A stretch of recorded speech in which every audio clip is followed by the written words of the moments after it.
Well, hello there. Whoop. Let's move this thing closer. So it is another day. Another chance. The Trijam. So, let's see.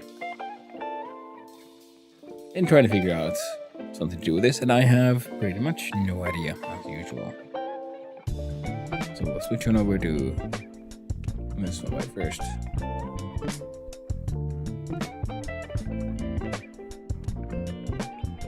What? I'll put this one there.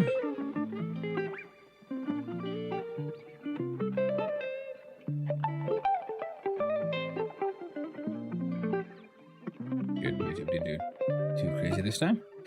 So, what? There we go. It is time for the Trijam. 3-hour game jam where you have, as the name implies, 3 hours to make a game. By Rock Knight.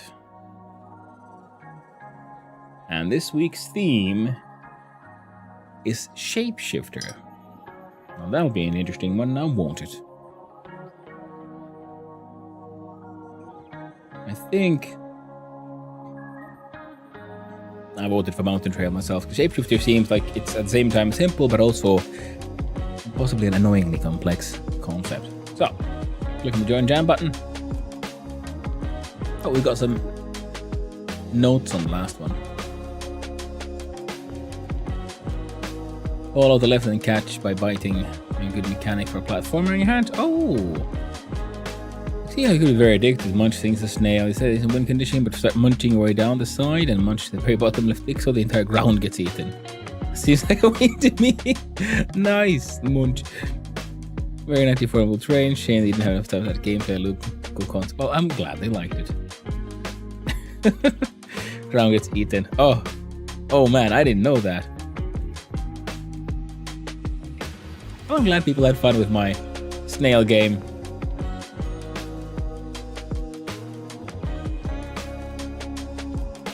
Wasn't worth much. Now, Shapeshifter. Now let's switch on over to our drawing program. We're still using Krita because I need to learn how to use this one. Oh, and if someone's wondering why I'm calling it Krita, it's because my native language finished by my mother tongue is Swedish, and Krita is Swedish for crayon.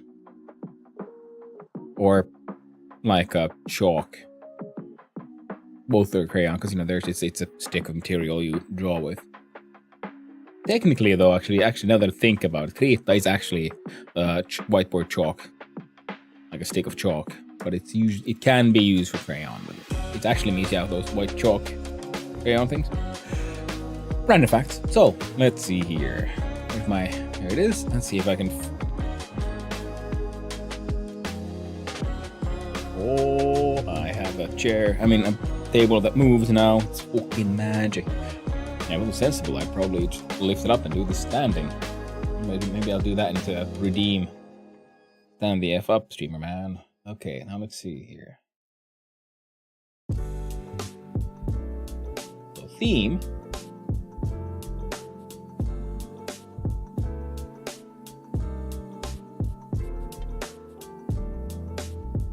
Shapeshifter, no. The theme is Shapeshifter. Now, Shapeshifter is an interesting one because I've been trying to figure out, can I interpret that in a weird or funny way? So we'll have your traditional Shapeshifter, which is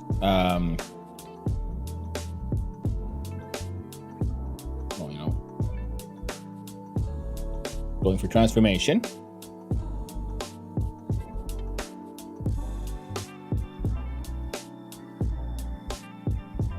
And then we also have, this. We can cut it down into its other. It's what's the word? Oh gosh darn! Tricky part. This not being a native speaker. Constituent parts. So we'll have the word shape, which could be anything. The shapes. Now then we have the word shifter. Which could mean multiple things. This could mean shift as in transform. but it could also mean shift as in move.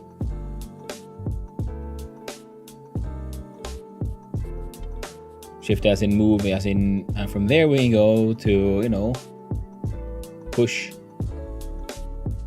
and pull. So a shapeshifter could be someone who moves shapes around. Doesn't just change their own shape, but shifts the shapes. So you can have a puzzle game about moving cubes and triangles. It could be a transformation, as in like a werewolf turns from a man to a werewolf thing. Or it could be a transformation is a shapeshifter from, say, a square to a triangle. And that was something I'd be then stuck on, but I can't really figure out how to turn that into a fun game mechanically. Not without again, extensive level design. Because then you can do a puzzle game.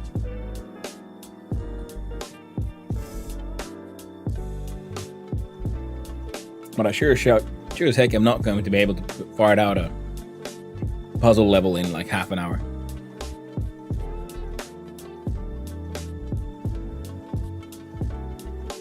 So what exactly could we shift our shapes into? You could have a triangle, and what can a triangle do? Well, it looks a bit like a paper airplane, so the triangle can fly or something, but it can't move on the ground. If you're move on the ground, well, you're a circle. Rolls around, but it doesn't fly very good.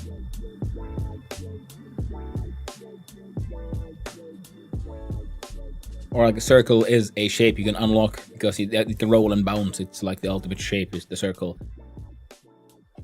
The core of it all. Whereas otherwise you'd have the other geometrics. You'd have the triangle for flying and the square for, gliding on the ground.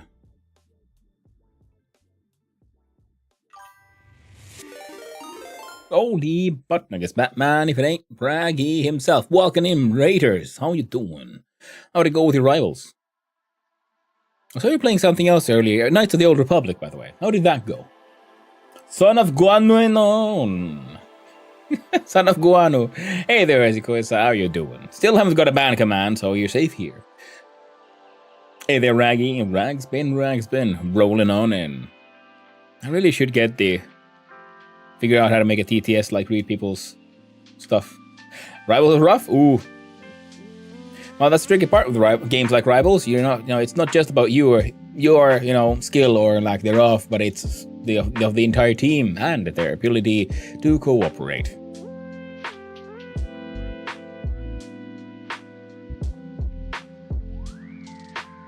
Do you know?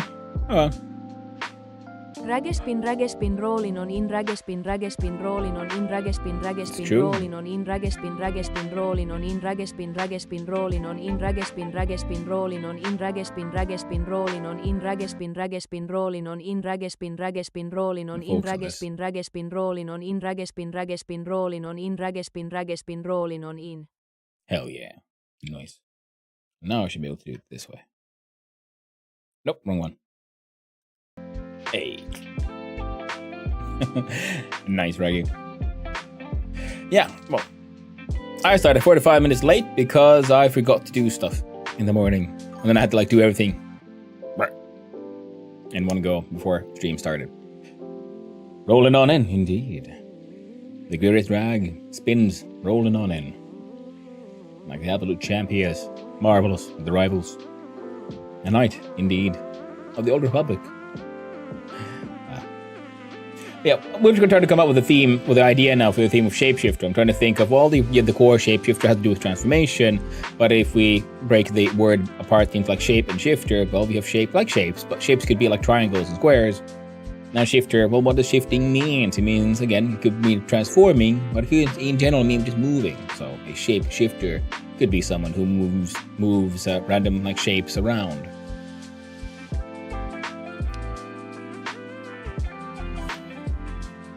Hey Knudsen, hey, I know, may I suggest? Top-down platformer where the character can shapeshift to fit holes to proceed.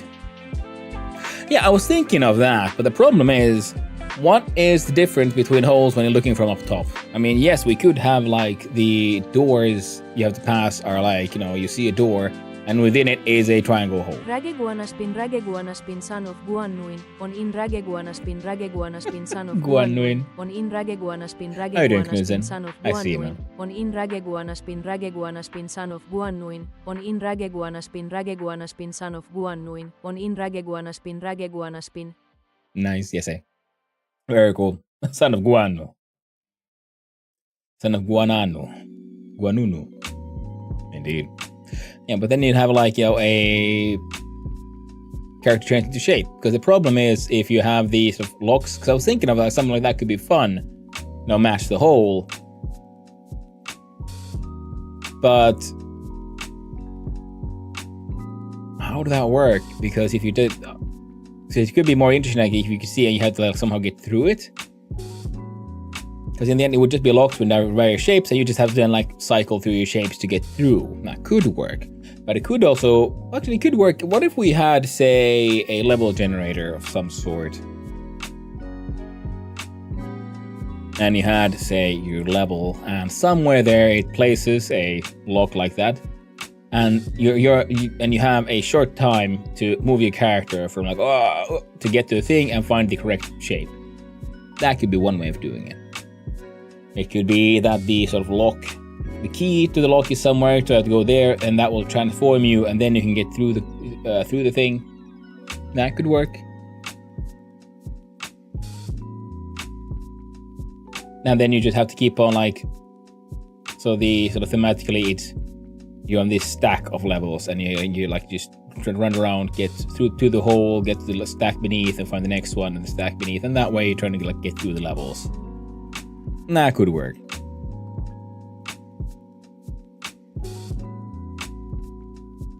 And the problem is like if you want the person to look like the shape that they're going through, then from above all shapes look like squares. Because you know here's a circular hole, here's a square hole, here's a triangle hole, which you might have look like, and here's a like another polygon.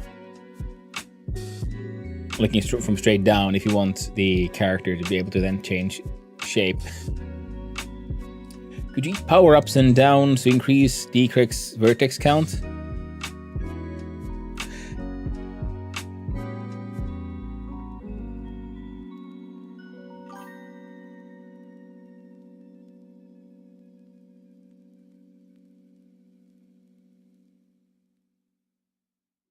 And that could work. That could be an interesting one.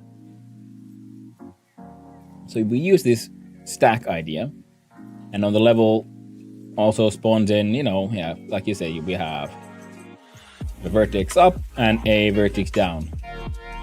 And you have to then collect those, or go through the right amount to get to your destination. So you have a triangle, and you have, so if you look for even if you like start as a triangle and the end as a triangle, you have to make a path that'll like plus minus itself out. So you remain a triangle by the time you get here. With that, you could almost try to go for more like a grid type. And the levels, okay, wait, no. Well, that's a fun idea for me to make, but what I'm thinking of, I would need more time, because I would need to then actually design the levels, because we are now entering a puzzle game territory, and puzzles, well, you have to design puzzles. You can't randomly generate a puzzle. We can randomly generate the core idea of this without any level design if we like don't add walls, there's just stuff and a timer. That might be the best way. That's realistic for me in this time frame. Oh, welcome back to the end, everyone. Yeah, we're just considering like, what if we could turn it into a grid, and the various slots can either have nothing, or then they have a positive or a negative vertex count indicator. And then you have to like find your, and there would be walls. The problem is, if we add walls and that kind of restrictions, that means we actually have to design a level where there is a correct answer, or multiple correct answers. We don't have time for that. We don't have time for actual level designs. What we're gonna have to do is, yeah, we can create a level. Player starts somewhere, and then there's the various power-ups in various places. They'll randomly spawn here and there, and also we'll randomly place an exit point I think it'll be easiest if we just place it in like one of the corners. We'll have 4 possible positions for the exit point. Now they're mostly placed in one of the possible places just because add variance. It remains slightly more interesting rather than always being in the same spot.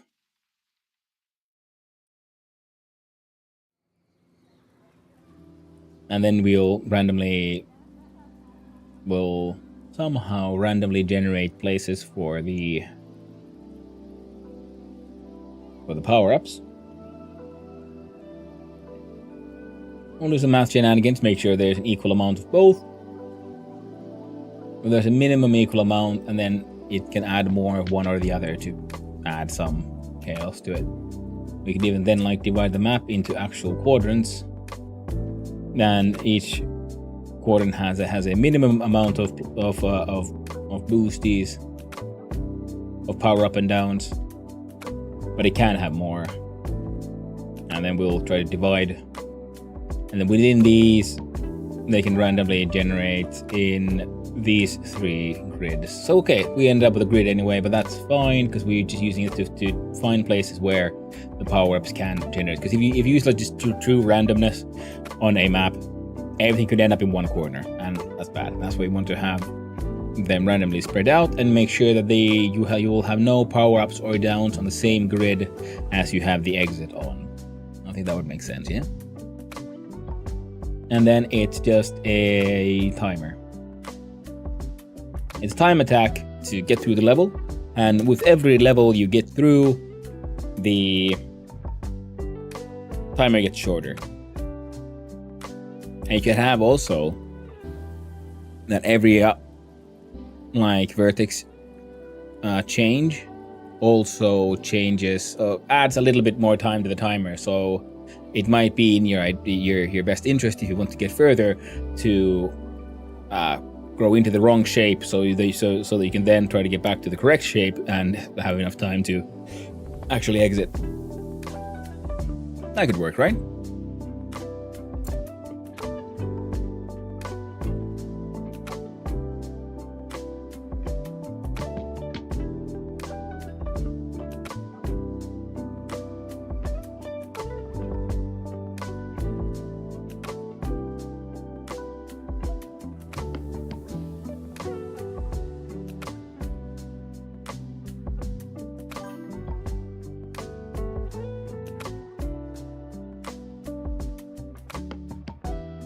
I like it, Knuten.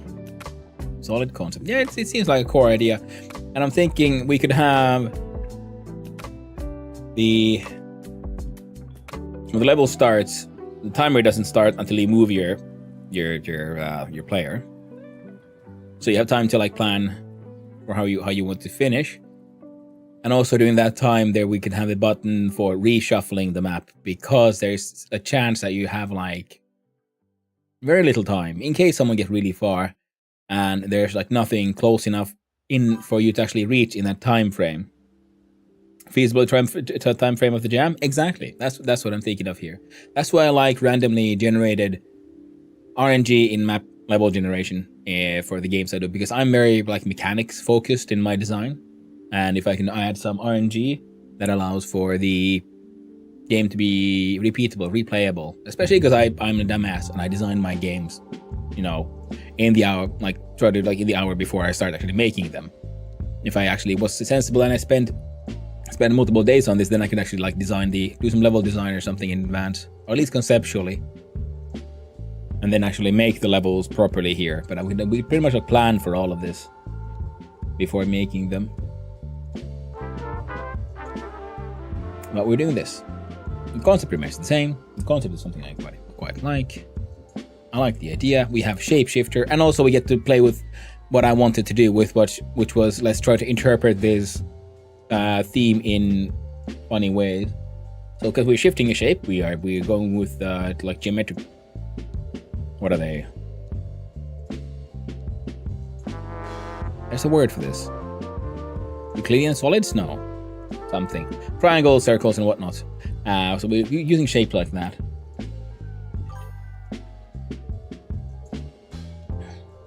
Time for a big Convex polygons? Screech. Hello there. Hello there. Doing Taconas drives me butts.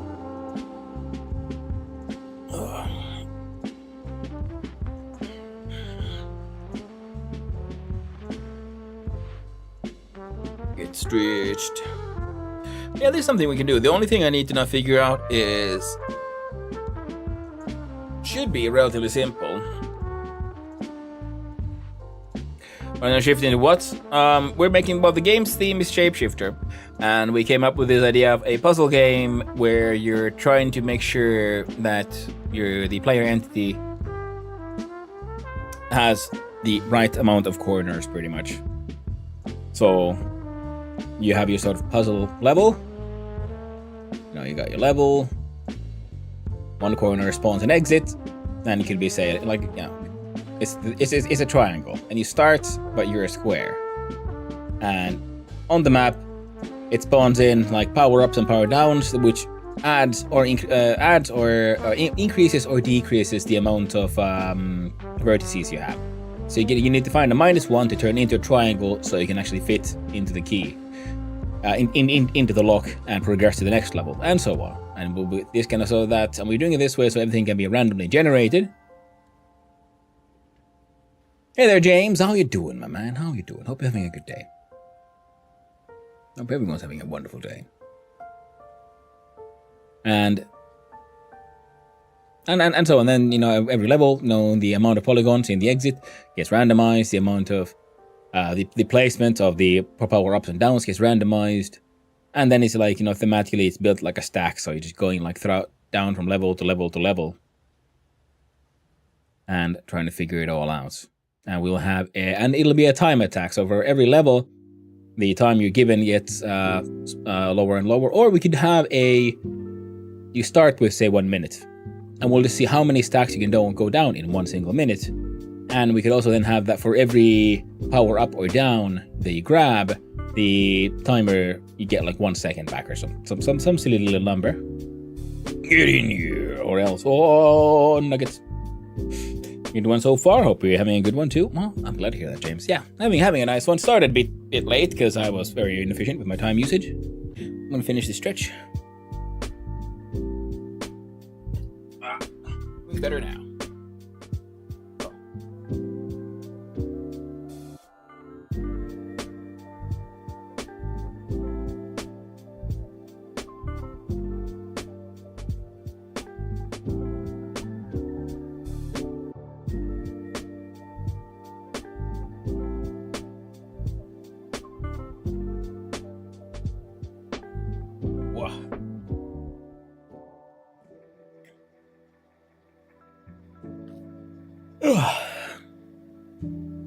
I think maybe I have an idea here. It's a fun concept, and like I like to do, I like to find like mechanical concepts we can explore here. And this is something that could be then used as an idea for a more complex game with has walls and like correct or incorrect paths you can take. But that, again, like I said, it requires level design, and I don't have the skills to do it in the time I have to do far out level design as well. Now, of course, if we had some like pathfinding algorithms, we could probably use those in automated level design. But I don't know how to make those. I know they exist. And you know what? That'd be fun to experiment with one day. I should add that on the ever-growing list of things I want to learn. We'll get there. But today, we're using general crazy RNG, and we're using just geometric shapes, which means this also means that we get to use what we learned last time, which was the use of the polygons as shapes. So far, we've been using a lot of like pre-existing like solid shapes, circles, pill shapes, and squares, and so on. And last time we used the actual polygon shape because we needed to do that in order to have a deformable terrain. So the question is, how do I use that sensibly? Also, while we could have a maximum size just because it'd be funny, we have a minimum size, and that is 0. So you can go down to a circle. And well, I think I'll just leave it as that is like the one sort of killer thing you can do is like as a circle, you can't grab any -1s. Either they won't affect you or they'll just delete you because well, you have no more vertices. Well, delete the last non-existent one. Well, no, you don't exist. There are no negative amounts. You have left the dimension of existence. One way to make the puzzle version is to generate the correct path first and fill random bullshit. Exactly, Knut, and exactly. That's what I was thinking of with the whole, if we can figure out good, we'll just find some decent pathfinding algorithms, and it will then by using that, because I know that there are randomly generated puzzles, and they are, as far as I know, at least that is one way of making those, is that you randomly generate puzzles, and the pathfinder will try to find a way. And if it fails, you either completely do the puzzle again, or you have a sort of like core base of one, and you have like some randomized pathfinder which tries to find a way, and I found a way to the end, and then fills everything else with random bullshit and puts walls around the path there. Like, there's various ways of doing it. So that's the good part, is that what I want to learn is already a solved problem, so I don't have to reinvent the wheel. But I also don't want to copy paste things in, so I want to make some of those and understand why it works and what it does and how it does it. And that could be a lot of fun. Okay, but if we have our player characters, we'll have to have a sorry, we'll have to have a variable for just how many verts we got, or vertices. We'll call it vertices, so it's slightly more logical, more verbally said. At 0 and -1s, we'll start with -1s, you just don't interact with those. And now, why would that matter? That matters because you start with a, like, say, 10-second timer. And for every, like, power up or power down you grab, the timer moves. You get more time. So it's in your interest to first grow into the wrong shape and then back into the correct shape to like extend the timer as much as possible so you can keep on going further down. Now we'll also then have to have a detector for the level which calculates how many vertices are left, or like power ups and power downs are left, and what is your shape and what is the desired shape out, so that if you can no longer reach the correct shape because you ate them in the wrong order, then the game will also recognize that and give you a game over rather than you'll have to wait for the timer to run out, and just in case you got the timer really high or something.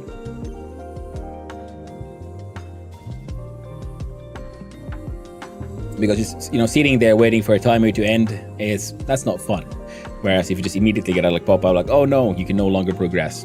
It's easier because the faster you can get back in the game. There's a term for that in game design, like the speed from failure state to trying again, and you want to keep that distance between those 2 points as short as possible. So oh no, I failed, and here's where you start again. So the distance here is as short as possible, but also inform the player of what went wrong.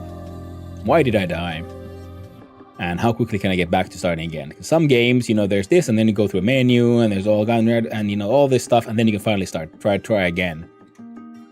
And that can get really annoying. Good example is games with boss fights with unskippable cutscenes. And it's like, oh, I failed the boss fight. I want to fight the boss again. And then I have to, stupid fucking cutscene. And I've seen it 5 times already. I know. All the drama is lost. I don't care anymore. It's just getting annoying. I just want to get back in the fight. I want to keep that as short as possible.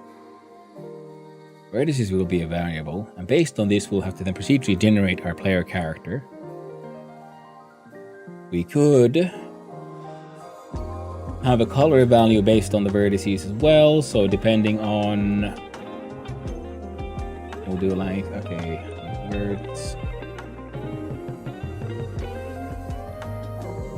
verts color in some way. Yeah.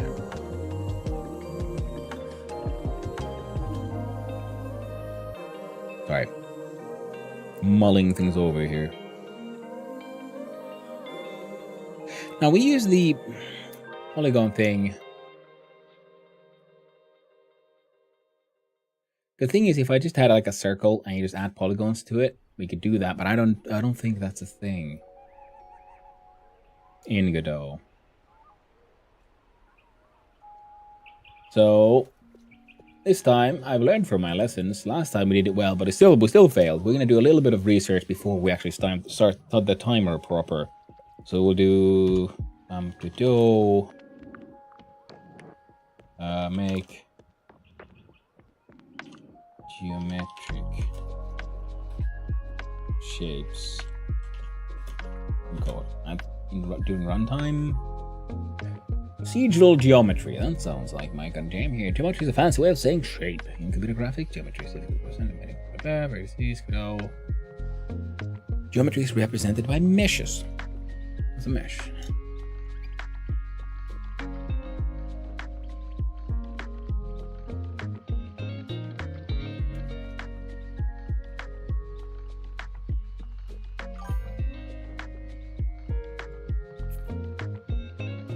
I'm gonna stick on the puzzle version because you won't need something like Jigsaw's algorithm because we won't find a path. We're going to do a random walk to decide the path.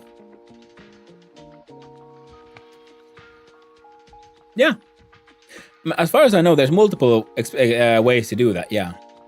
Because you can do a random walk from point A to point B, and then you put walls around it and leave some up, and then you just fill everything with walls to make sure, but just make sure nothing like stops that path from being done.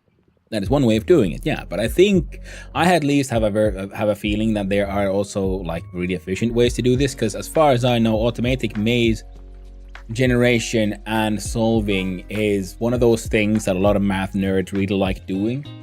So I know that there's like more like better ways to do it. Like for example, I do know, I've seen it. But there is, for example, in Excel, I've seen like someone using just Excel and Excel sheets, and those, they have a automatic maze generator and solver. So first he like builds a maze, and then another part of the Excel sheet then solves the maze, and it all happens inside the Excel sheet. And that's just what I meant by yes, you can come up with simpler ways of just like randomly choose a path, and like, you have like, multiple, yeah, well, if you have like a grid, you'd have 3 directions, front, left, right, that kind of thing, and then you just randomly generate the path until you get to, you recognize, oh, well, this is the destination, and you could have something that does that, say, 100 times, and then from those you then choose, because you probably don't want them to have to just walk through the entire map. You choose something that fits a certain purpose, like map variables. Hey there, Reels and Mir, how you doing? Hope you're doing well. Like, and these are like just me as an idiot trying to come up with how I'd solve the thing. It's like I'd find multiple solutions and find then one that fits my needs of like, I don't want these to have the necessary steps need to be between this and this number, because they can't be too short either, because a straight line would be a correct answer, and that is not a fun puzzle.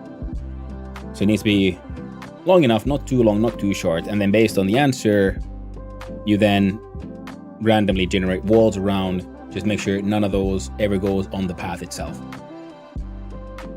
And then you have at least one correct path, and actually the randomly generated walls, there might be other paths as well. And that is like me, idiot, trying to come up with one way of solving maze generation. But I do know there are better ways. And that's something we could do, though. We could take that as a longer term project of like, let's make a maze game. Just because.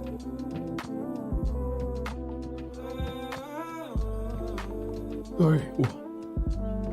Now I'm trying to figure out how do I make the procedurally generated geometric shape in Godot. Because the math part isn't the difficult, but making the math visual.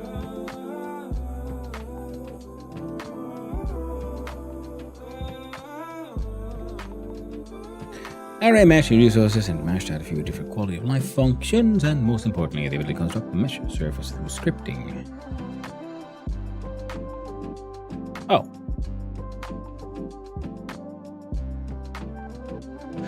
where an array of vertices, faces, and edges can be modified at runtime. Well, that's also okay. So we need both these. We open GL. No, we don't need that shit.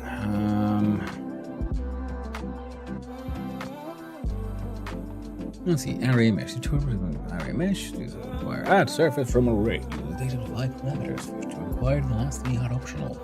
The first parameter is the primitive type, an OpenGL concept that instructs the GPU how to arrange the primitive based on the vertices given. And what they represent: triangles, lines, points, etc. See mesh.primitive type. Actually, this might be all we need, because a circle with 3 points is a triangle. Circle with 4 points is a square, and so on. So if the primitive remains, it tries to make a circle, but it has this limited amount of vertices. Oh, you can't have a vertex with. Okay, math thing. So we'll have 0 to be true circle.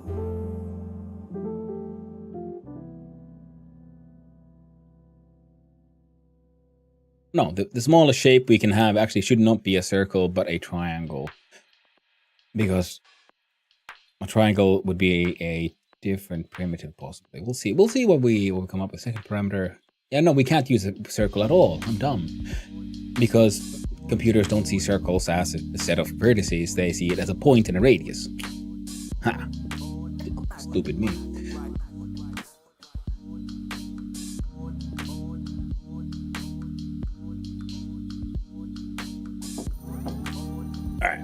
Second parameter, arrays is the actual array that stores mesh information. Array is a normal Godot that is connected with brackets, source back to array. Okay, no. Information that will be used to build surface. Common element of arrays is below. Array vertex. Vertex, normal, tangent, color, text, UV, we don't give a shit. Bones, don't give a shit. Weights, don't care. This is the problem sometimes in you finding all these cool tools which can make really complex stuff. What if I want to make really simple stuff? And it's like, no, this is how you make stuff with all your like UV like coordinates and whatnot. If you want to have images on stuff and so on, I'm like, I don't care. I want to make a triangle. How do I do triangle? Oh, the ads are upon us once more.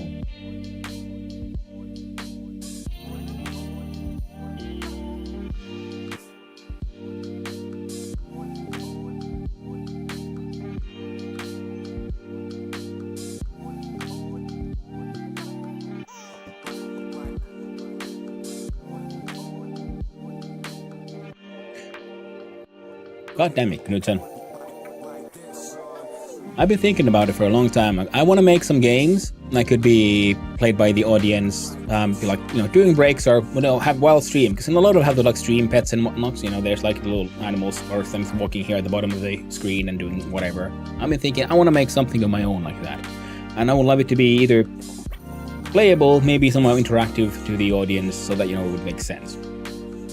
Now what we'd also do is just a puzzle generator solver that keeps on and you can see it visually, like build the puzzle and then like another component would come in and then try to solve the puzzle. And that would be all happening like during runtime. So it's not have recordings do it, but would be like generated. And if nothing else, maybe then the audience could like give in different parameters for what how with the complexity of the maze or whatever. You could involve gambling, like people can bet their channel points or whatever for like how quickly can the thing solve the puzzle, and or say that there's like things that they could pick up like coins, and then there's just gamble of like how many coins will they pick up because they might not have that as a priority. And that would be, if nothing else, just like pause screen entertainment. Because sometimes I need to pause the stream. Sometimes I'm doing a long stream and I still need to go walk the dogs. So I'll just have like walking the dogs BRB text up. Instead, I could have this little maze that keeps on creating a new maze every time it's solved. And then solving it, and it'll be something to watch. Something a bit more interesting than just a pause screen or something. Marbles in a maze. Yeah, pretty much, yeah. That kind of stuff.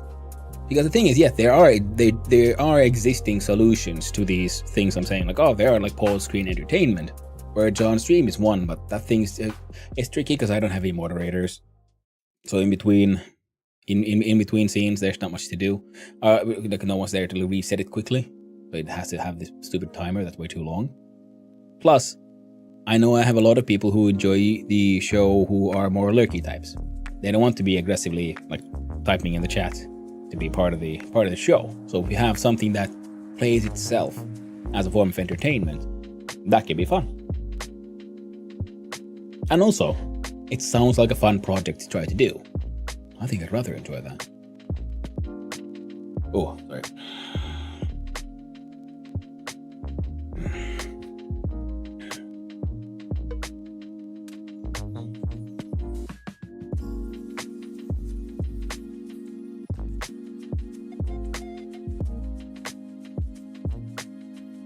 There we go. Sorry about that. I've been having a bit of a airway issues lately. Should hopefully clear up.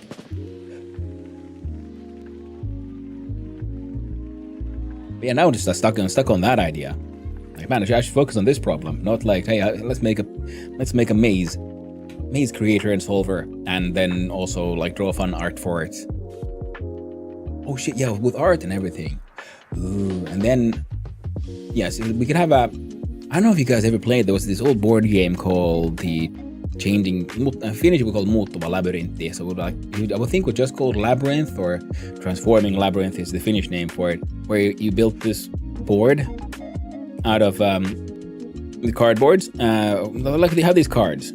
Yeah, you have your board. And the board had like a set grid that was like just solidly in place, but there was like these lines between, and you could like randomly built a maze out of the existing like terrain pieces, and on your turn you had to change the maze before you then move your character. So in that way you can have the computer randomly generates a puzzle, a maze. We have AI entities trying to solve the puzzle, and player and viewers can, should they want to, then affect the puzzle by like just shifting like a line of blocks, like a terrain grid up or down in some set places to either help or hinder the AI.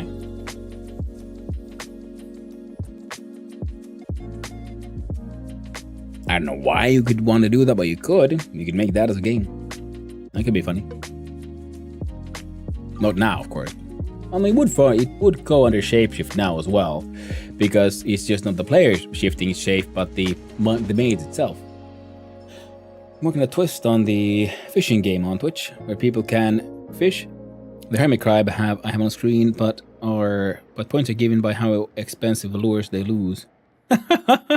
Oh, that's funny. Okay, yeah. So it's about fishing, but it's not about what you catch, but it's about essentially you fail to win kind of thing. If you don't catch it, the more expensive the lure, the more points you get to buy more lures. And okay, so you're rewarded for failure, but I guess you still get something if you win, if you catch the crab then. But yeah, that kind of stuff could be fun. So I like making these, games, and I know I'm not the worst artist. I'm not the best either.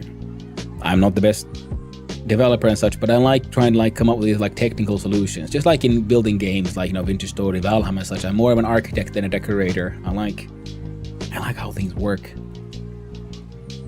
And lost a $40 wobbler. Oh, doggity dog. Yeah, that kind of stuff. And that's fun. Also because that sounds like, your player gets something for, succeeding in fishing. So you have the point, I want to fish. But you also have a sort of reward for failure, which is you fail forward kind of thing. Like, oh no, we lost the super expensive thing, so now we get even more money, so we get more of the expensive thing, which makes it a higher chance for us to then catch the crab that we want, even though catching the crab will kind of cost us the money and so on. And so that way you either get your target or you lose, or you don't, but you win either way. Now that is actually that's a very neat sort of game design, that one. Huh. Nice. Very nice.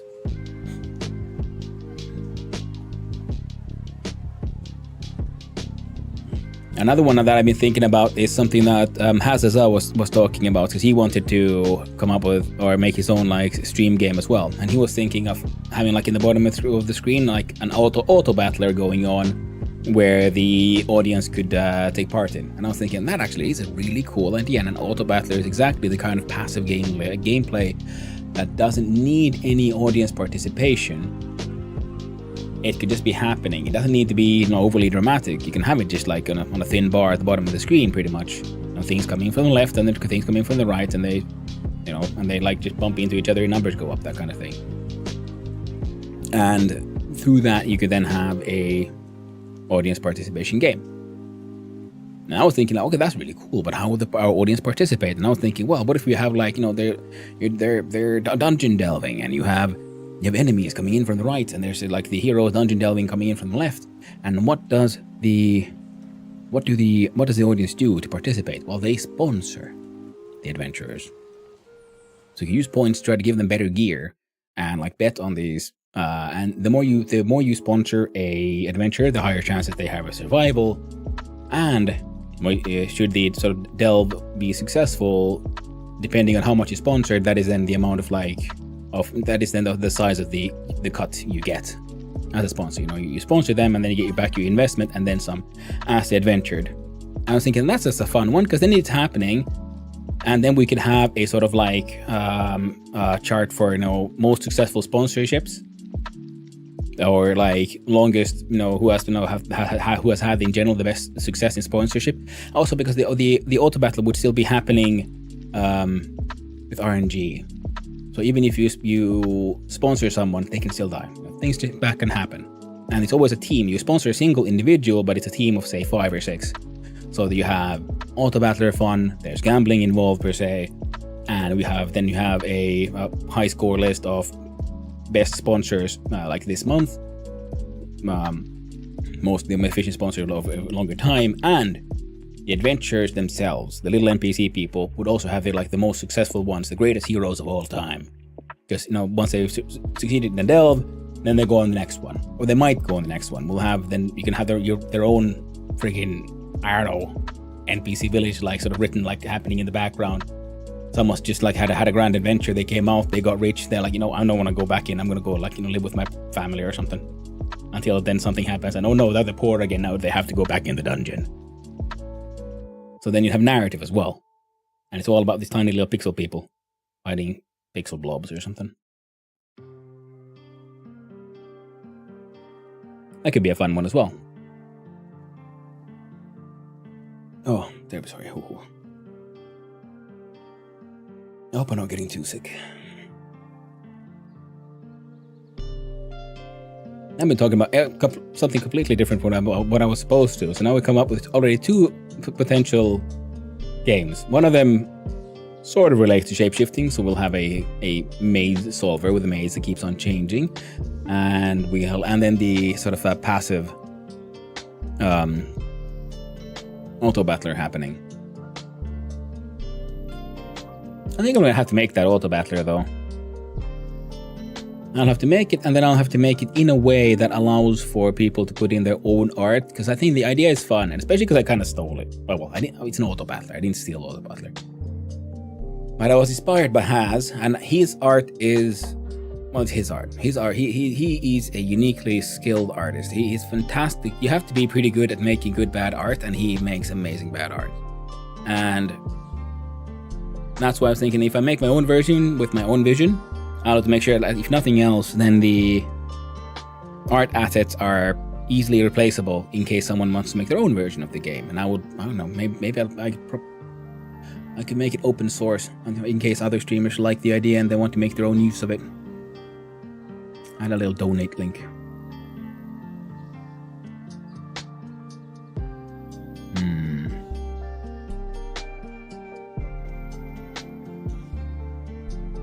I have no idea. I'm looking at words. I'm not reading them. To a vertex position, use an area of vertices. Index 0 is required. Multi-index array. Index 12.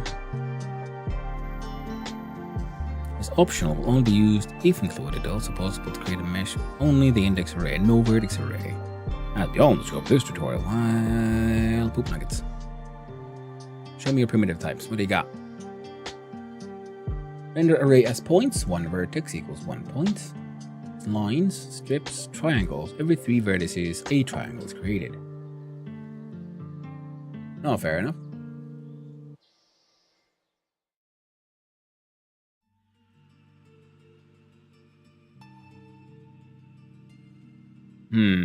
I think lines might be the way to go.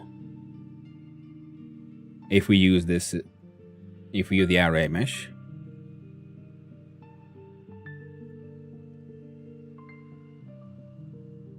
Because then we'll have the triangle be the smallest one, then we always add a point, add a line. How about this one?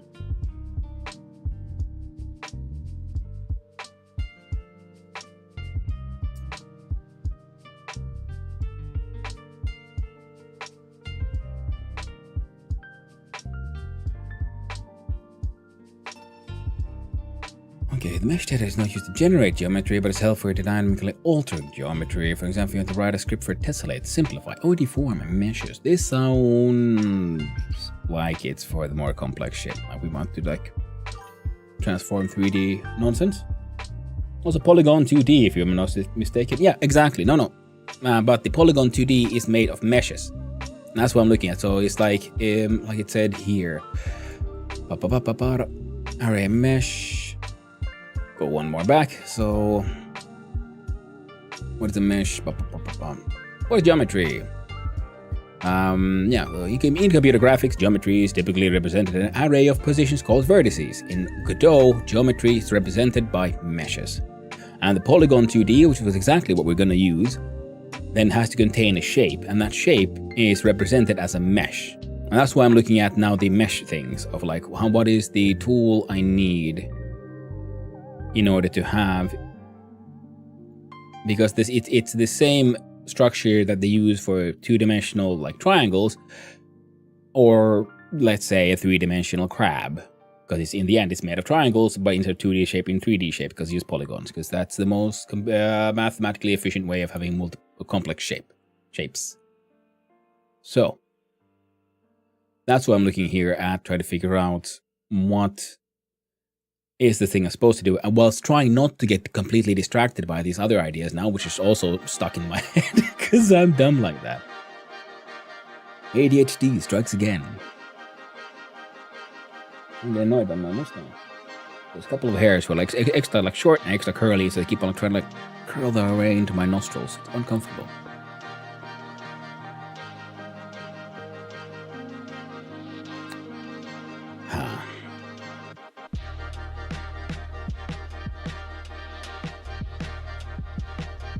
Well, okay, god dang it. Well, I've had many ideas I wanted to do, but now nothing been rambling in the back of my head. Now that I've said these ideas out loud, I'm gonna have to add another long-term project. I'm gonna finish goddamn Abiotic because I want to finish that game.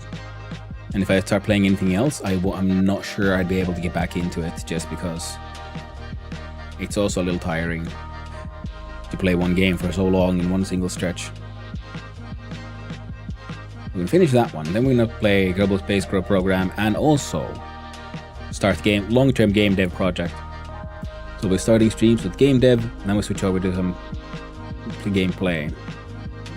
And we're gonna make those games. First, the puzzle thing. Okay. Yeah, I think first that one, because that one feels like it has a.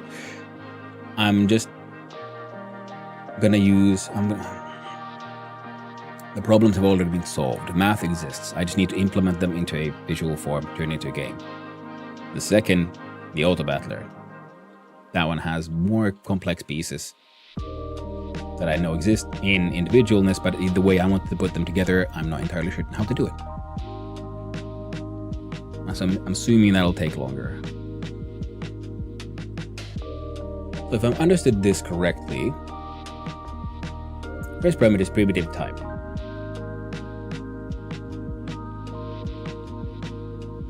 Add surfer from arrays, which takes up 5 parameters. First 2 are required, last 3 are optional. Typically how to arrange primitive based on words is given. There's triangles, lines, points, etc. See mesh primitive type for the options available. Here we went.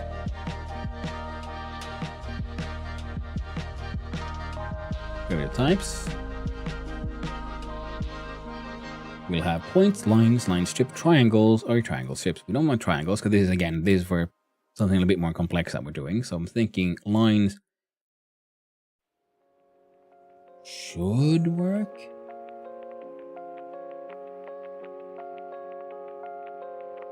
Maybe. The problem is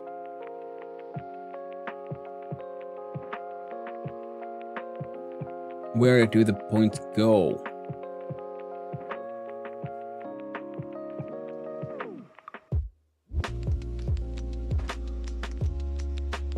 Second parameter, array is the actual array that stores the mesh information. The array is a normal Godot array that is constructed with empty brackets, stores packed array, vector 3 array, each of them equal.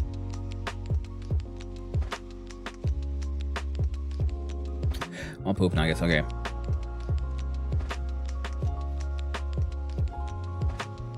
We have lines, and then we have the actual points.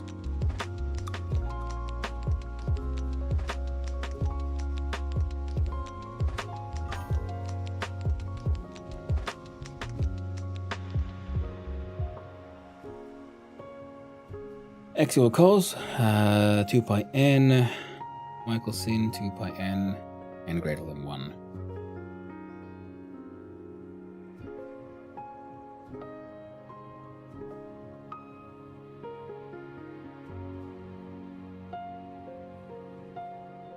And less than 3. Less than or equal to. Yeah, but I'm like, so I'm thinking exactly, so if we want n greater than equal to 3. Okay, yeah, that makes more sense.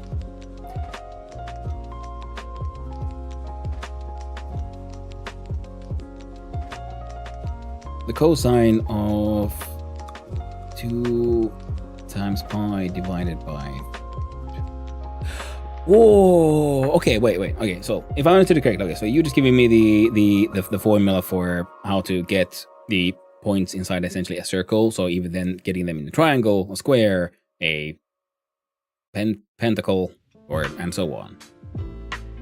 Pentagon, octagon, so on. Yep. Thank you, Knudsen. Thank you very much.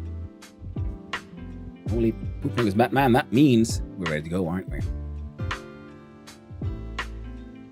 That means this one needs to go away. We have the core concept. Wait, what's here? And then we move keyboard back.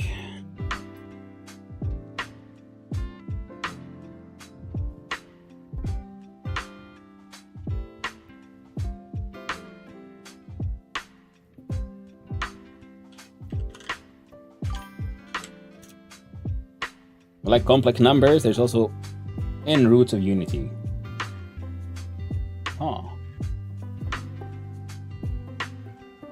I do at times, but I'm thinking like, it sounds really cool, but I'm afraid of it. I might lose myself in like, whoa, in that little rabbit hole.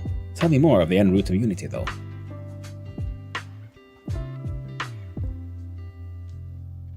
All right, unity fixed, so we're ready to go. Yes, I do enjoy the YouTube channel number file. I haven't watched any videos in ages. It's one of those things, with the ADHD thing. You either really, I think a lot of people with ADHD do end up being pretty strong on like mathematics and physics and sort of like logical things. As long as it fits their own logic. Like, oh, I get it. Okay, I know how to put these things together in my head, and then you have like very good, like strong logic. Like biology wasn't my strongest suit because I am terrible at memorizing things, and I had to memorize like chemical formulas and whatnot and how things worked. Just like there's formula in physics, I was really bad at that. But anything I could just figure out because I knew this leads to that, I was good at that one. With mathematics, I think is the prime example of there's not that much to memorize. in mathematics, except when you're a little kid. Then they want you to memorize all the tables of things, and I was terrible at that. But let me just calculate it, and I'll get it. Memorized? No. Yeah, but I do also know some with ADHD, and then they got, for example, biology in a way I didn't, and they were amazingly good at that. But then they struggled with things like physics, whereas for me, atomic structures. Oh, that makes sense for me. This leads to that, and that because of this goes to here, and so on. So everything in relation to each other, and what affects what, like patterns, series of actions, and so on. Those conceptual narratives, if you will, those work in my head. Mathematics was one of those, and that's why I like complex math, even though I never became a mathematician. That was one of the things I was interested in as a kid. And that's also probably why I really like coding and so on, because it is very, ultimately, extremely logical. And for the ADHD person, the wonders about coding, you get instant feedback. Did it work? Yes or no? You can see it immediately. But now, time to start jamming. So, we'll start with good old, let's make some folders. What the frack am I doing? Like this am I doing? No! Nuggets. Well, we'll have one for the player structure. We'll have a folder for the level structure. We'll have a folder for our menus.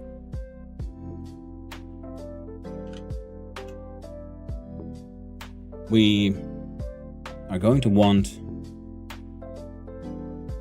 a proper UI, even though it'll hold one or two numbers, but we want them to be its own logic. At least I've come to enjoy having everything as separated as possible. We need a global, so things can go easily back and forth.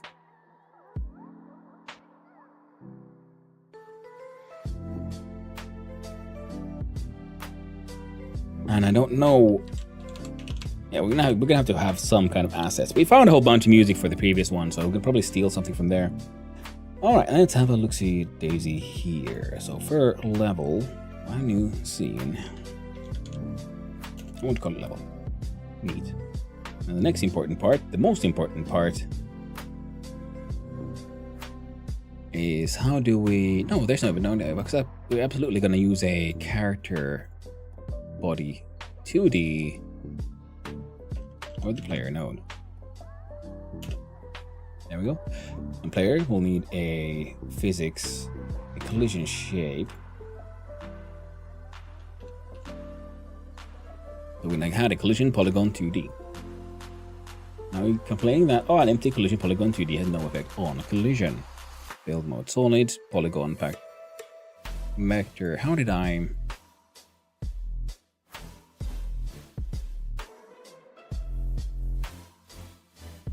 Here's the interesting one.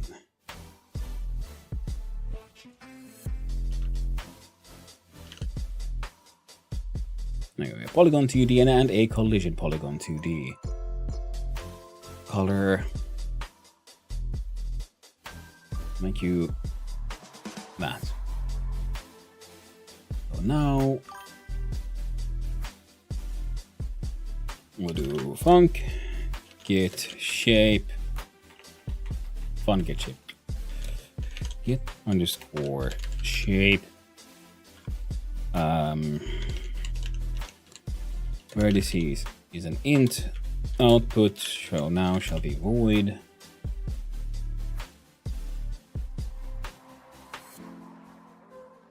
There we go. So we'll have var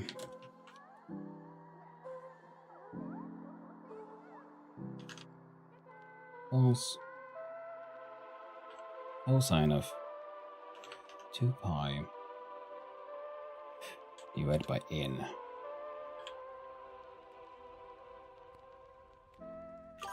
Do var n equals vertices at 3. Come on, vertices, there we go. Var y equals cosine 2. Holy shit, Oxel, thank you very much for the resub. I appreciate it very much, my brother. How you doing? Hope you're doing good, my man. 2 times pi divided by n.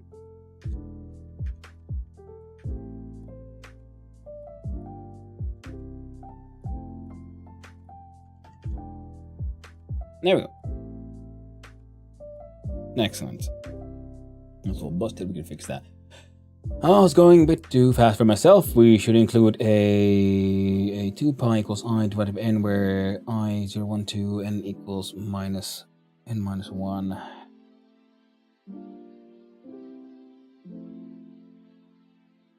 Three months. Nice. Thanks, Oxa. Now you could get the 2 times pi divided by n thing. Well, let's see here. I was also going a bit fast for myself. We should include a 2 pi equals I divided by n, where I equals 0, 1, 2.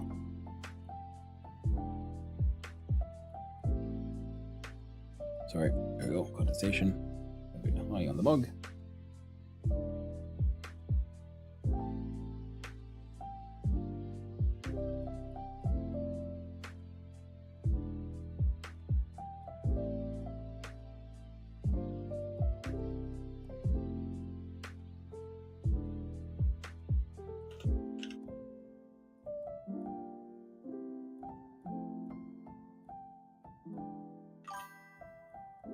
Right. No, I want. There we go. There we go. So dot C, yeah, so that is a nice solid. So with all the vertices, so for triangle we have n equals 3 and iterates I as 0, 1, 2. Ah, yes, okay. Yeah. Okay, now I get it. So we'll have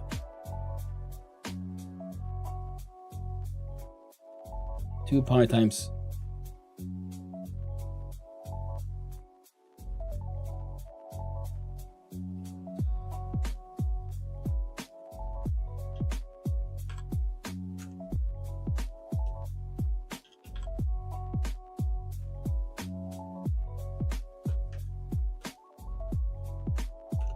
do 4i in vertices.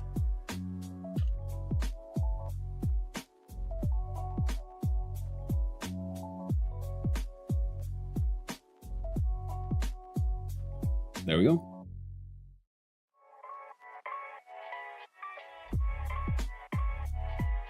So now for loop should you able to do these. So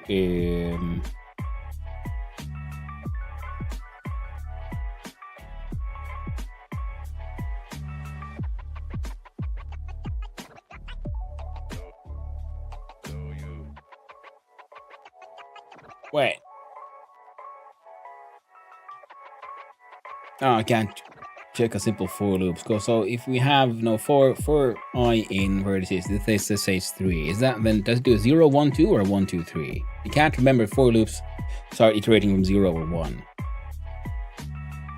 That's the bad part. The very first language I learned was basic C, so there were no for loops. I just used while, while x plus 1 is less than, the target. Keep going. For loops do that, but and then especially this, because this is so Python-esque, so I can just tell it to do things and it'll interpret them using natural language for coding. Super handy and fun, except sometimes when I'm just so used to the whole C of everything has to be exactly and specific. Because the computer doesn't interpret. The computer does exactly what it's told, no matter how stupid the instructions. Alright. Get shape, so for I in vertices. Now, this is a personal thing, so I'm going to change from index, from I to index. It's the same thing,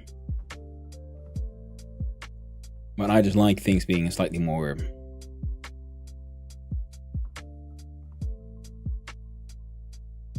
here. Just like we don't need an in, see if we have vertices as an input here, so we just have vertices. So this entire thing can go away. Does for int I equals 0, I less than n, oh, right. Yeah, exactly, pretty much. That should work. But we're gonna test with this thing first, because I kind of want to see if this somehow works. We'll use that. Pretty much, yeah. So now we have, okay, so get shape. For this, we do this, but we can't just have vertices. Oh, no, we can have vertices, but we'll need then the mesh. And now, what was that one called? So okay, so this will present basically using an array mesh to do. So we'll use the function add surface from array, which takes up 5 parameters. First 2 are required, while the last 3 are optional. And we can do it. We can do it like this. Where's my heckin' Godot? So we do have an output. It's not a void, but it's a packed vector2 array. Then we'll do var. We'll call it shape. Heckin' var shape type.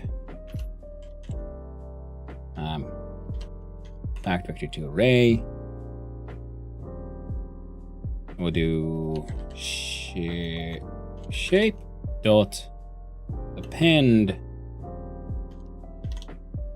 vector2 x y.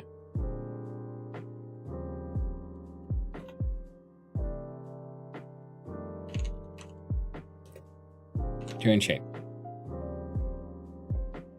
That should work, right? Now then, for every vertices, it'll just append these into shape. So we create a new one, we append these in here, we return it. I don't like the way. Can I initialize it as an empty one just because visually it's less annoying? That should maybe work. Excellent. So we now have a get shape. Heckin' wonderful.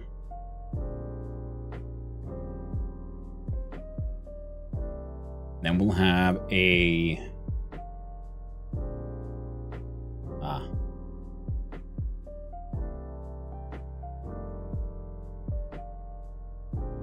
can't just call that shape now, can we? It'll have to be the new shape. Because I want my variable here called shape. Packed. Whoop. Vector2 array. Start empty. And we will have variable okay, we call it just fucking birds. Int equals 0. No, start at 3. We'll have a function, we'll func ready if shape is empty. We'll do shape equals get shape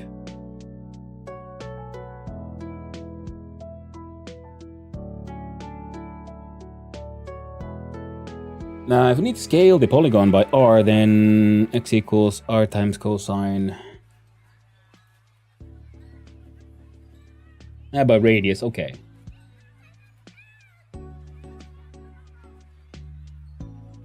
Good morning there, Percus. How you doing?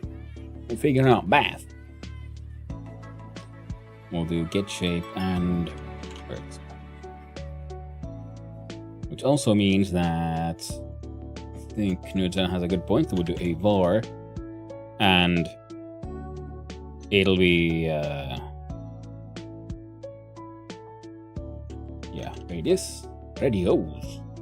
radius equals and we'll have it an int. No, because it'll be used for that math, so we'll do it a float. Using vertices there as well, so we'll turn this one into a float as well, so we'll have less casting happening. I hope you're doing well, my friend. Barely awake? Nice. I've been away for far too long already. Back to an array. So we can't do that. Well then, I'll just leave that on like that.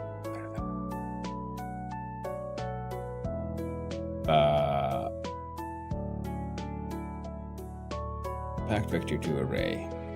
How do then I may say that it's empty? I don't know, if not shape. How would you... We'll see what Godot says when we try to run this shit. Now, the thing is, we don't actually need to know these here, like, at all. So we're gonna change that. I'm gonna remove that. And we can just grab it from over there. So get shape. We'll grab vertices from here. Because this entire thing will only be affecting itself. And what else do we need?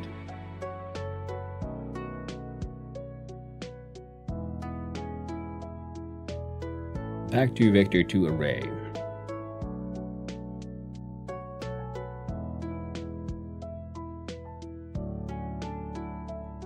We'll even change that one actually from get shape to change shape, because it makes more sense to me.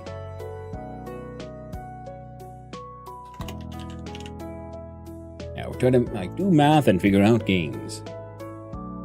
Now, what did you say? X equals R times cosine times everything.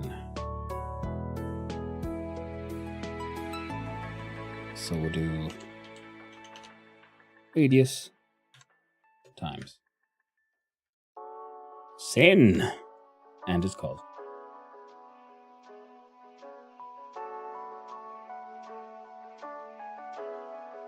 And then we can probably just do here that shape equals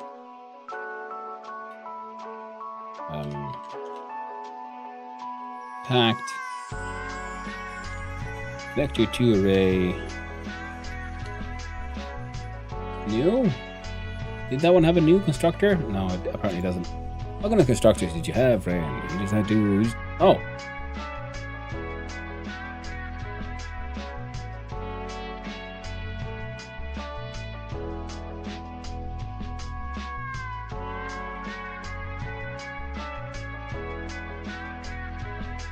Construction empty vector to array.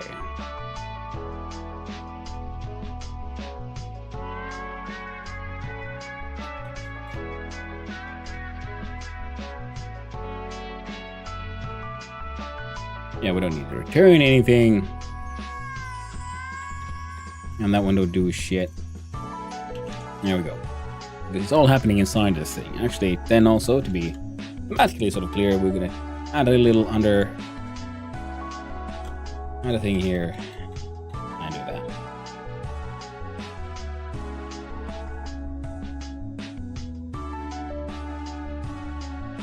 Now vertices, we have radius. We have a shape. Change shape just makes a new one, slaps it in there, and puts in the information we have here for that. Now we have a shape. A packed vector to array. Then we need to figure out how do we turn that into anything useful.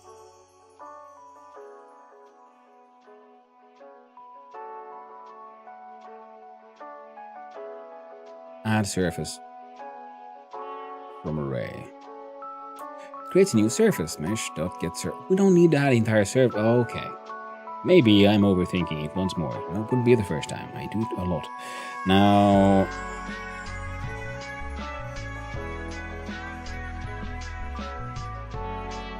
we already go after const, but before normal variables. So let's see here. So the collision polygon 2D, and it has a polygon. I'll do all of that. So all that is done. Then collision polygon to dot polygon equals shape.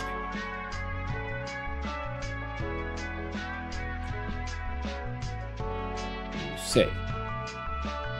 Then we go to 2D, level.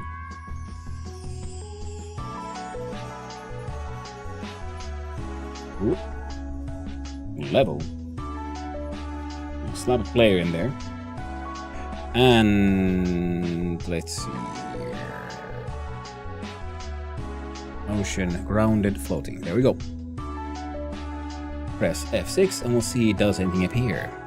No. We'll try. An empty collision polygon 2D has no effect on collision.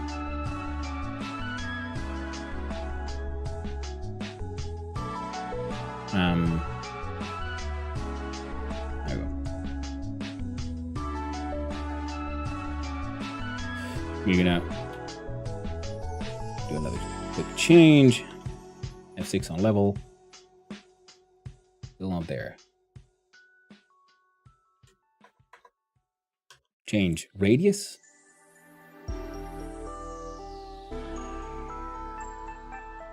We're gonna do vertices of 8. Interesting.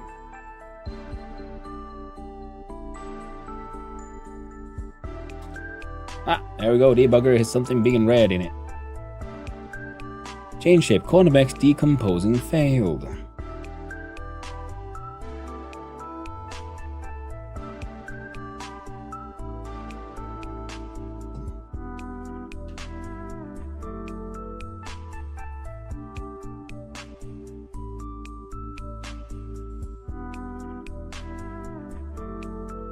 How about set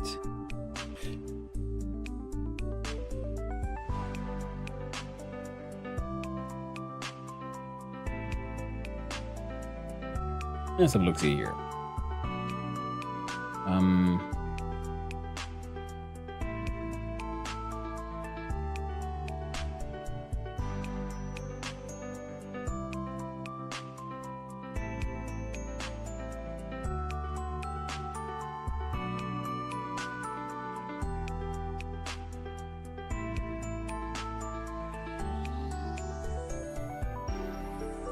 Okay. Polygon, then there's set polygon value setter.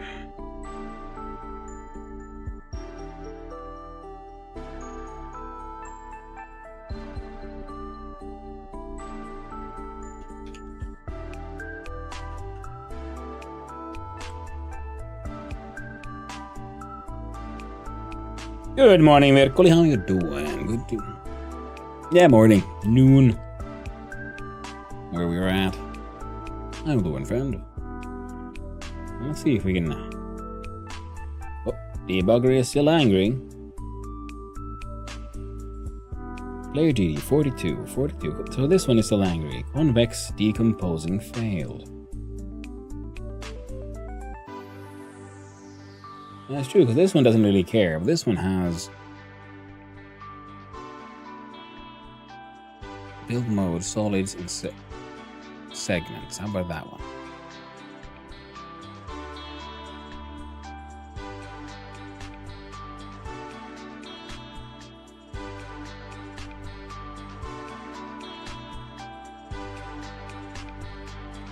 So we had one, that's about enough. At least 2 points are needed for segments.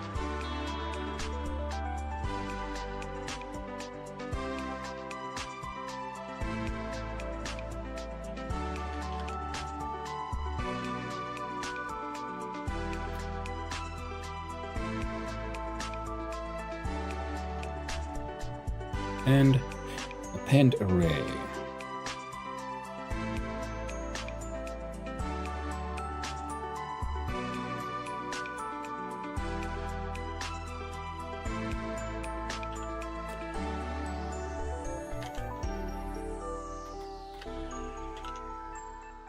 So the pack vector array to array. There. And that should be a we should build an empty one. Then we do change shape.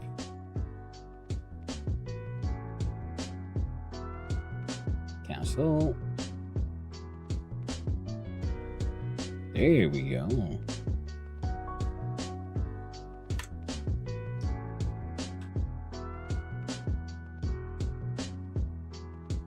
There.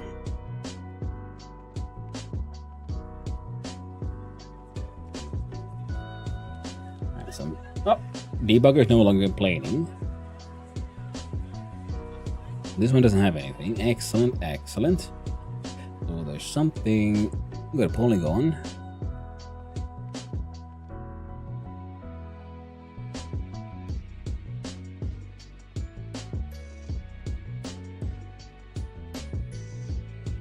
Alright. There we go. We got something weird here. And there's bones color, polygon. Polygon 2D is defined by a set of points. Each point is connected to the next, with the final point being connected to the first. Polygon 2Ds can be filled with color, solid or gradient, or filled with given fixture. We have color marked here, offset. Don't know what that does. Skeleton texture. Don't care. Polygon UV.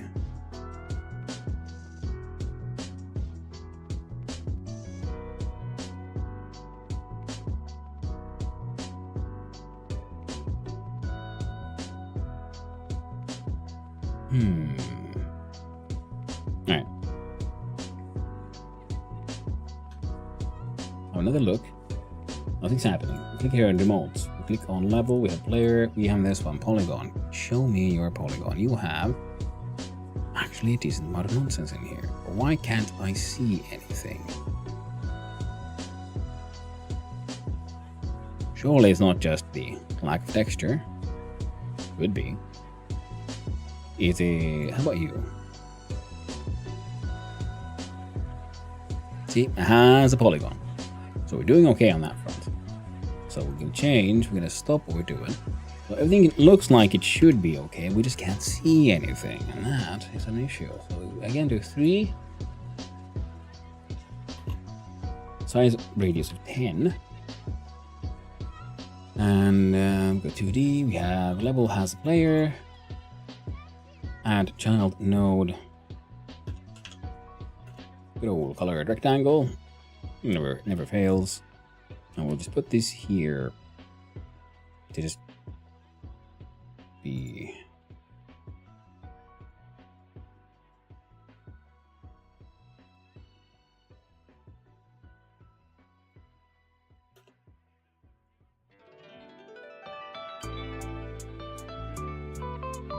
The lower one goes on top. Excellent. The player should be the most on top. And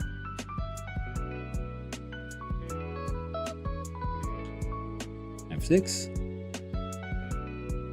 Yep, not seeing anything. There we go. Save that. Check out player again. F6 one more. No, it won't help me here though, will it? There we go. So polygon 2D. You have a color here. Anti-aliased. Okay, we'll have a look at texture. New viewpoint texture. Cancel. Viewport. Path. Cancel. Fuck that shit.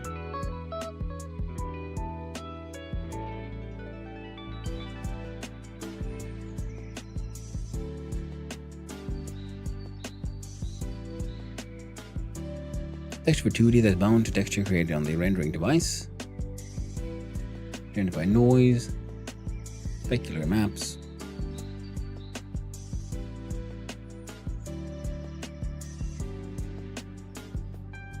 Here's an image. Oh no, okay, no, well that makes sense, but it's not what I want.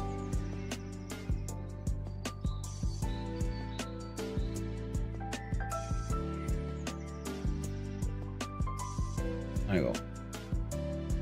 The modulate will turn you white, and that'll turn you into something. What is the offset? Apply to each vertex.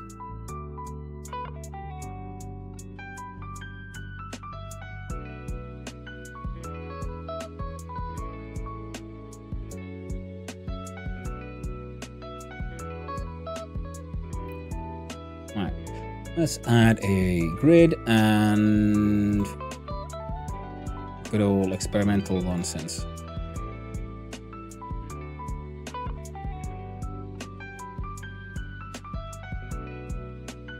So that's what it should be looking like, right? Now we can save this. Ready, change shape.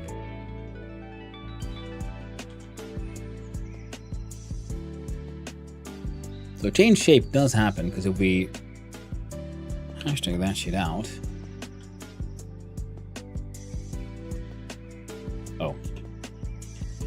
Sorry. Machine didn't like that.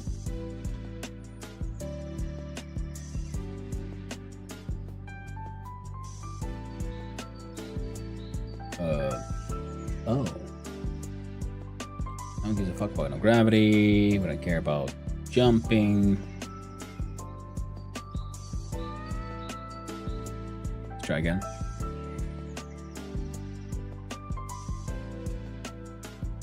Alright, so that exists. Change shape for whatever reason.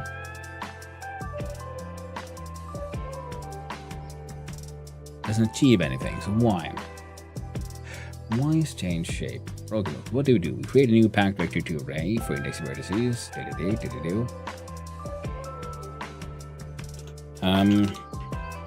Print shape with space and a comma and give me a copy of shape. As you activate, we got 10, we got -5, 8, -5, 8.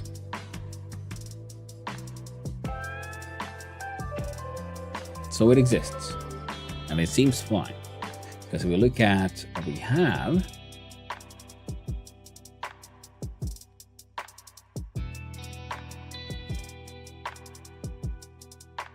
yep, still seems fine though. It should be smaller, but not that much smaller. Ah, we have found the issue. See, those 2 points are the same. They're not supposed to be the same. So, in fact, it is the... This is the issue. Print. Index.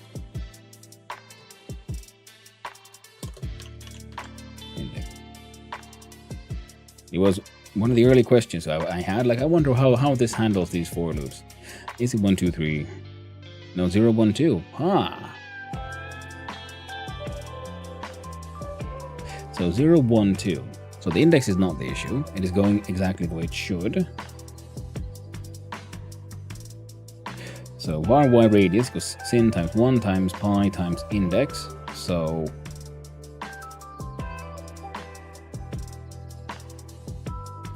pi times... No, I fucked this one up, didn't I? There.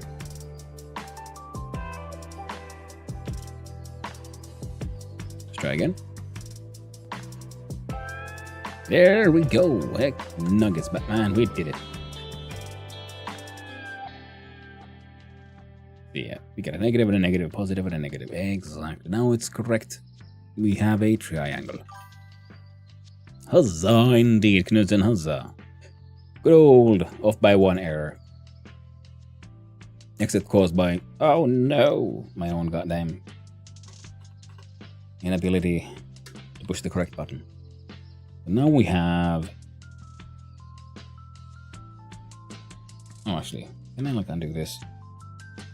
Just in case weird shit happens, we're gonna leave those as a debugging tool. And we're gonna change from 3 to 8.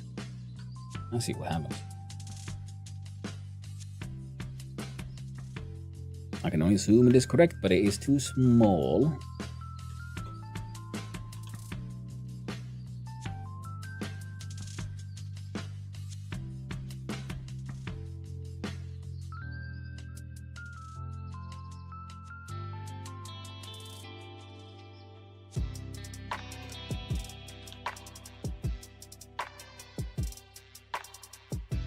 Well, for a puzzle game now, you're too big.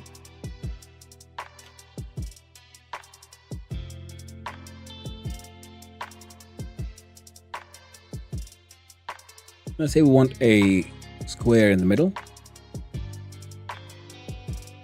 You move around. Can I make another?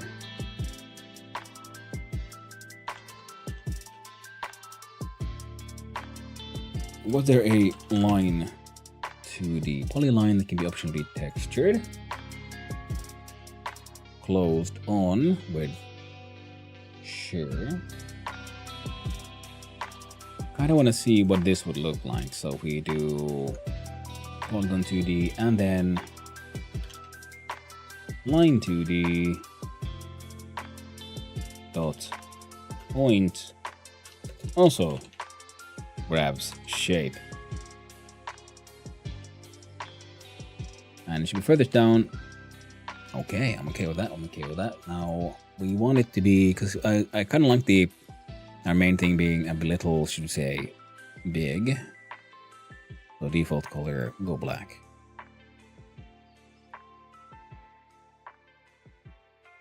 All right. And then we lighten a little and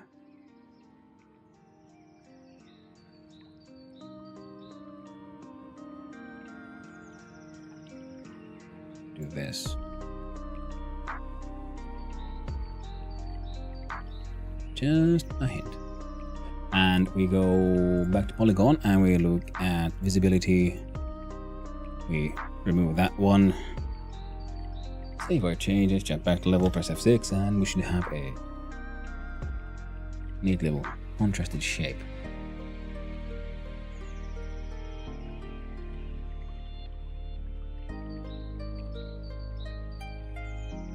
Alright, this is just an experiment now. I need to know.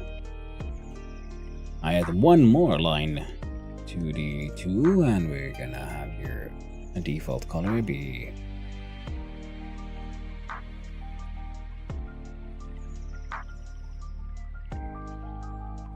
yeah, good. That's good enough. Now the other one was 5, so you'll be 2. I didn't give you a shape.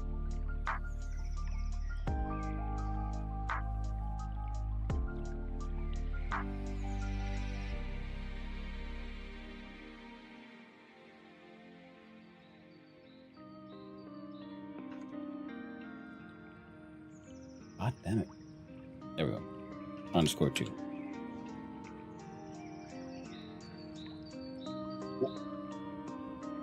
Kind of works. We got to make it closed though. So closed goes on. We go put you from 2 to 1. Save again.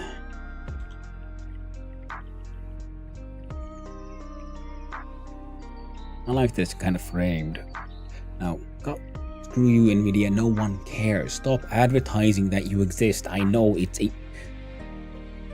I hate it when, your actual computer components keep on advertising themselves. Like, I know you're in there. I put you in there. Just stop it.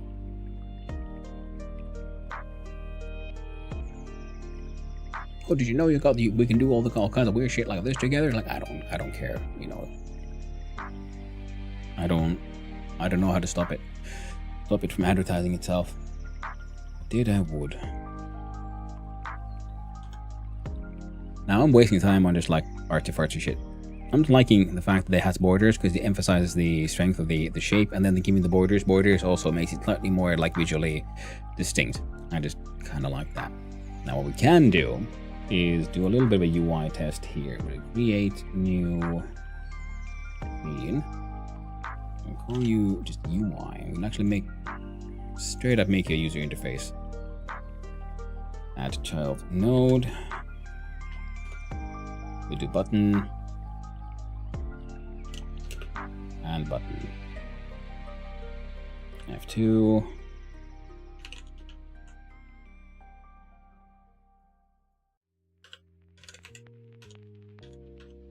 Now this, of course, is absolutely pointless. Use fuck all. We're doing it.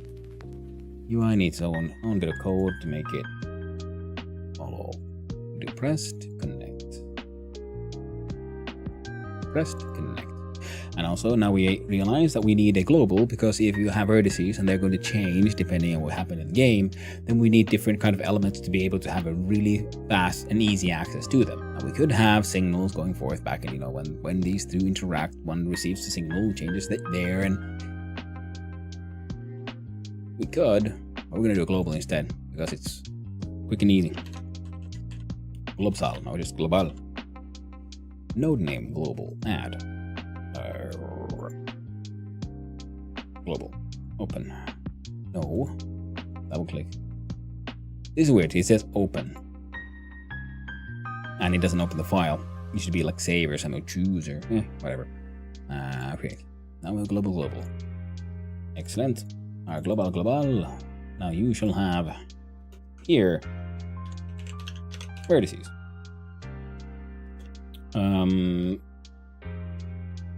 Equals 3 for now. Point. Oh, and of course it'll have to be a variable. We'll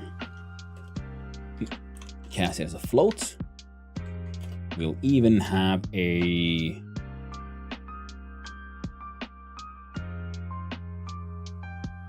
we'll do a little bit of a func of change vertices as an input of change of type float, output of void, so that we have buttons. So whenever it changes vertices, we just give change vertices either a positive 1 or a negative 1 pretty much. And so if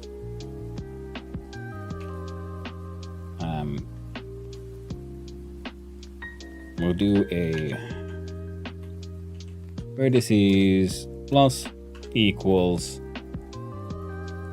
change, followed by an if vertices less than 3,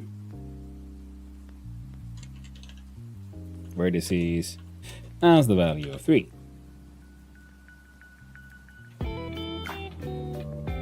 Pretty much it. And print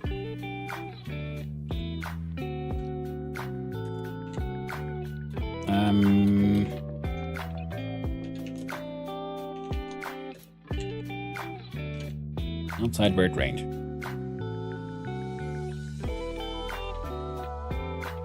Yeah, we're not gonna go below 3, and the maximum we don't give a shit about. Excellent. We save that one, and then we jump into UI, and what you do is you grab from the global dot change vertices 1. Oh no. And copy this one, give it back here, and you give the negative version. Okay, and then we'll get player here, and we have the vertices value here, and vertices grabs it from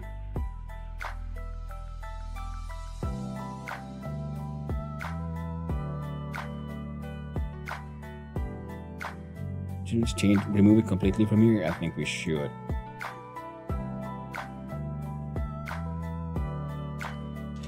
Global vertices. There we go. Radius is, well, it's still here because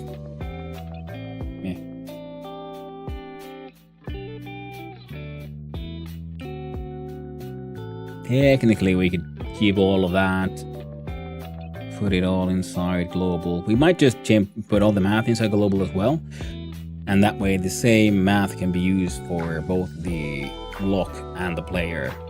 But for now, it'll stay here because I'm lazy. And most importantly, we get a check. We made some changes. We press F6. Game still works.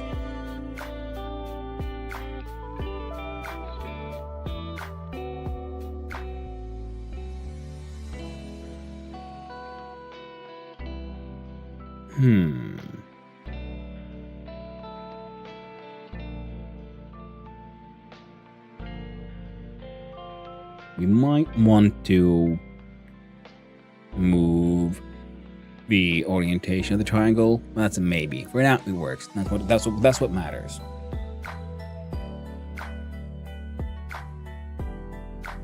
And what else matters? Well, the UI experiments. So we're up. We go back to inspector.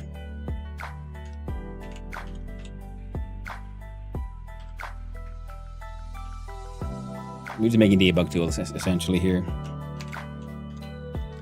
We do it up and we're down.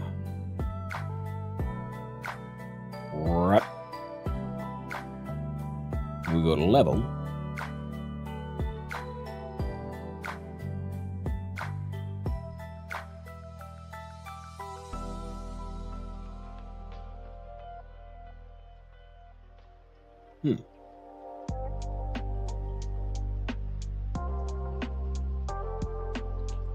Save. There we go. Press F6.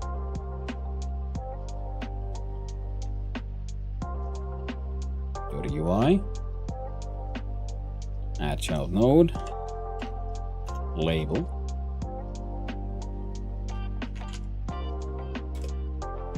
Mostly adding that text help me visualize what the hell's going on. We go in here, we add this one here, we do in the process where label dot text equals words space plus stringify global dot vertices. Change. Save. Then we go into global. Now we call this followed by for face shift P.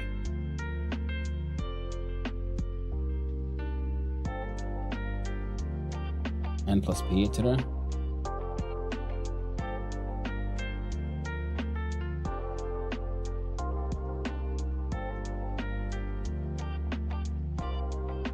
Oh, you mean like phase shifts from like larger to smaller? I was thinking like I just call change vertices. Now for here though,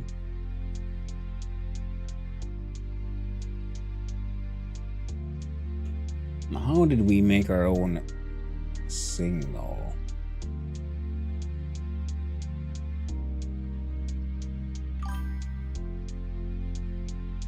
Rotation of the pod. Oh, thank you. Yes, yes. I was thinking like, wait, no, I think I felt like I misunderstood something there. And yeah, okay, yeah.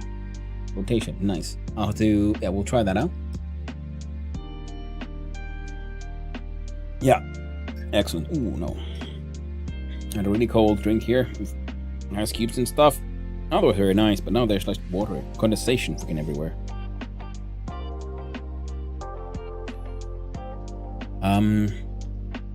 Now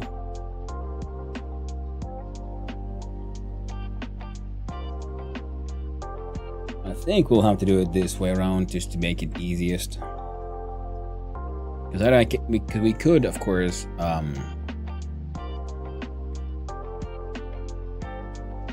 like,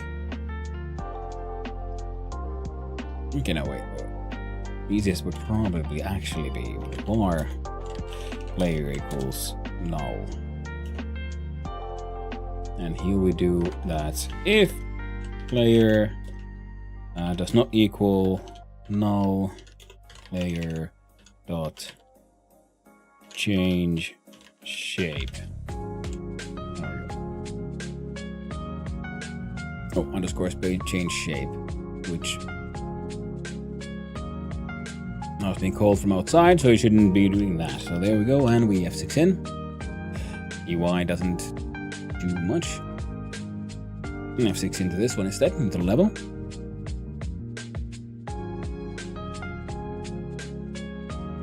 Outside word range, good. That did fuck all.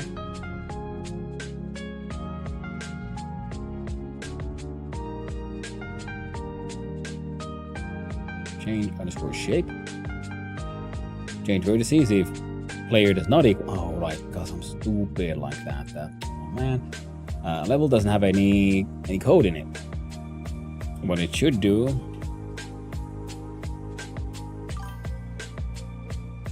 Well, we've got two players here. Delete the first. Yep, that one makes. Ready. Global dot player equals player.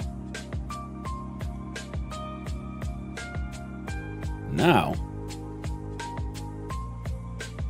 we got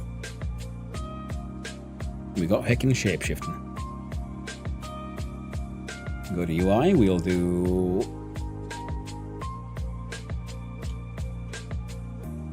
button F2. Do phase up.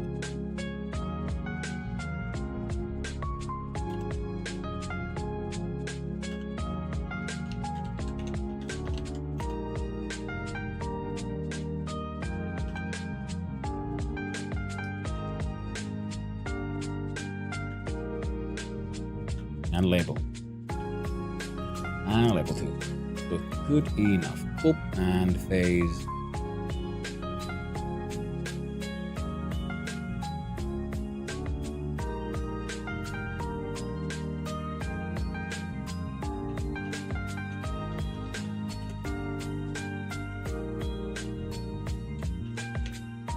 Phase up, phase down. Only one useful P if you always want a side parallel to the y-axis is P equals pi dot divided by n.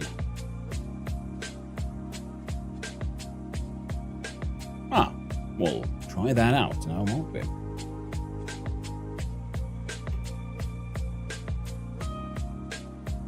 I'll do phase up, phase down.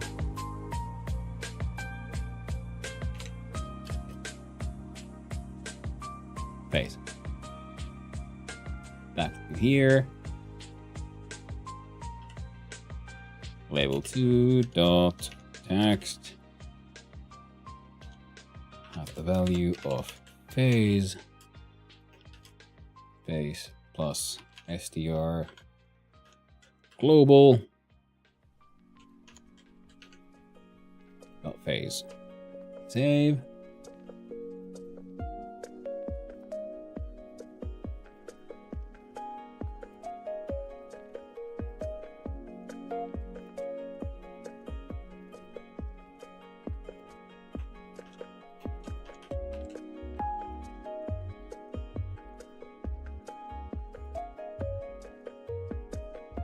Go to global. Make a func. Call it change your phase.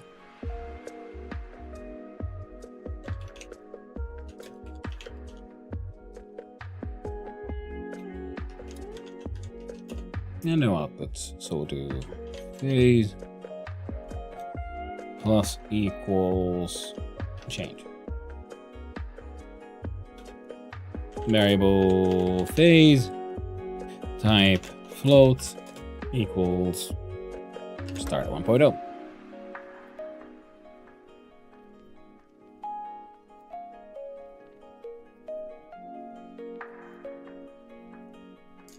Oh, nuggets. Whoop. And followed by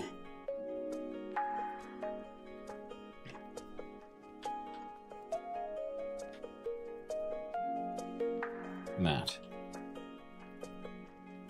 And then we'd look at layer.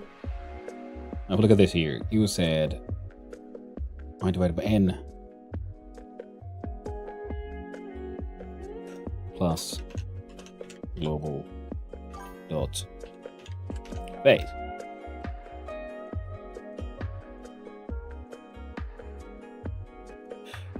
X. There we go.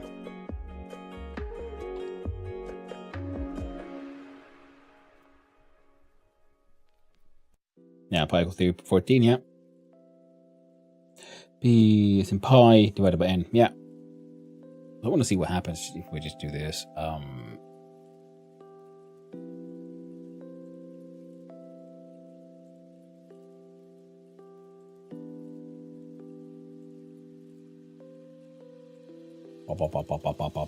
Okay, excellent.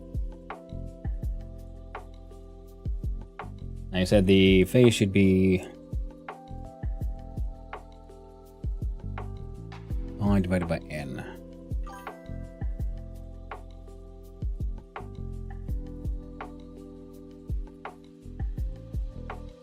We'll do phase equals pi divided by vertices.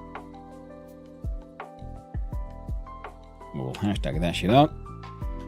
F6.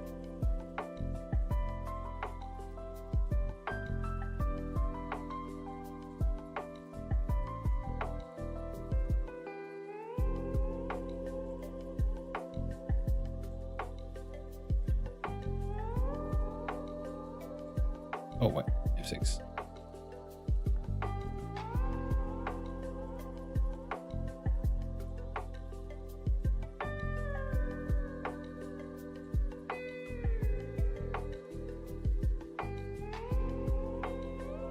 But what if I wanted to parallel X? Is that then...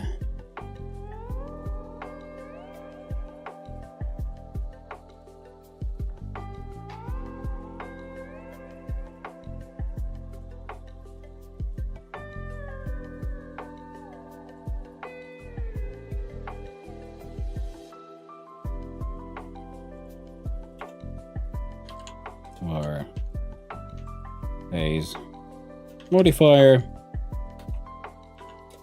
equals 1.0 plus pi divided by 2. Vertices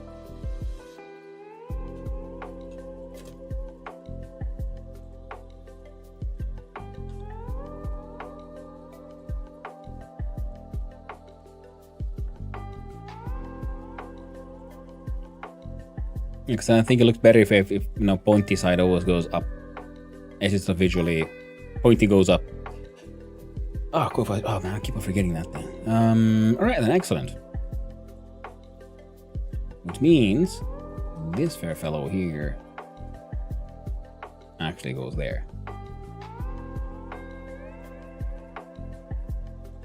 We can completely skip changing phase.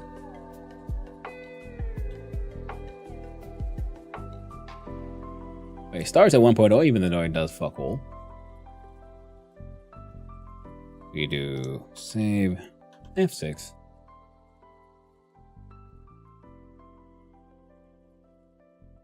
$2.6.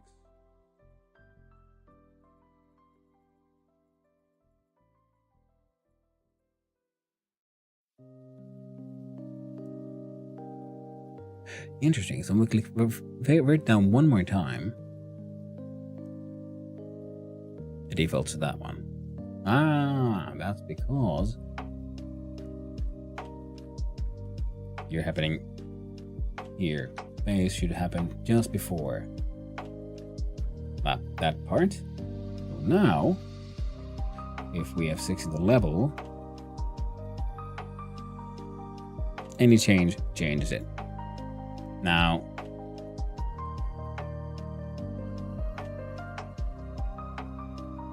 I'm gonna cut you out of here. I'm going to player itself rather instead. Actually, no. Leave it there for now, because what we need to do, like I said before, is move this in the global, because we're gonna need the same one. There we go. So, change shape. Output a fact vector 2 array. Variable. So actually now we're going back to the original form that we had. And then we change here for new shape. And return new shape. And radius, yes, it's gonna live in here now. Radius times float equals, I don't know, 20. I think we had it at 30 actually. Oh, 130. Maybe a bit much. So that way, they're using the same numbers for the block piece and our player piece, so they should always match. Change shape. Outputs fact vector 2 array always uses existing amount of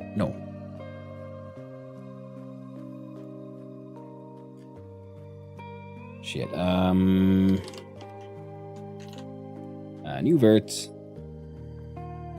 Float. There we go.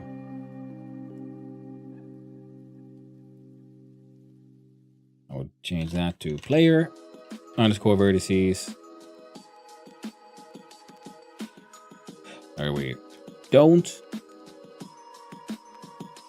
We add a new one. I would call it lock underscore vertices. Do we care? No, all of that can happen inside the level logic. This is just because things will be changing what the player looks like in real time. So that's why we need to have access to this information here. Global of phase.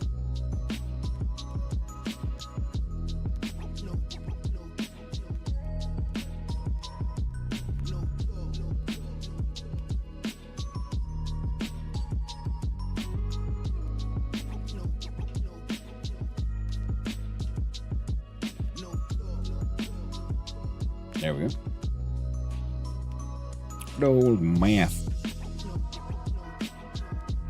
Control V. There we go. So now it's all happening inside here. We don't need you here at all.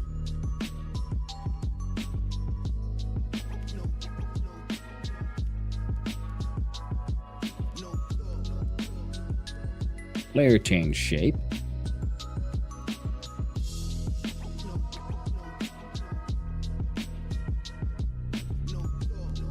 Call it this one just new shape. Now we call change shape in the player. What does the player do? Well, shape equals global dot new shape with global dot vertices.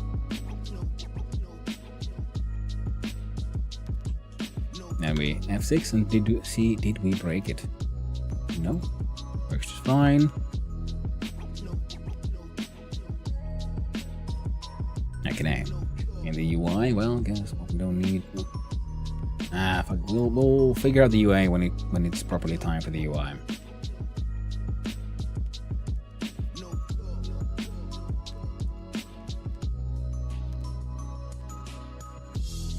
And it also means that we have to go in project settings, look at general, and no, input map, add new action. Move. We have move up. Huh? Let's try it again. Move underscore up. Add. Move underscore down.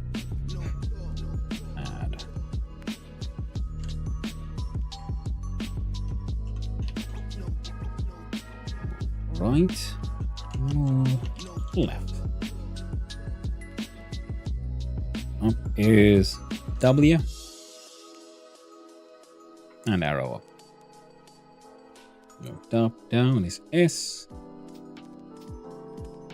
Arrow down.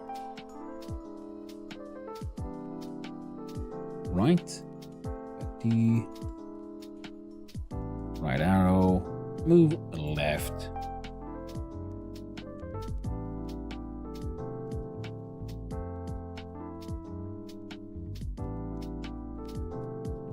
Excellent. Go to player, go to code.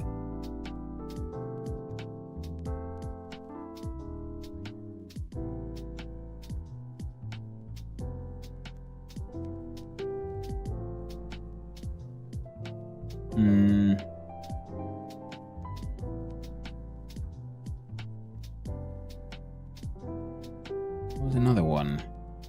I could give all 4.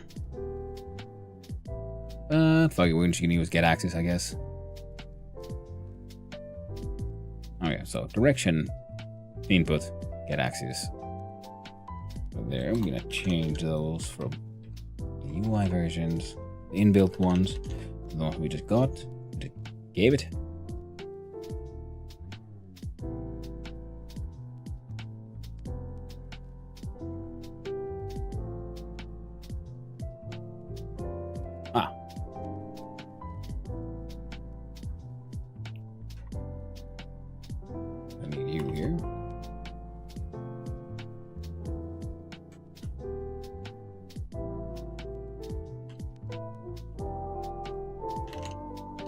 direction of type vector2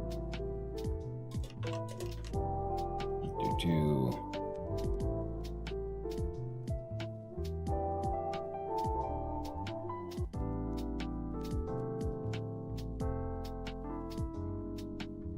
dot x dot y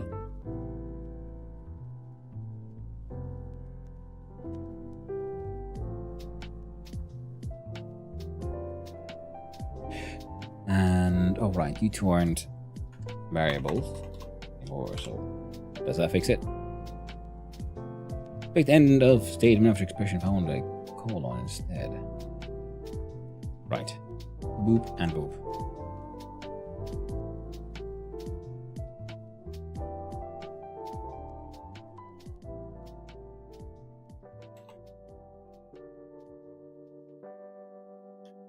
Move toward.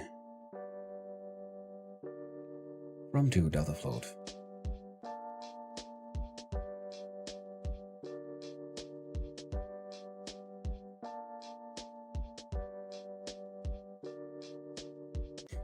Fine.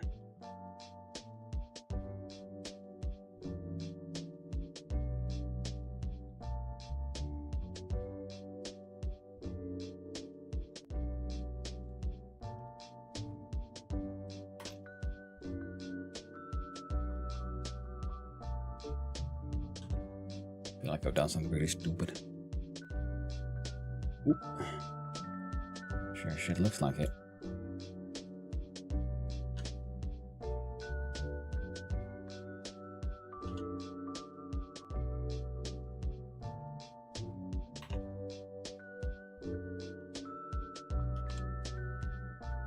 Then we jump to the level and we'll see what happens. I press W and S do it. Now if A and D do this. Alright. It's all move left. My bad. Yeah. Up and down. Yeah. Left, right, up, down, up, down. So now we have movement.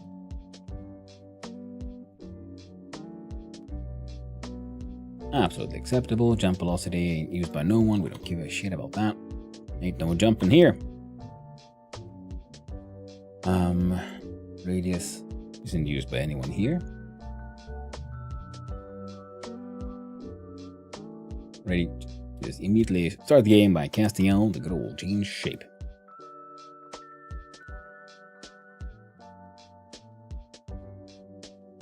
Yep. Also means that level is the question. Level does all of that. Yes, we're gonna do it this way around instead. With a func called spawn underscore player. No inputs, outputs.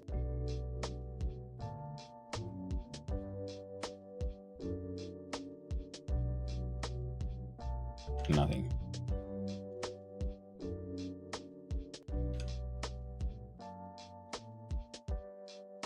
We'll do var new score player equals player dot instantiate and level dot add underscore child of new underscore player and player takes the value of new player. We save that one. We'll do level. We do global dot spawn player given self. Press F6. Does that work? Or does it explode? Oh no, we got two of them. Level delete player. Okay.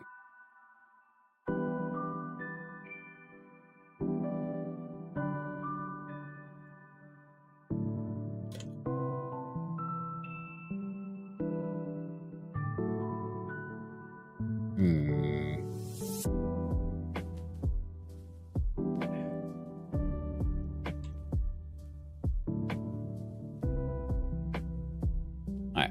In the level, we will then have to have the possible spawn points, so we can add a child node, a target marker? Marker 2D, perfection. And this marker 2D will call you spawn point 1.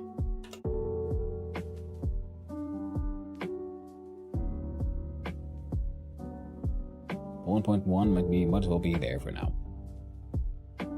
Go to code, spawn point 1, congratulations, you can hang out in here. You are in fact not necessary at all. Player, how are you? So you give in yourself and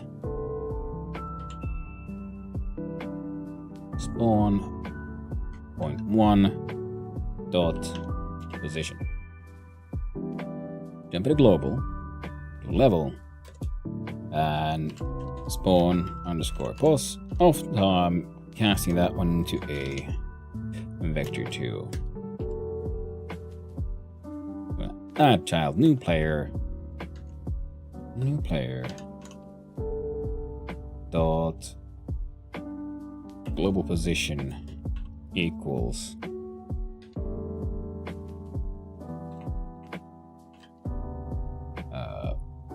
spawn pos. Go back to level, not just position, but in fact exactly the global one. It worked. So we got shape and then shift. Wonderful. Now, for the level to work, we can have to add let's make a new folder for this one. We'll call this one simply the lock.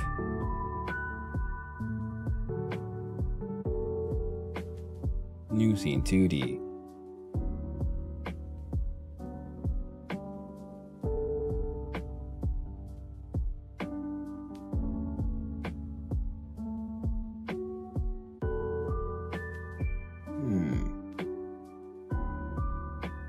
Should we just make it immediately into an area 2D?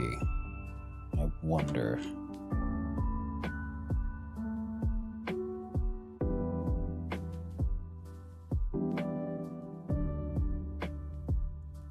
Let's just make it a normal 2D scene for now. The music is making me uncomfortable. See, I'm only 1 hour in, but because this is one of the very last ones, so I'm like, oh no, soon it's gonna say like, oh, you only have 10 minutes left. Like, oof. Well, thankfully it's not that bad quite yet. Now I was trying to figure out what is the best way to make this thing work. Now, one way would be to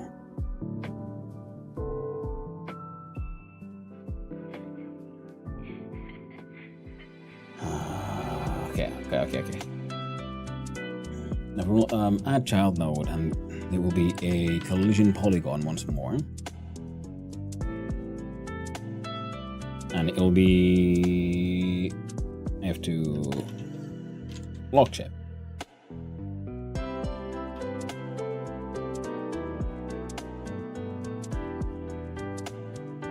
And this one will be F2 keyhole. We'll change that from lock shape to keyhole shape. Because I'm thinking, like, if I have the keyhole shape be its own thing, because we can look at the signals, draw hidden.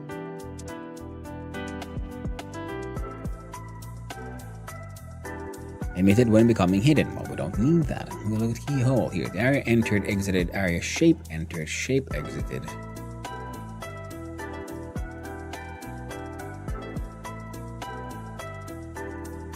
So how do I recognize when something is like completely inside something? And that's what I was wondering, like if I have an area on the outside, we first detect you enter this area.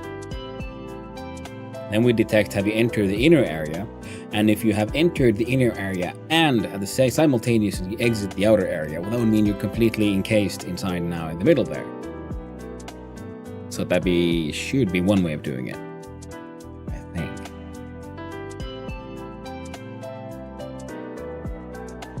But before we go around reinventing the wheel, we'll see could you detect something completely side. Something else.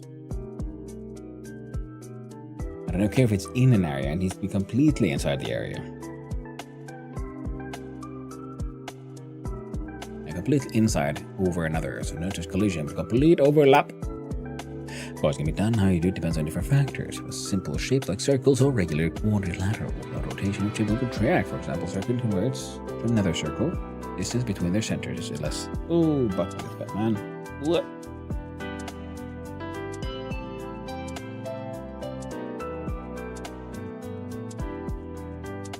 Now we can, the collision, exactly. If you have collision and the correct vertex count. Yeah, maybe we have to check for the vertex count for the key to fit in the lock, yes. And then with collision would work, but I would like it to be like more overlap. But they have a very good point here. So we get the detection, we detect collision, we detect overlap, and then we detect distance between their center points. Because if it's close enough, we don't have the 100% overlap, because that can get really annoying. Because if it's not a pixel perfect overlap, that'll suck ass.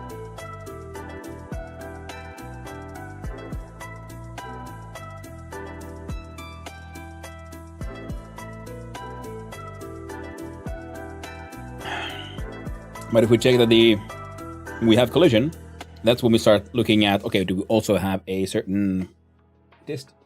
Because if the distance between their center points is short enough, that means it's close enough to be considered an overlap. There we go. We'll deal with that later.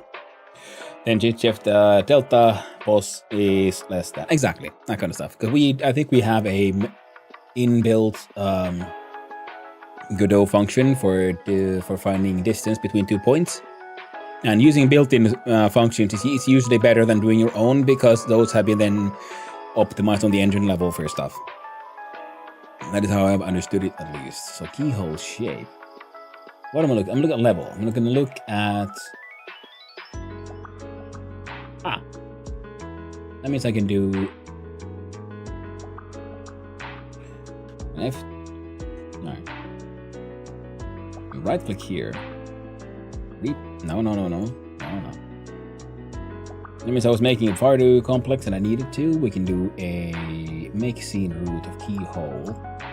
Keyhole gets renamed to lock so that things make sense, because it's the scene and the object, and this other one does fuck all. Keyhole shape, though, again, I was about to fuck up there. Add first script. There we go. Now we have its own lock script.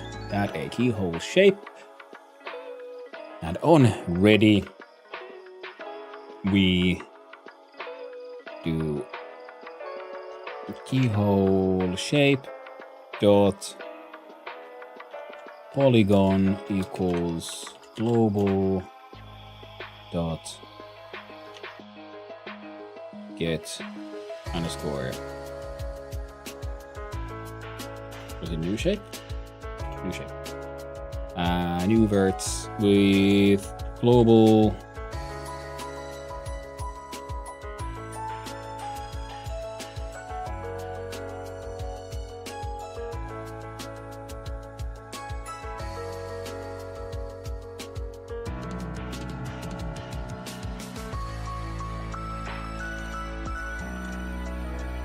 we'll add that into global. That'll be fun. Level verts. Okay. Jump in here. We do first. I think it will happen on the level of on the levels level, and now it's fuck it. We'll just do it here. Level underscore vertices.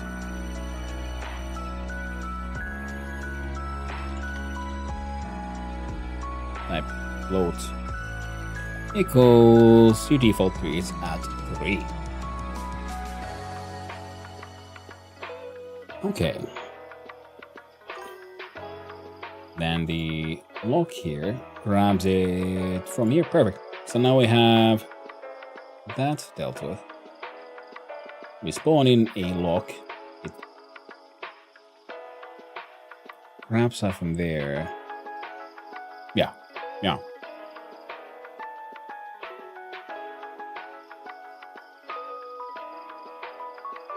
Level's the only one who will ever do anything with the lock per se. So I'm pretty sure we can add a... Oh. Wrong way around. There we go. But we save that.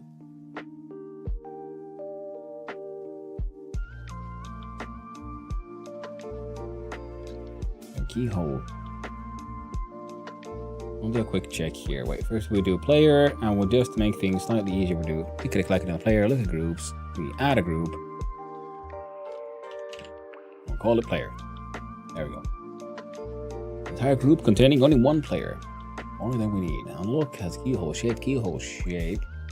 No, look itself here has the signal. Body entered. Connect. We'll do a variable that is player in range of type bool, which starts out as false.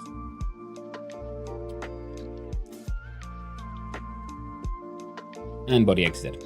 We'll do here like if body dot is underscore in group player. Then that is wrong. Player in range equals 2. Like nuggets, there we go.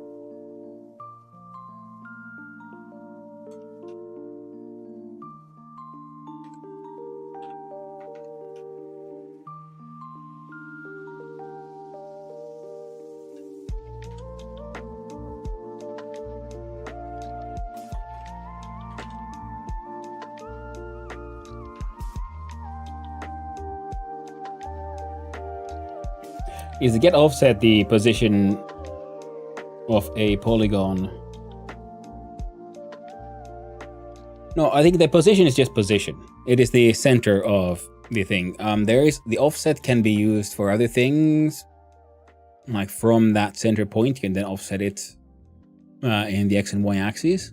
But it has a global position as an object within the level, if that's what you're asking, if I understood that correctly. So now we just do this and then like process, you know, if player in range, and I know this is enough, but I'm gonna do this anyway. It's true, and you're gonna do fuck all for now. I'm gonna deal with that later. Then we look at the level.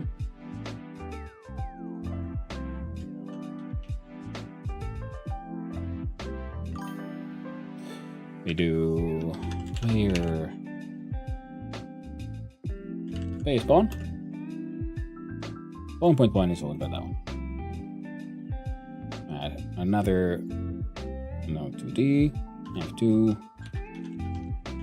We'll do lock spawn. Jump into here. Oh, by the way, spawn.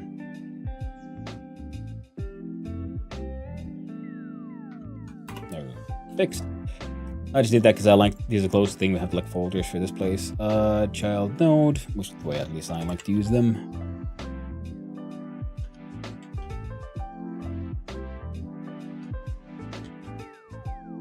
Marker 2D. 3, 4. F2 lock. 1.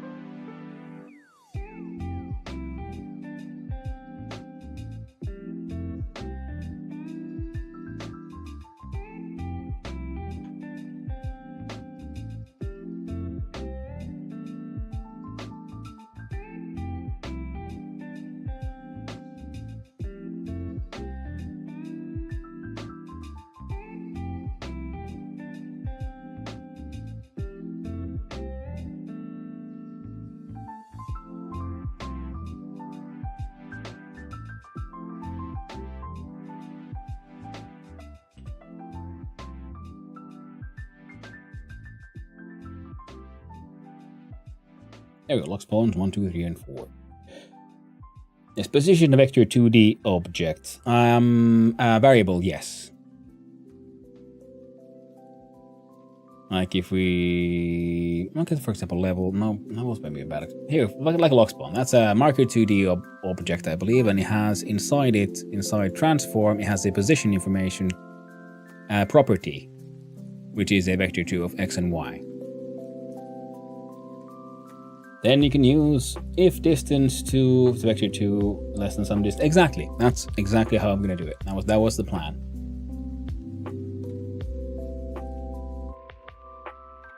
I was thinking first I want to make the locks spawn in, and then we'll figure that one out. Yeah. Glad we're on the same page. Now, lock spawn. How do we...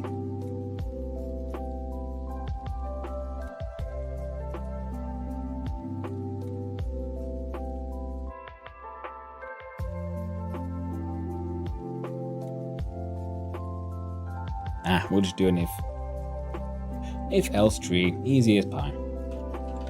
Func spawn underscore lock. No inputs or outputs for now, and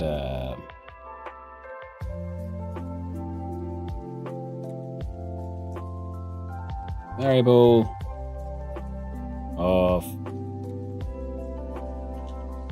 number type int equals the output of Randy range between,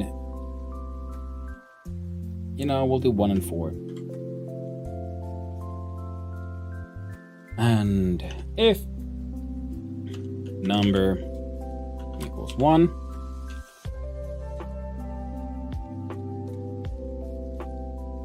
let's see.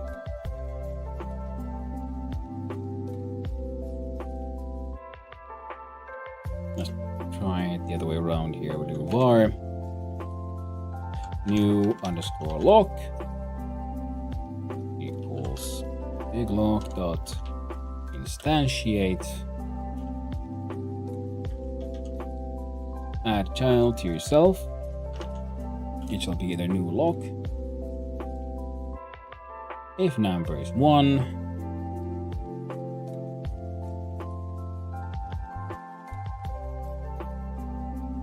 and of course, you could have these positions just as vector 2s in here, like an array of positions, but I'm just lazy and we're going to do this fast, so I'm going to use these markers as something I visually move around in the editor, and then from them grab their markers positions in order to then get the lock to spawn in the correct point.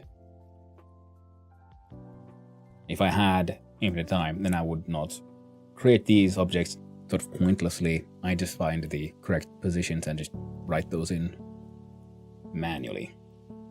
And I might end up doing that anyway. So if number equals 1, then new underscore lock dot global position is the same as lock spawn 1 dot global position. And then good old elif 2.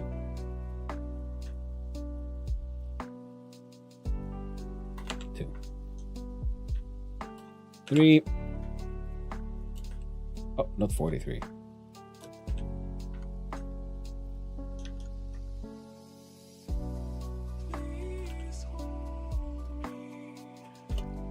Don't. There you go. There you go. So first we have to spawn in and add the child with the new lock, and after that, because if we can't change its position before it exists, pretty much. So now it's instantiated into code, and we add child where it exists as an object. Then we define what is its actual position, and this way we should have a lock in. We just spawn lock. Ready, and spawn lock. Then we jump into 2D for the level. I think it's about time we got rid of these. And now we're just gonna stretch them out a little. There we go. So now we have a beautiful level. And I'm gonna hide them because I don't look at them. Put in the good old grid. And let's see here. Lock spawn 1. Was it shift to hold down? No. Alt. Yeah. 1 is top right. So why not? Number 2 here goes there.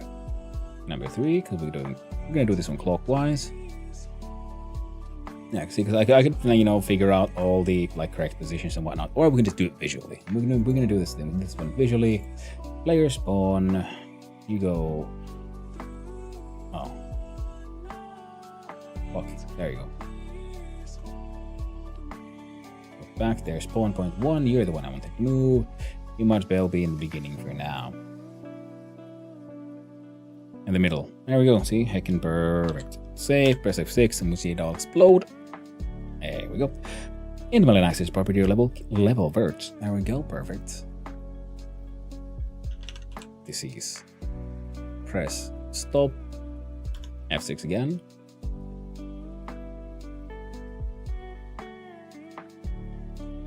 Well, that guy's coming in just fine. Debugger, let's see. Parameter delta is never used.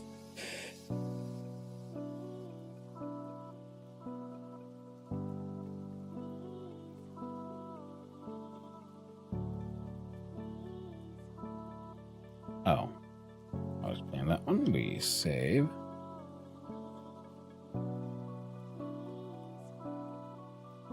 We are in global vertices. In global vertices. God damn you. That was my mistake.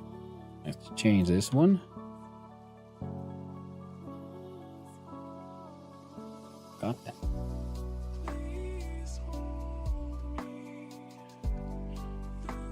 There we go. And here as well.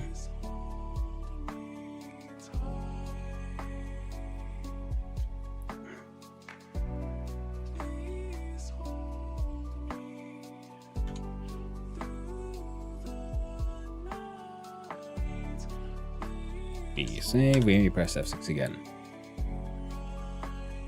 Alright. Still works. Heck and New shape event, vector 2, x, y. Return new shape. We look at player. We call in a new shape, then collision polygon, and all that equals shape. Excellent. Now look, of course, isn't doing fuck all. We just call in new shape, keyhole shape, polygon equals that. Ah, boss.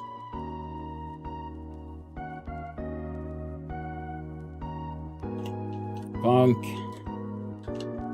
new underscore shape equals heck nuggets. That doesn't need to be its own heckin' function now, does it? We do this. Where is my lock save? There we go. Keyhole shape. Cancel that shit. And good old polygon 2D.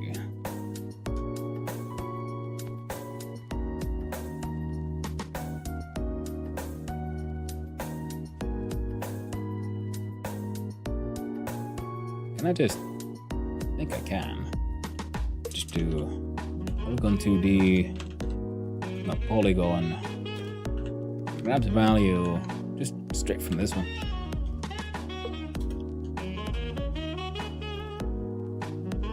There we go, heck can work.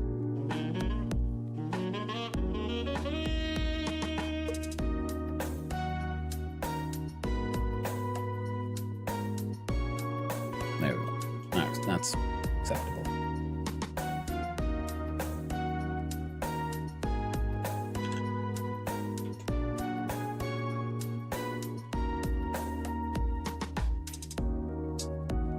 do line 2D point grabs value from keyhole shape.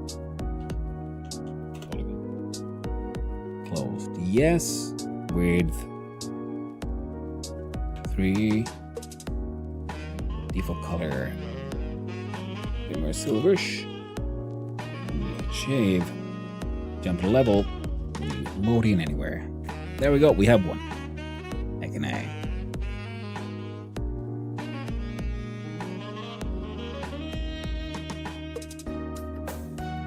We can have a sort of modulator so that once the player gets close enough, it starts like brightening up until you properly overlap. That could be fun. We could even make the thing smaller. Now let's go deal with some of these bugs. Or complains about, oh no, if you're not going to use the delta, then put the underscore. What is this? Is that global? There's going to be no fucking global process. Or global ready. There we go, fixed. New shape is shadowing an already declared function with lane 29.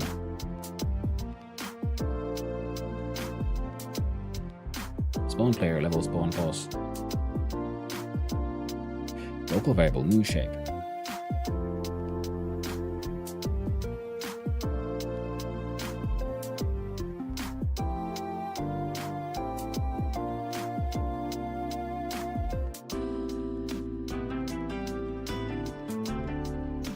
Shadowing an already declared function line 29.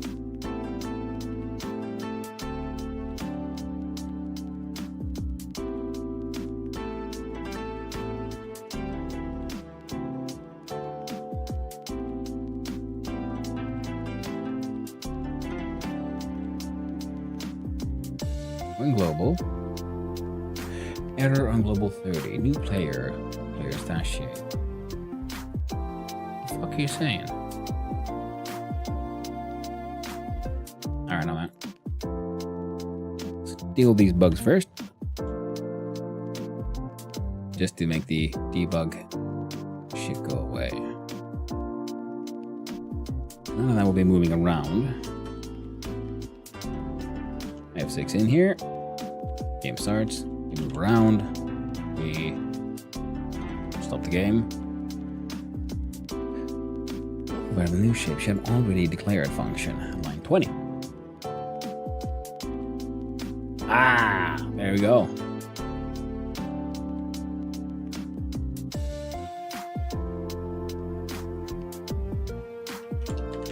New ship array. Copy.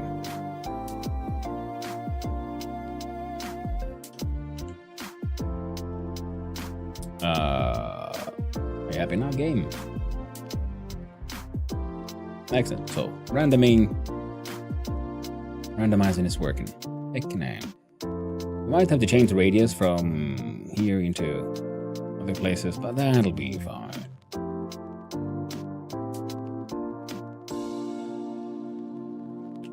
Alright. Lock spawning kind of working. Player spawning kind of working. So now we'll go back to the lock GD. If player in range equals true. No, right, of course. And then we'll also do another variable. We'll just call that one player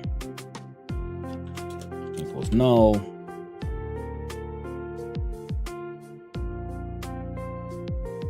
It is a character body to the. You know what? I'm not gonna. Okay, I'm not gonna cast that one. Something I could do if I had enough time to be bothered. Player range equals true and player equals body. And then player equals null. If player range equals true, then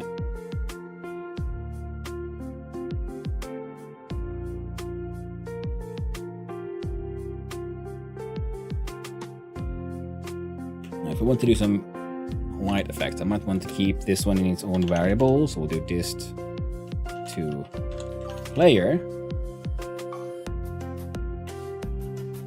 Not these 0. Type float equals 0. Hey there, Fossil. How you doing? Did you watch basketball? No, I didn't. I mean, I was afraid they steal my head.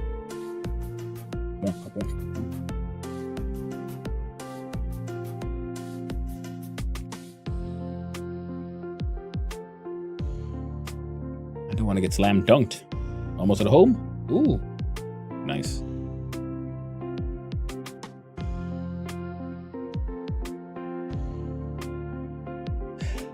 What the heck am I doing here? Okay, player in range equals 2. Then we do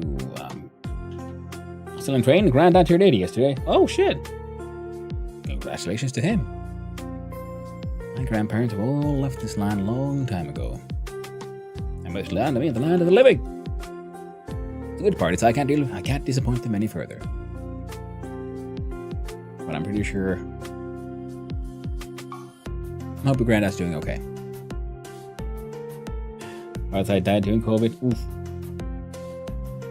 A lot of people lost people during those years. Mine had gone from already left before that. Cancer took most of them. Now you would have. Let's do a little vector 2 magic. We do vector 2 with control click. So I know you have interesting math. Angle to angle the point aspect, clamp, F cross, keep the percolate, distance 2. Return the distance between this vector and 2, and 2 being vector. Yeah, nice. So we can do back to here.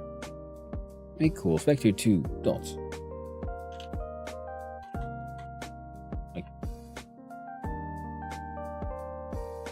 Wait, is this just self dot global position dot distance to player dot global underscore position?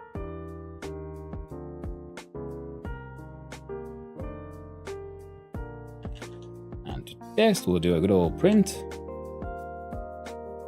Test plus stringify. We don't need to stringify, we just add just the player. Nope, I was wrong. Can't do that.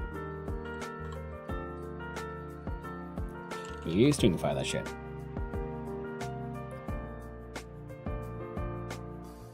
Now there's a very good chance this entire thing's gonna heckin' explode. So last night, Finland beat Serbia and the world's best players. Holy shit, we did? Basketball? Nice.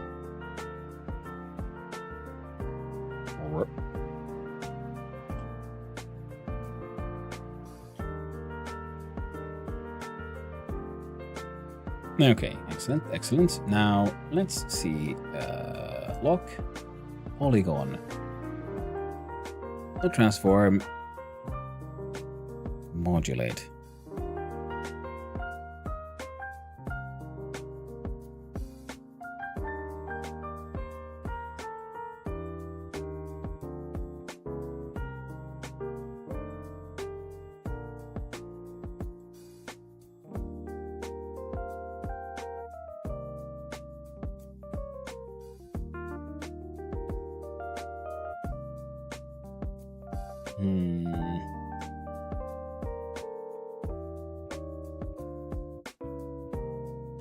Let's see if we can figure this one out. So we'll do polygon 2D dot modulate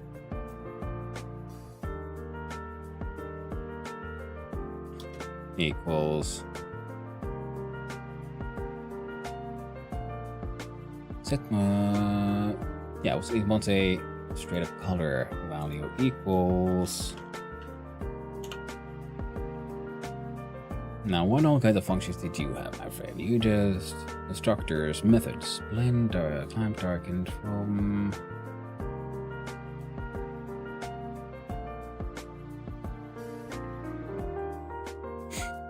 It's a new color result for making this color lighter by a specified amount, which also should be a ratio from 0 to 1. See also darkened.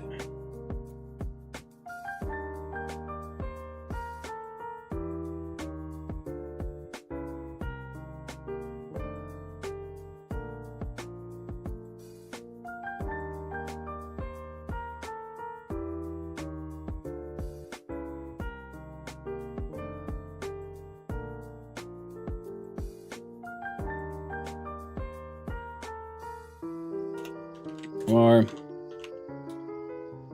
color of type color equals color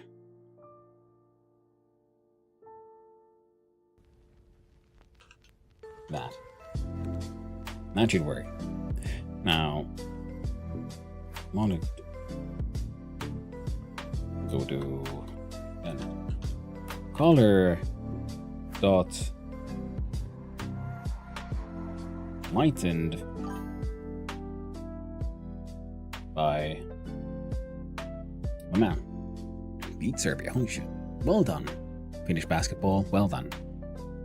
I know Finland isn't really the strongest in many sports. You know, we kick ass in hockey and horseback archery. But cool to know that basketball's doing as well. Nice.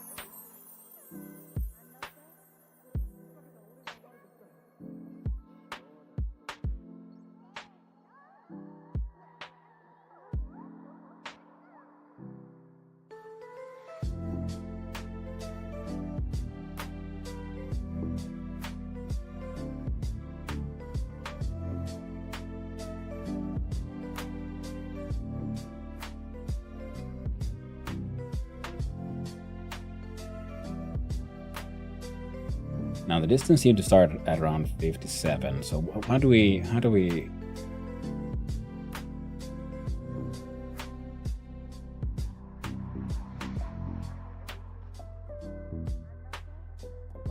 So good.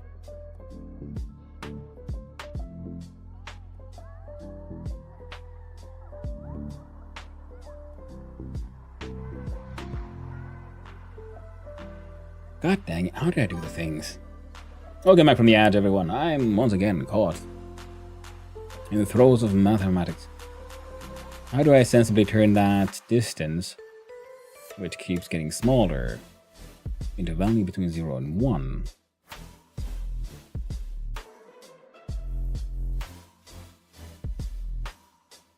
I'm pretty sure we can't just normalize a freaking float now, can we? That'd be too handy now, wouldn't it?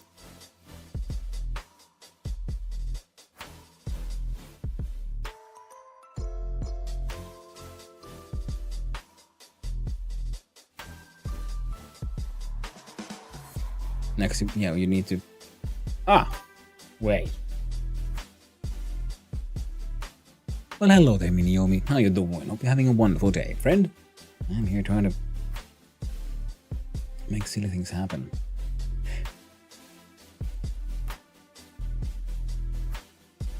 So what if we... Good, how about you? I'm doing pretty well. Having a good time. Having, a little bit tired. But nothing too bad. We came up with a funny idea. We're getting a lot of help from J.K. Knudsen. And now I'm gonna figure out how to do this thing. So if we do bar temp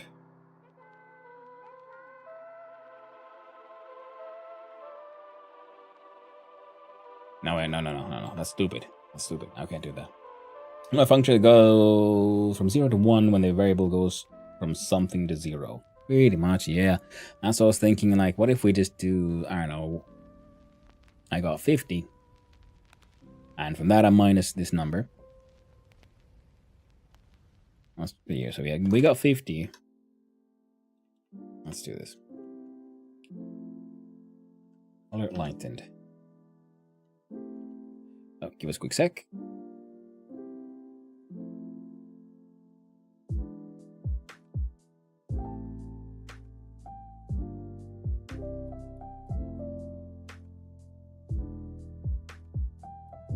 And I returned. Where's the thing? There it is. I'll have to remember to fix that. So thinking, yeah, what if we got 50 minus just the player divided by, is that 50? 1 divided 1 plus R is an okay starting point.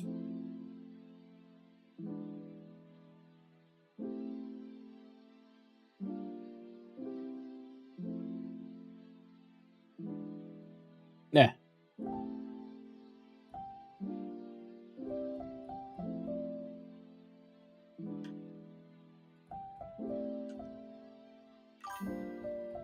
Never watching 2 streams at once again. Oh no, so many noises.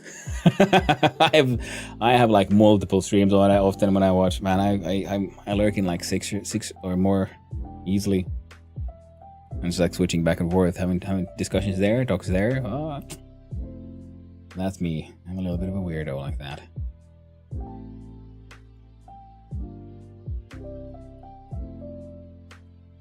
Then we do a little bit of we do a new line and call that freaking math. Plus SDR. Same math. Press champion level, press F6. There we go. I'm closing after mount arguments.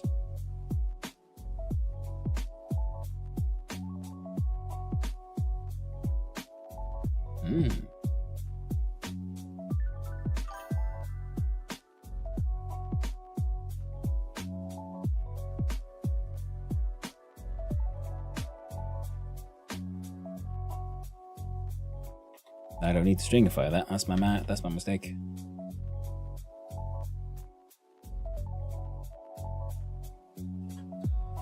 Do need to put it inside parentheses though.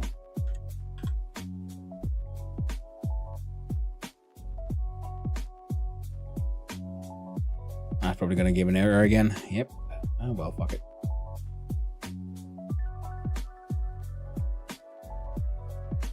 Oh no, silly goose.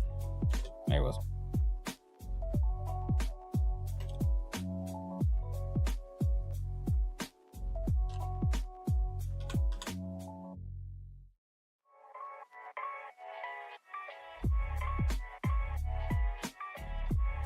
Well, instantly went full white.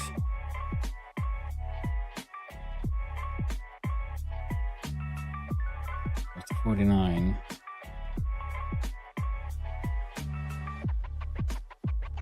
Oh.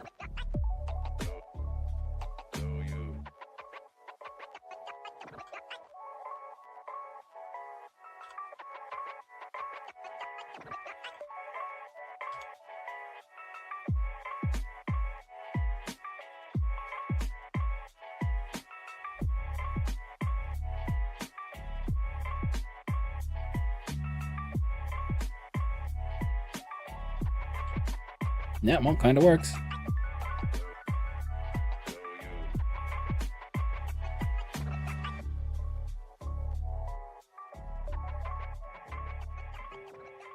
And Isaac Rimwell while lurking. Oh, well, thank you very much for the lurk. I really appreciate it and hope you have a good time.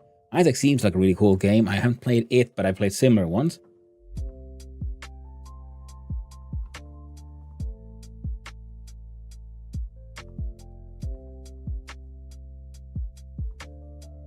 One plus radius.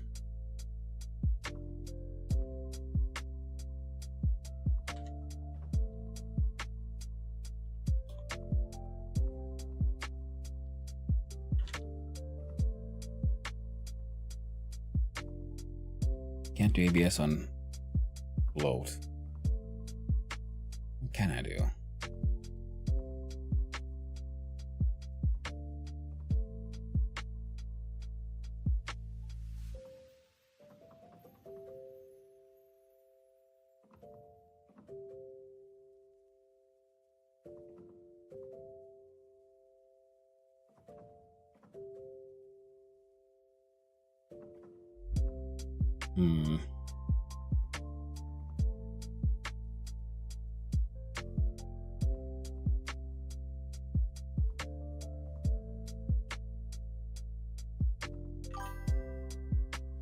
I'll do Isaac challenges where they unlock new items for you. Ooh, nice. Yeah, that seemed pretty cool. Seems like a very, very cool game.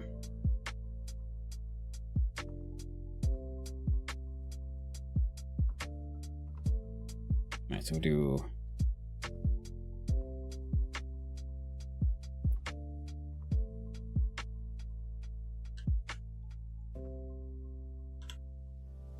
double checking.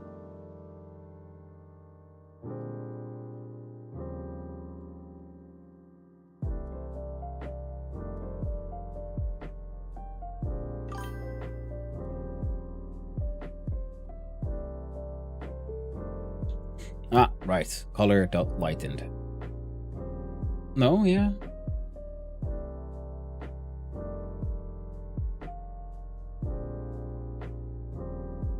Horizon did have a heart one where I could not heal myself. Heart items were turning into coins by the charm of vampires. Items so I had to get no damage, so I can heal by sucking blood of enemies.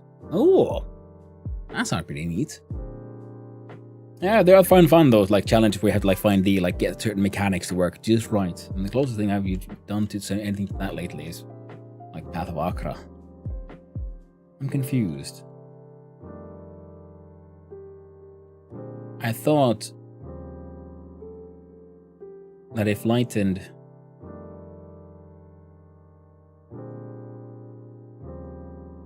returns a new color is done to making this color lighter by the specified amount, which should be a ratio from 0 to 1.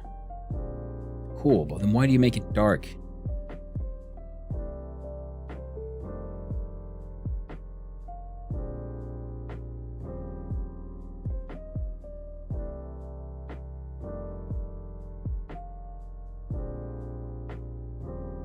Wait a minute, is that the problem?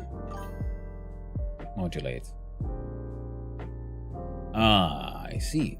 Right, okay, so how about we do instead modulate with this color. That will probably fix the issue. Because I fucking around with the modulation of the thing.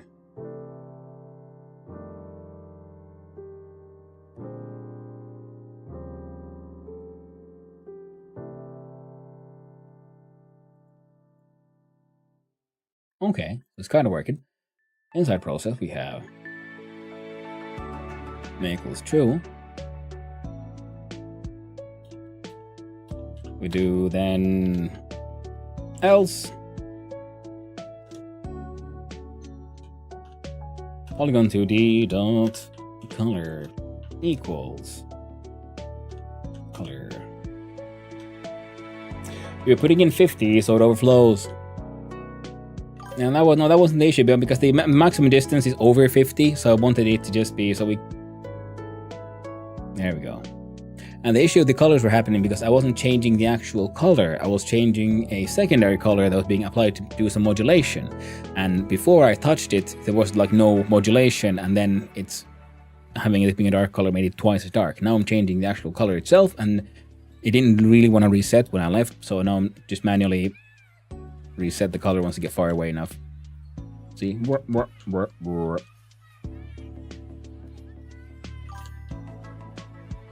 I'm pretty happy with that. And go with lock. Add child node. Good old line 2D.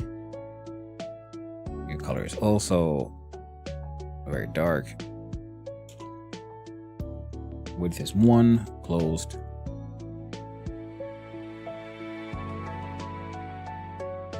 Good old line 2D do.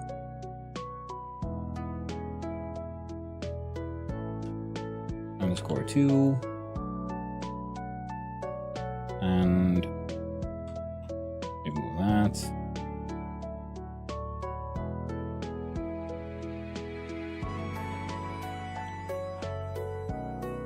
Okay.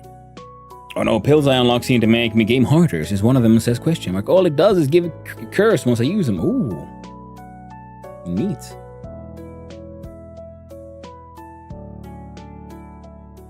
Ah, no, I need to make that the other way around. Otherwise, yeah, I like the frame, but in the lock. do this. Copy. Jump over here. Color. Paste. Enter. Oh, I accidentally put it here. Somehow. Cut. Paste. Save. Yeah, now it has a little bit of a shadow. Yeah, that makes more sense now. But I also want to look at global. We'll do, so current radius is 30. So I'm gonna add in here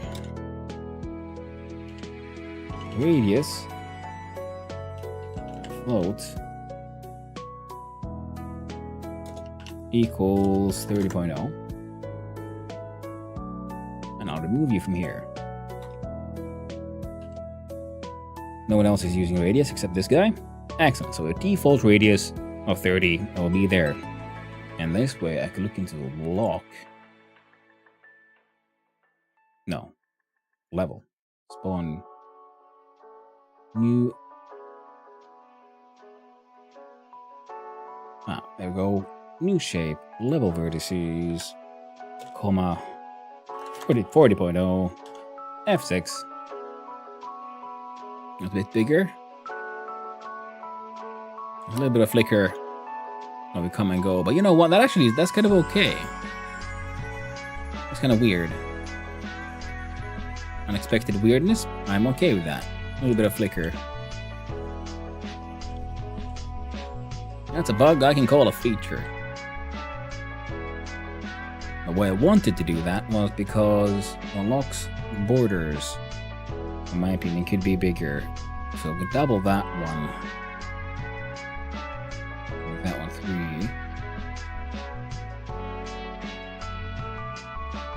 3. There we go. Excellent. Apart from the fact that let's go to level.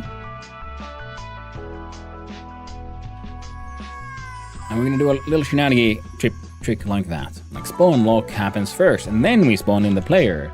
And that way we don't have to worry too much about the order of things, because they'll be added in at a different order. See, now they kind of fit inside each other and everything.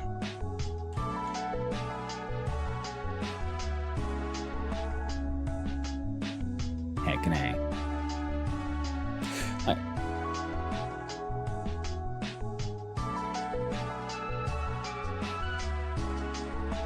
Hey there, Taco Nuts driving about. You glad you like it. Hydrate, holy shit nuggets. Sure, you make that.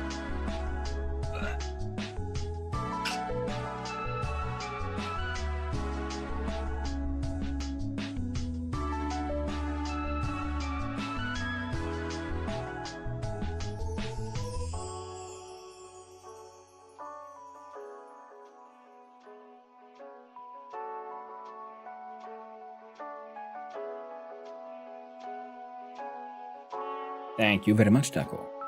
The hydrate, I do appreciate it. You keep me healthy here.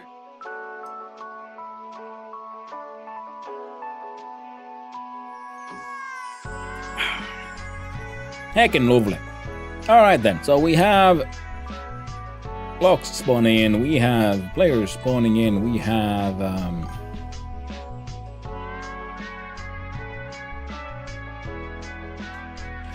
do func.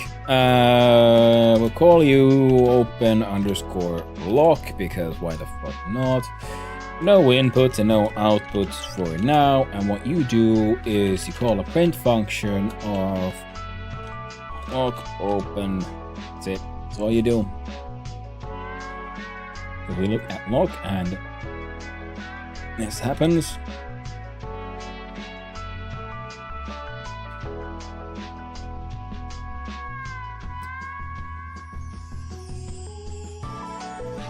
And I can do that. And inside here, if dist player less than 10.0.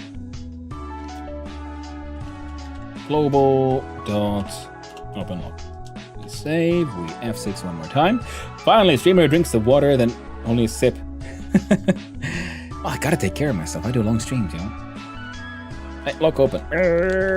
Boom. See, heckin' works. Speaking of, I'll have a little bit more.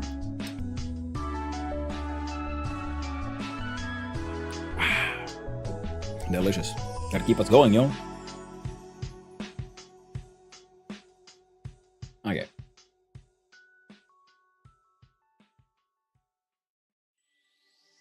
Lock is pretty much done right now. Holy butt nuggets. I know this music. Please don't tell me. Oh shit, we're in our last hour. Oh no. Still don't have a level or anything. Okay, so. Thanks to these buttons, I think we have all made all these functions we would need. So what we're gonna do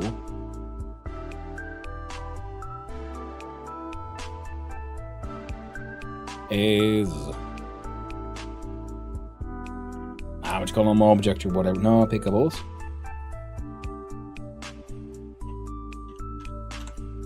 All them pickups.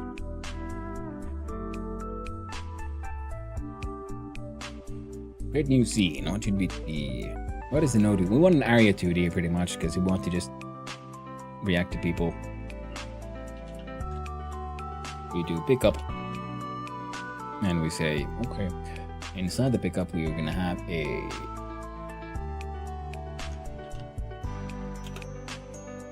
For now, there's the colored rectangles. Why and not? Now zoom on in so it's all be nice and centered.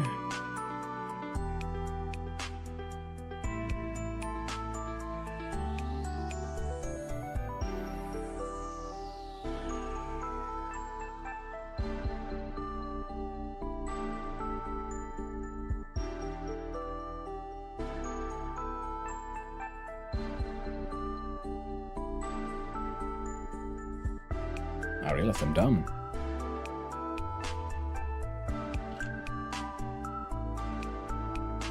So I might just want to make it itself a nice little polygon. Color for now, it'll be nice and bright and green. There we go. Heckin' perfect. We'll do data. Factory to do, add elements.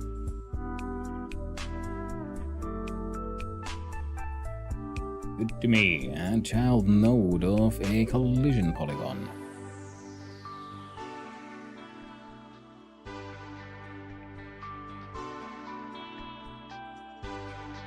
I'll look at a global here, so... Dang.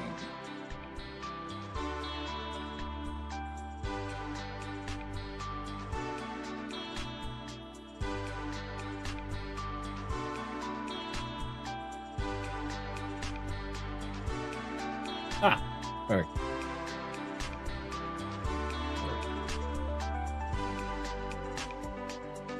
We do lore, shape of a type of fact vector 2 array.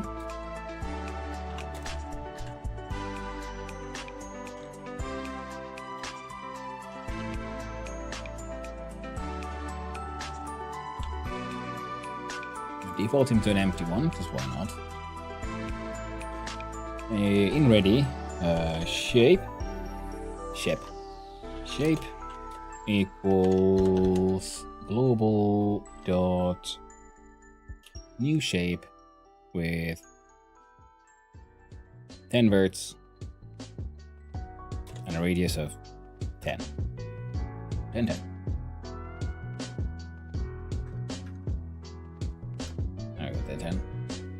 That doesn't require casting. Then we do a... Oops, sorry about that. A couple of on-readies.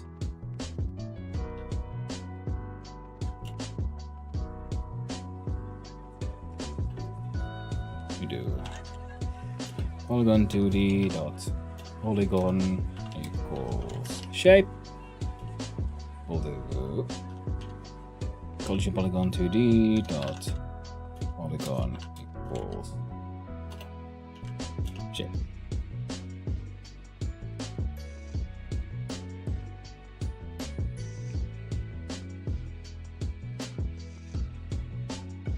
No, we don't need a shape.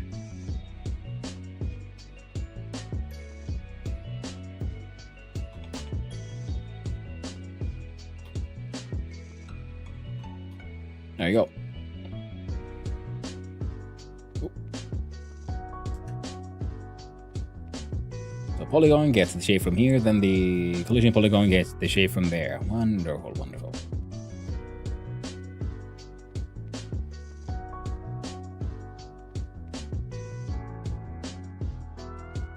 Here we go. Body entered. And that's all we need to do. On body entered, if body dot is underscore in underscore group player no redraw queue free, which means delete yourself.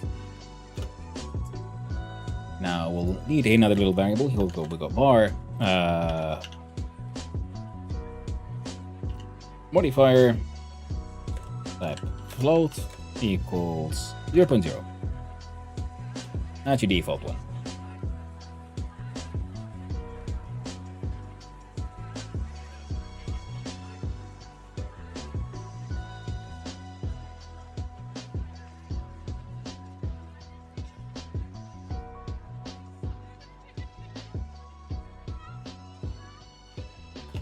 This will default into 1.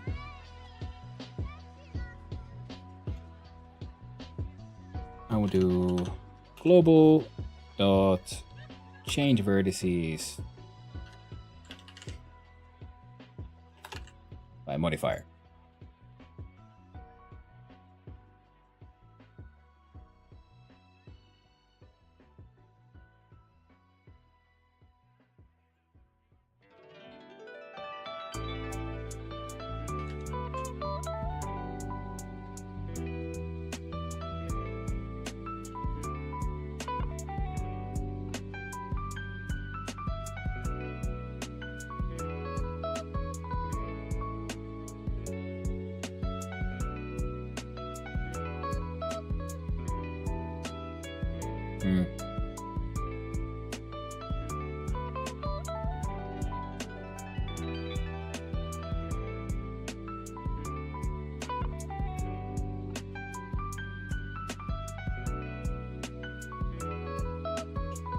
We'll check like if modifier equal greater than 0. We do polygon 2D color equals color dot 3.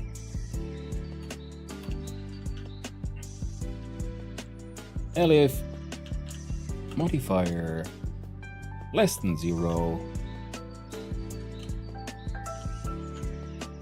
Polygon 2D color equals color red. Visually distinct enough, I'd hope. No pass.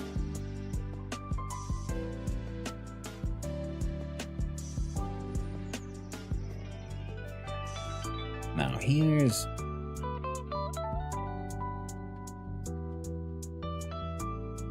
can I just do this? Self dot rotation degrees equals 180.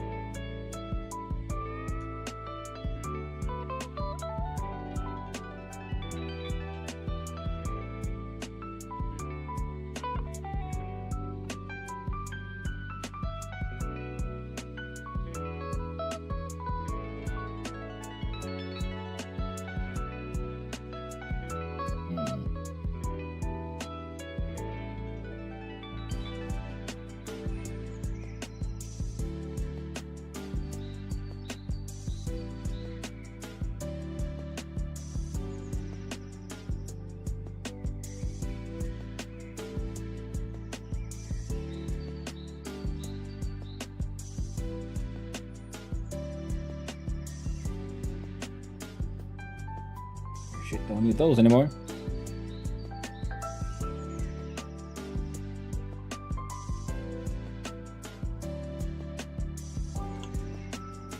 What do you look like, friendo?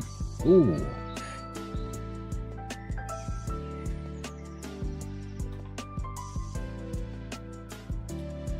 There we go.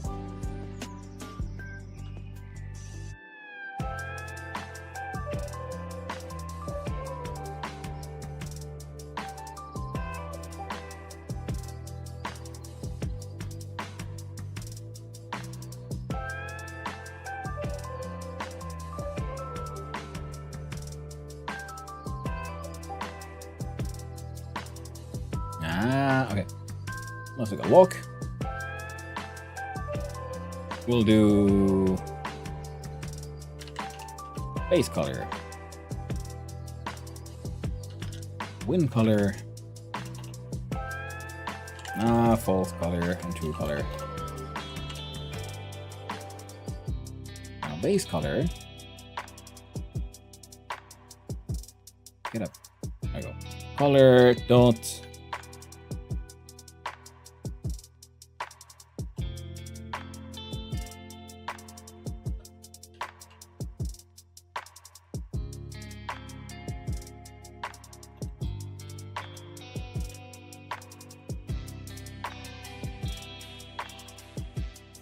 Okay, gray.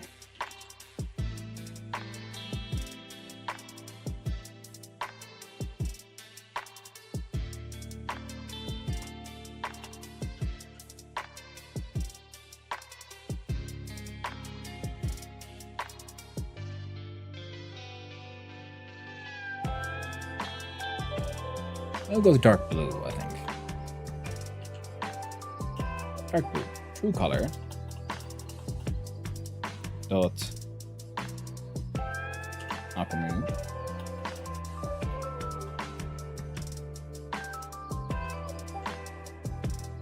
So dark. Red.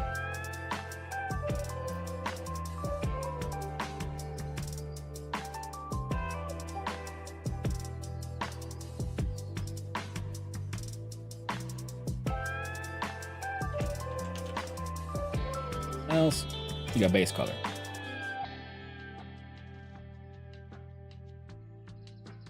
We do if global dot vertices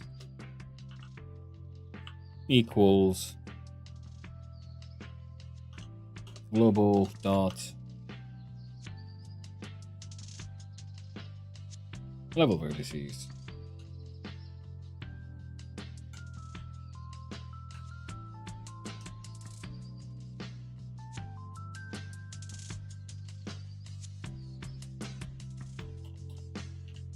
Else color that lightened with false. Well, then we go with the false color. Otherwise, it'll be the true color. Save with F6. That won't do jack shit. In fact, create new folder. No, not a new folder. New scene.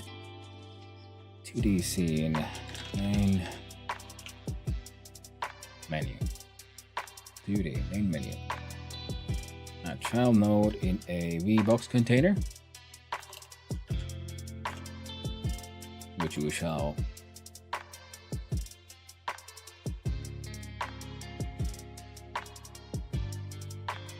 span looking everywhere. A child node. We need a label, which is called what's the game called? Damn.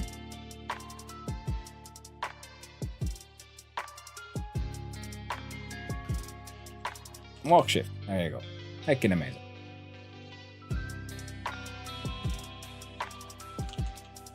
The button says start game.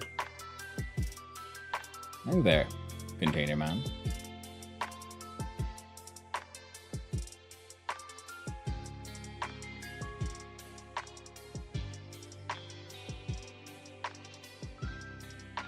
I'll just do the grid then.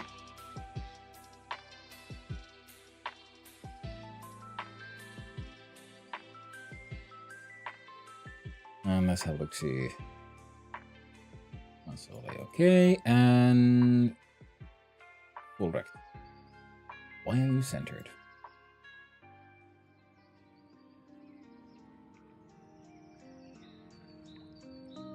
Okay, there we go. Good enough. Good enough. I'll use center, override fonts. Not font size to 48. There you go.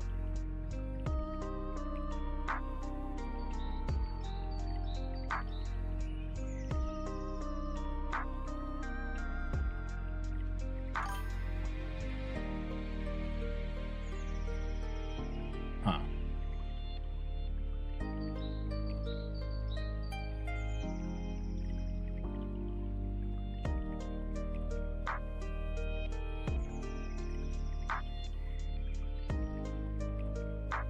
Why is this thing being so weird? Hey there, Doom Wretch. What you doing? I'm making a game. It's the Trijam, the 3-hour game jam. I try to take part in every weekend. There we go. Now you though, like it. We'll just do this.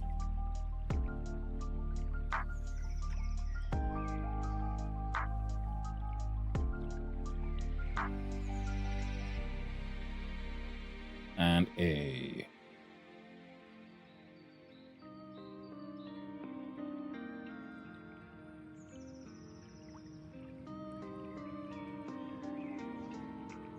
Button here gets piece of code. I'll start with get. But how you doing there, Doomrich? Hope you're having a day. Get tree dot change scene to file and files level. There we go. Making button does a thing now. And I'll do a little.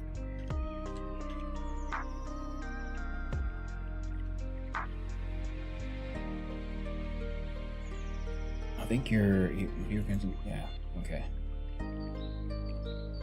Moving too fast again. I might have had too much coffee, but I'll admit to nothing. Fuck it. Just don't. Not everything needs to be renamed. Right now we just need to get stuff done.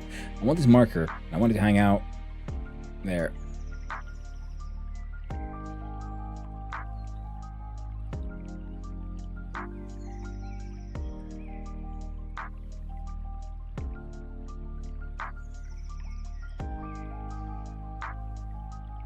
It's right here.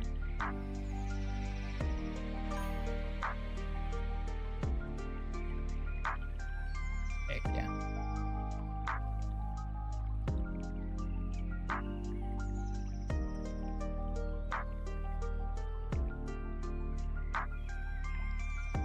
We do a spawn player.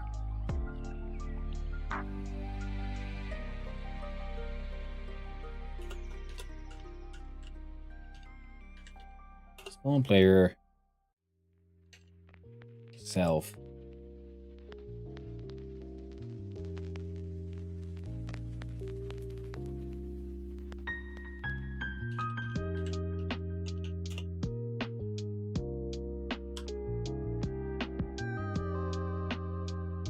There you go. Now I've got a lock shift. You can even move.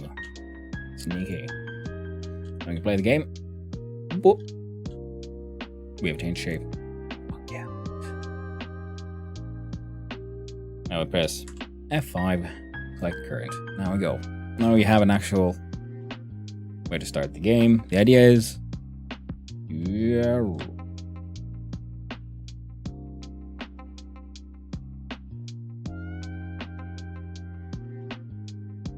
Our lightning effect isn't really working that well.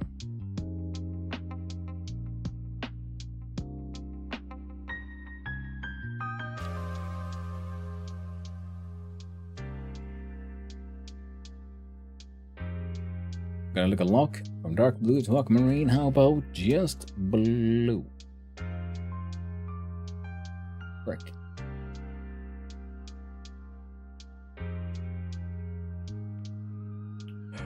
Yes, Godot, hey! Doing good, just messing around doing some coding myself this morning. Ooh, using Lua and Love 2D. Ooh, that sounds cool. Other name suggestions, Polyshift, Polyhydra, Convexy, and Cryptagon.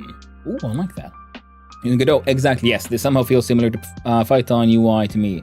Yeah, I mean, Python, the language is very Python-esque, that is very true. In the game. Yeah, it looks way better. Oh, debugger's angry. Why are you angry? No, not found. Label 2, relative root level UI. Okay, you. Oh, that's true. Boop. Fixed. It's very Python-esque, the GD script, Godot's own scripting language. Now, it's very similar in so many ways. There are, of course, plugins if you want to use like actual Python in this, or C++ or C# or probably even Rust or whatever. So many plugins because it's an open source project. You know, it's free, it's super lightweight, and it's easy to jump into. And there's a lot of documentation and a lot of like plugins that I've never used. I'm doing like vanilla Godot for everything here because I'm still trying to learn. Yes, Godot, I can make pretty quick games in Godot, so many options. Exactly, dude, exactly. It's perfect for this kind of stuff, for just mucking about. I'd like to make a more serious game in Godot as well, eventually, but we'll get there. Now, we need the level to spawn in our pickups.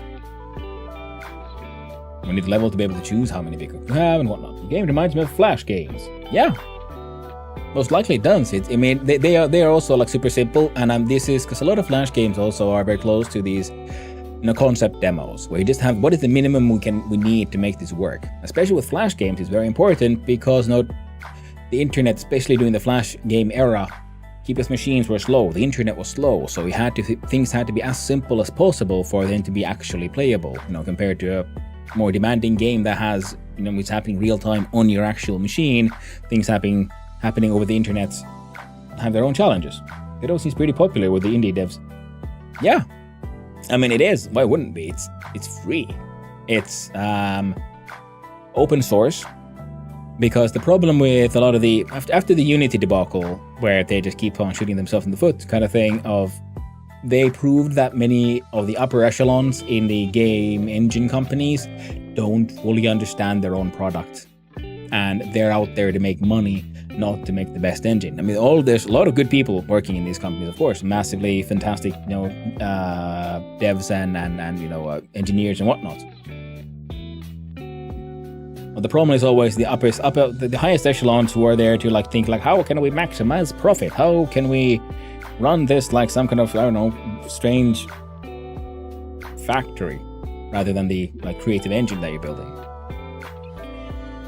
And Godot has the advantage of it's not tied to anyone. Completely open source. And like I said, it has so many plugins thanks to being open source, people making their own forks and whatnot. So if you want to do something special you can't really do with your vanilla, you will most likely find someone who's made a plugin for it. And of course, then if you make a game in Godot, you publish it, you don't owe anyone money ever. Whereas on Unity, you have to pay for the privilege of having made a game, and the same with Unreal.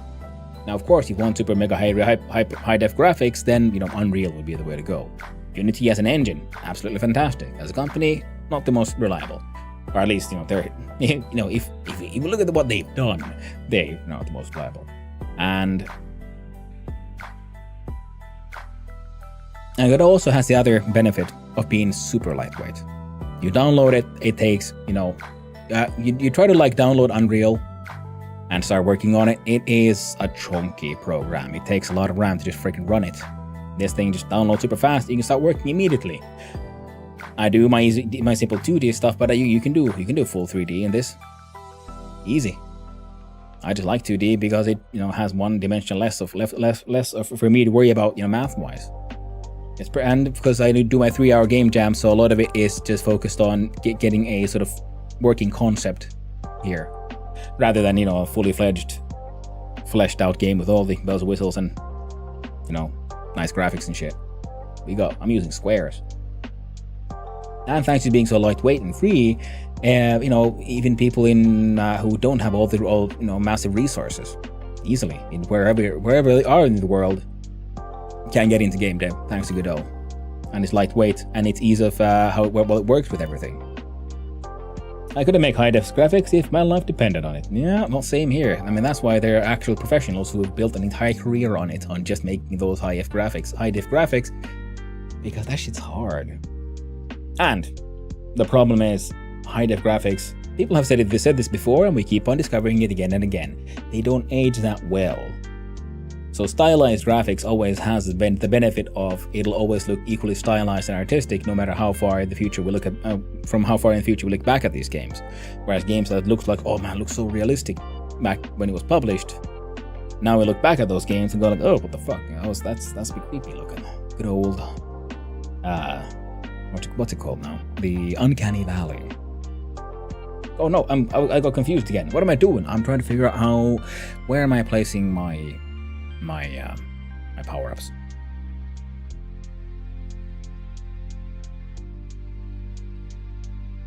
I think we're gonna make this quick and dirty.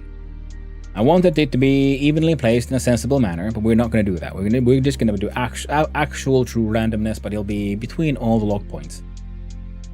And also lock spawn 1 and lock spawn 3. There we have XY, XY, and within this square we'll randomize a amount of places.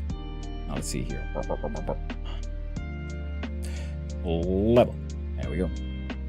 Double checking. It was 1 and that was 3. Yeah, 1 and 3. Sure. So we'll do func spawn underscore in underscore pickup. Do no input and no output for now.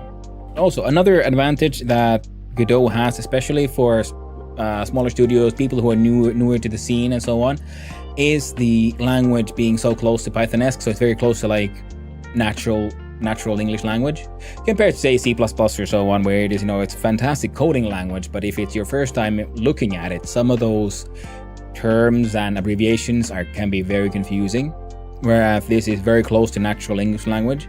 So it is far easier for beginners to understand what exactly is going on by just reading the code. Context is better than graphics? Oh, absolutely. Absolutely. I mean, essentially it's funny because there are lots of like AAA studios and so on are doing the same mistake, I'd say, in my opinion, that Hollywood has been doing for quite a long time, which is they think like more spectacle equals more money. We make profit by making the biggest and flashiest show on earth, rather than, let's make an interesting game with good writing, good mechanics. And I understand how that works, because spectacle does make money. People want to see the coolest, biggest thing. But only to a point. They don't have that long of a tail, if you will. Like, people won't keep on playing the spectacle game unless it was actually a good game. It's one of those things where things are succeeding, not thanks to management, but despite everything management is doing, they somehow still keep on succeeding. Good dungeon crawlers like Stone Soup. What was the name of it? Yeah, I think so, yeah. I don't care about graphics. I played games in ASCII for the longest time. Still do sometimes. Yeah, ASCII games are nice. I like ASCII games to a limit, but my problem is just the visual chaos. If it's not, I get too flustered, so it's harder to play. It's like I played Dwarf Fortress, the ASCII version, a little bit, but I very quickly just started using tiles because it was just easier for me to see what was going on. I got less flustered. Oh, god damn, it's hot in here. Warseam, Realms I'm text-based, yeah. The version. I think, yeah, Stone Soup, I know. I think I played for it like just. My game time on Stone Soup is measured in minutes. Stone Shard? No, Stone Shard is a newer one. Stone Soup is an old game. Like proper old. But a legend. People still playing it. ASCII. Dungeon Crawl Stone Soup. Yeah. Oh shit. Well, fuck. Sorry. I was swearing. Let's do it again. Okay, so spawn in a pickup. So in the variable, we'll need a new underscore position, and it'll be for the type of vector2. So we'll do is the vector2 builder, and we'll do x will be randf range, and the range is from lockspawn1 dot global position dot x.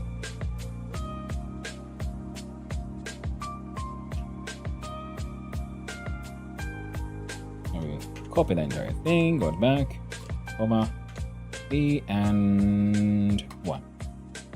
No. Sorry. Till x. No, that's supposed to be y. Guess I.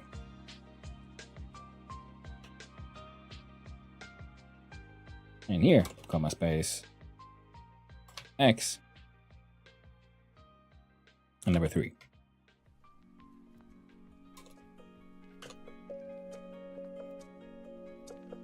Number 3. There we go. Now we have a look at the new position. And we'll have to look at the pickup scene. We'll get here to get preloaded, and we'll do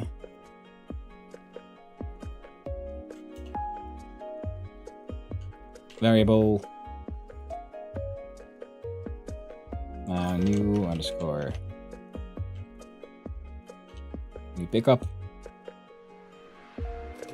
equals pickup dot instantiate. We add child new pickup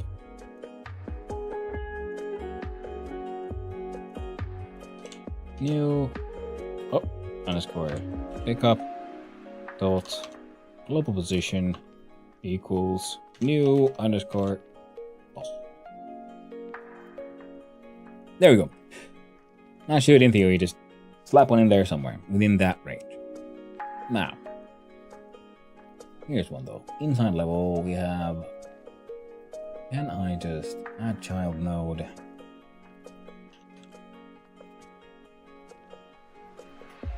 Just give me a good old node. Generic node. There we go. I'm gonna delete you. F2 pickups. Pickups dot add child. New pickup. Now, even though this would happen after all of this, because these are just added as into the queue pretty much, so they'll be going like plop plop here. Now these will go going behind them inside the pickup, so they should be behind things. Oh, but that could be a problem. You know what? I just realized that it doesn't matter. It doesn't matter at all. They can be above everything, as long as they're not above the UI, I guess. Shit.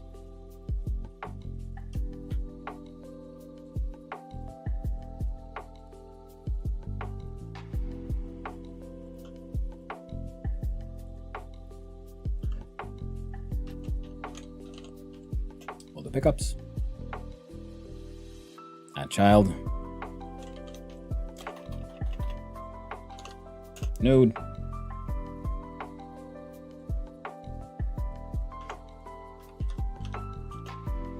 Player.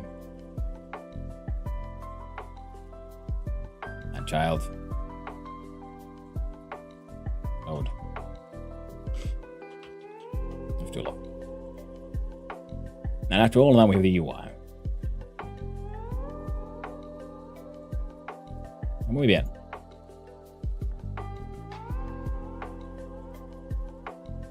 Do spawn lock.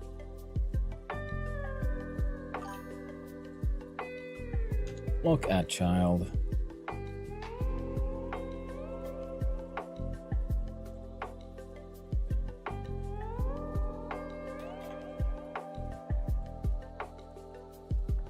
And we'll see what the fuck happens. Will it explode? No. So it works. Will the U2 react? You will. Oh. There we go. Pickups above. No, above. No, inside. There we go.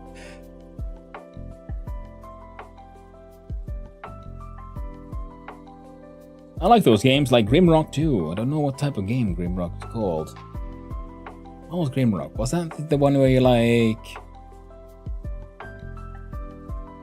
attack the castle? Where it's like old school dungeon crawler, Heroes of Might and Magic style. You know, you turn to the right, it was all like 3D dimensional representation, but it was essentially grid. You moved around. Legend of Grimrock. Really cool game. I really enjoyed those. I'd say it's just a dungeon crawler. And it's like old original meaning. Dungeon crawler game.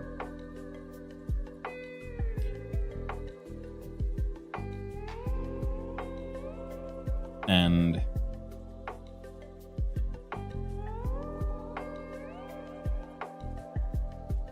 we'll say 4x in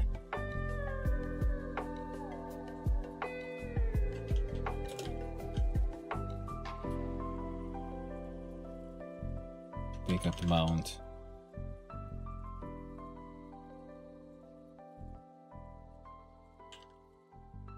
One in pickup. Var. Pickup. Mount. Int. And it equals 6. Looked it up. Reminded me of Ultima Underworld. Yeah. Beep. Beep. See, now can no longer access.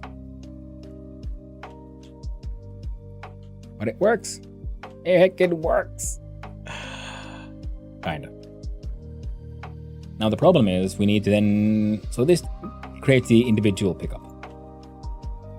Now if we look at the pickup itself, we'll need to have a sort of ready process. We'll add a func. We don't even need a func. Jesus. Just change modifier. Inside level.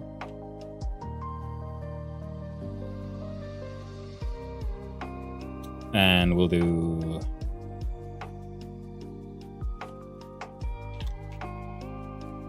modifier of type float.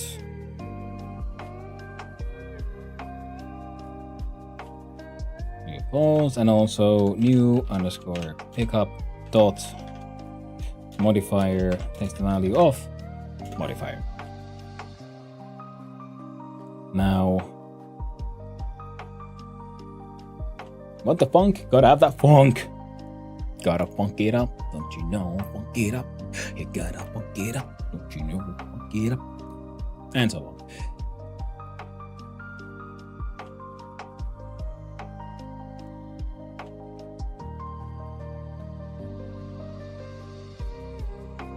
We're gonna do something stupid like if X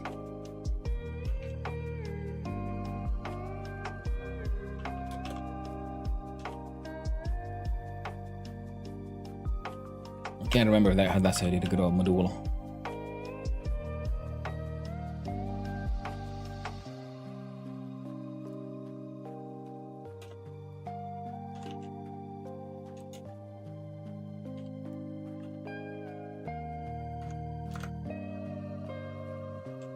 Something will happen. It worked. We can do. Oh, we could afford. Now back to the triangle.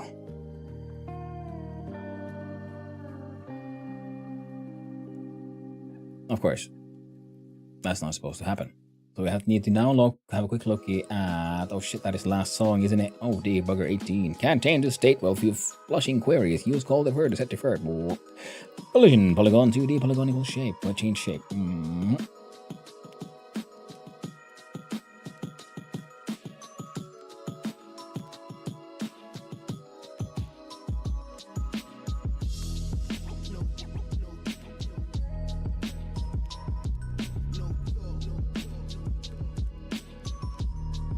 I see. So when we hit a thing, we do pick up.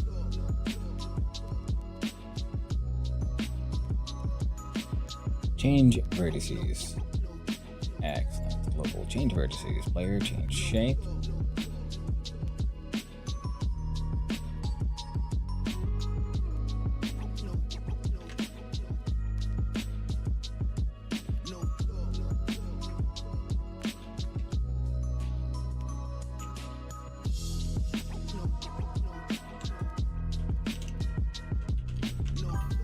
Let's see if I remember how the fuck to use change shape code deferred correctly. This might just load the entire thing.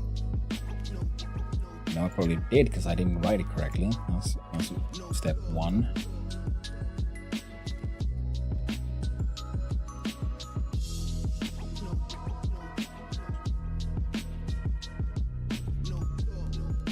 No errors. Everything's working as it should. Nice. If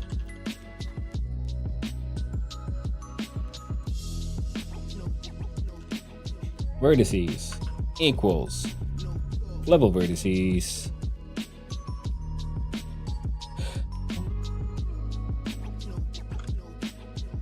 lock open, double checking.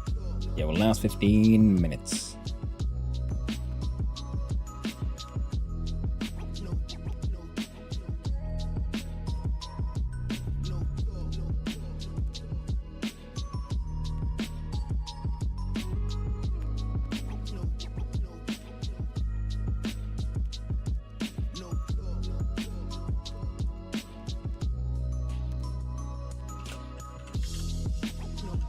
Global pickup amount.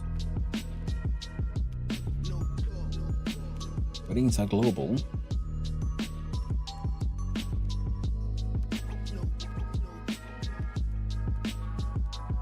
Stop deleting shit.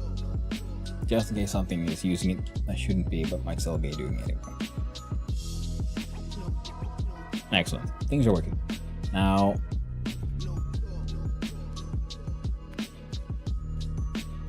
let's see.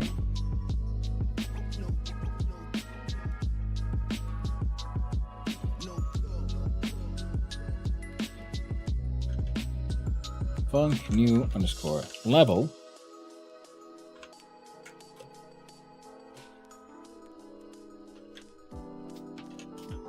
We'll do vertices. Takes in a randef in the range of 3 and 8. 9.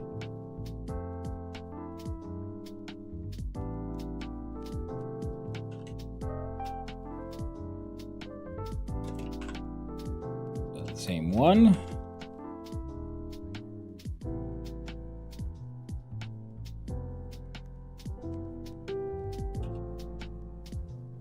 And we'll do pickup amount equals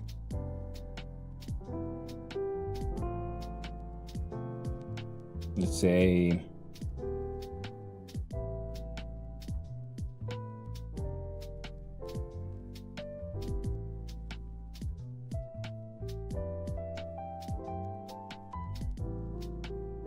ABS vertices minus level vertices plus 6. Randomize that shit. Var.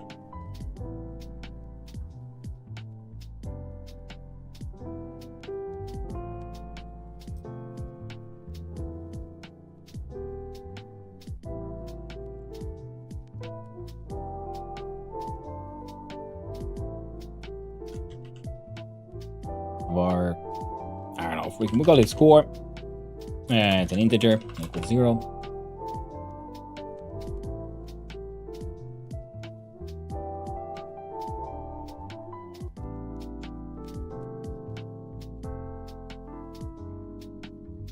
Then we'll do score plus equals 1. We'll do minutes remaining.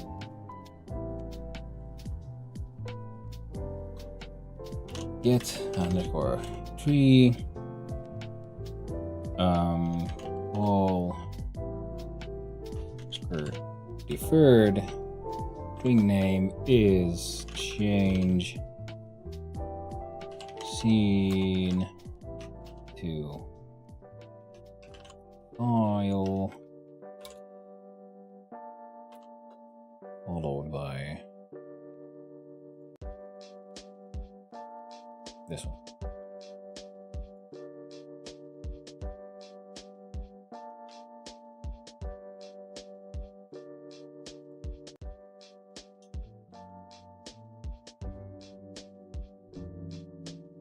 Do level. Very first thing you do is global new level. Save F5, jump in, see, will explode, lock shift.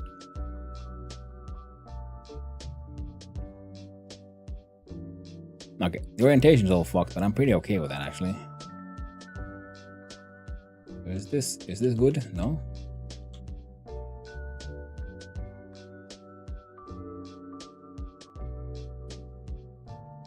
That's 1, 2, 3, 4, 5, 6, 7. We got 1, 2, 3, 4, 5, 6, 7, 8, 9. Oh!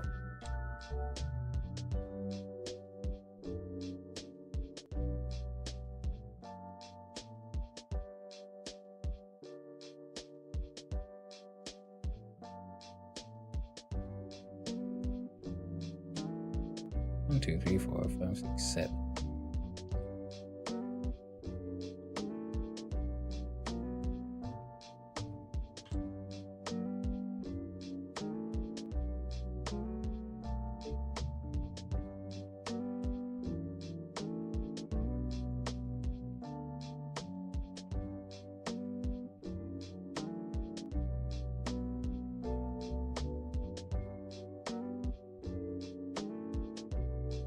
Level global, new level.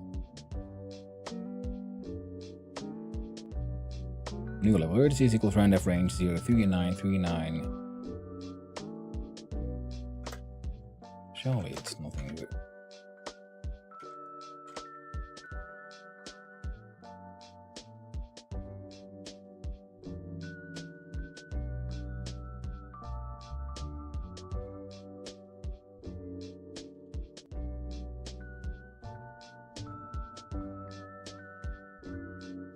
One, two, three, four, five, 6.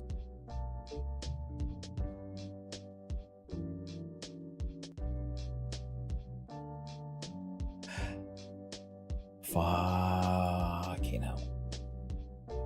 Randy Rain, that's what we need.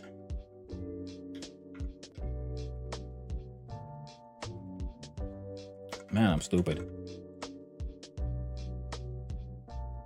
There we go. Makes a bit more sense. And then we can also do calf this shit into a float.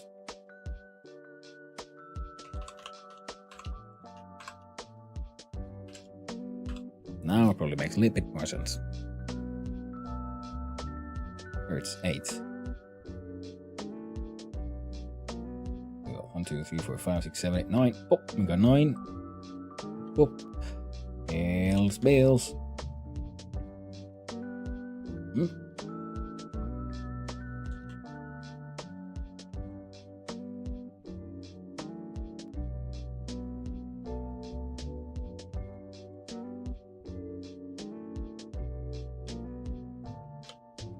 What did you think of that? We got a game.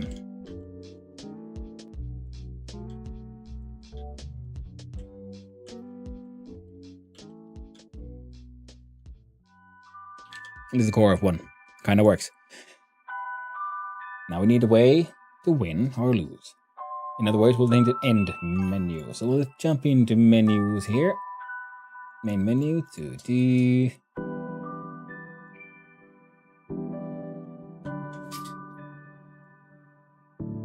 F2 score.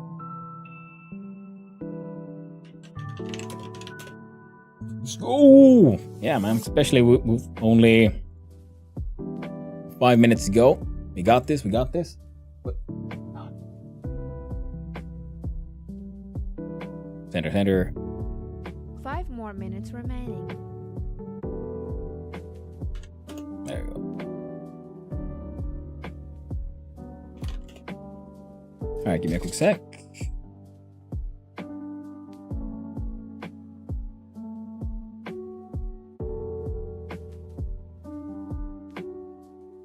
Okay, there we go. I had to wake up the dog for it, there. There we go, and pop, and there we go. Oh. Process. If global dot score is greater than 0, then score dot text equals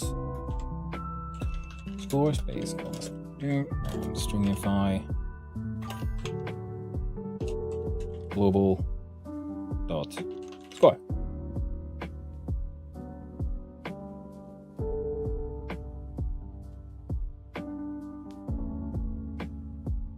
Plus. There we go. We need a timer. How do we have a timer for this one?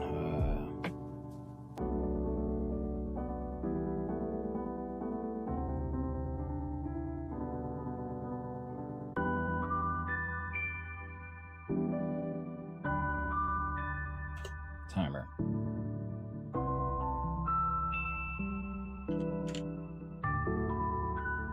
Label F2 time. Yeah, UI.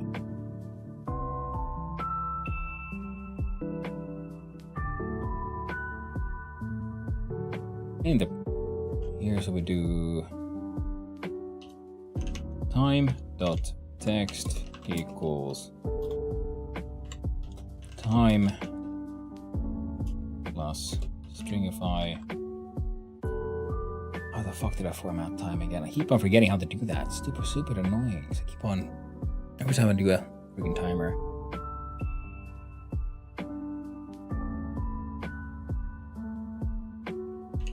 Window format time.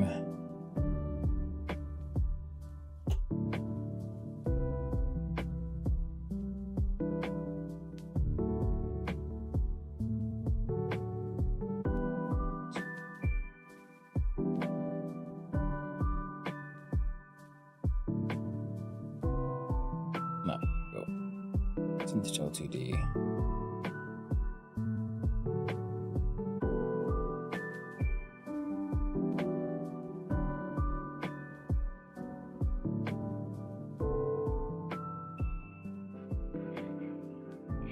Maybe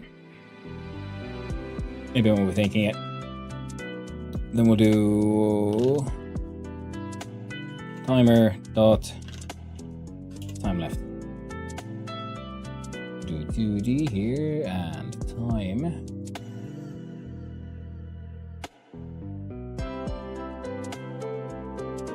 Grade.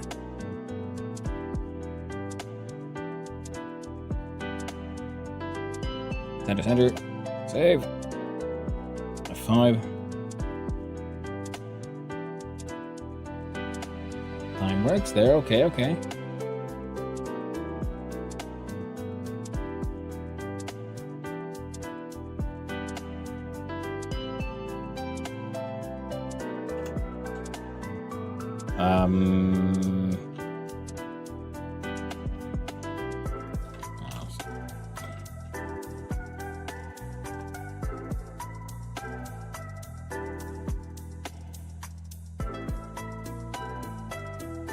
Level UI.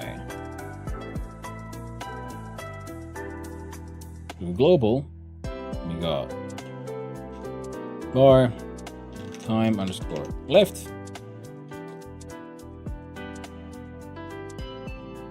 Is a float that it equals to, I don't know, fucking 2.0. Oh no, func reset means score equals 0. Well, that didn't go quite as well as I'd hoped.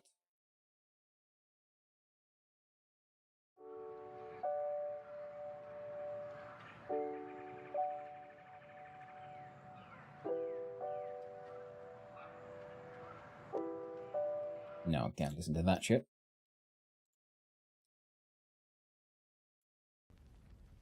Right, might as well just reset that thing for a little bit.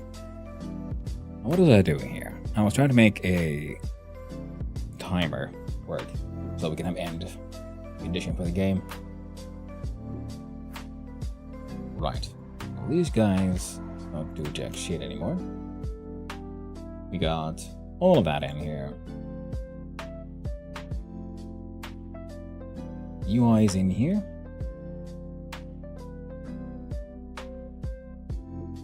Spawn in all of that.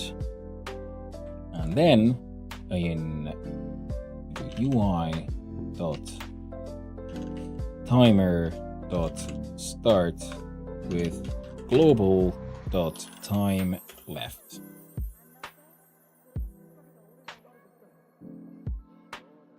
Let's save. Instant explosion.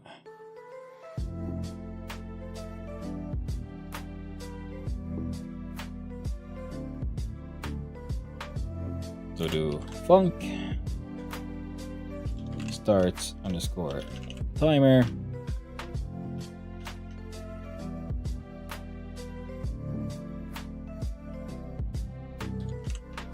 new time, no output. We'll do timer dot start new time.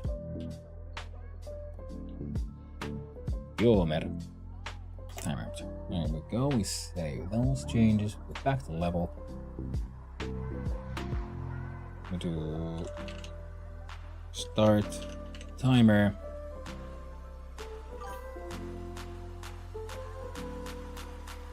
And with the global dot time left. Save again. Try again. Slogan for the game: be there and be square. Yeah.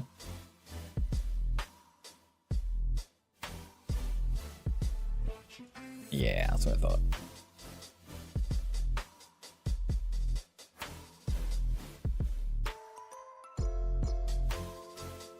Stringify percentage O2 the percentage.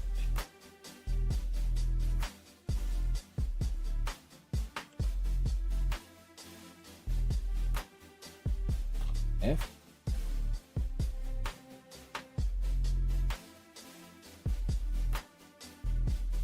Double check.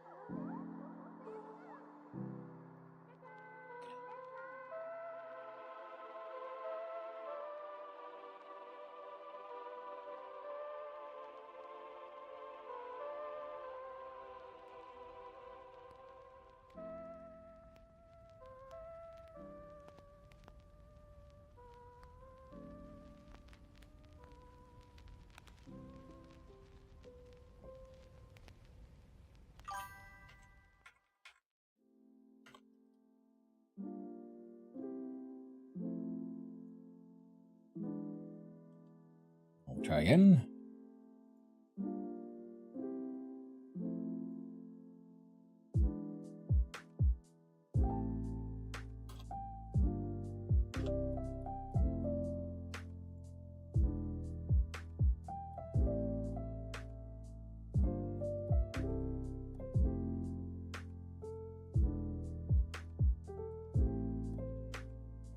Let's 0.2F was the way. Yeah, that's a number I can work with. 0.1.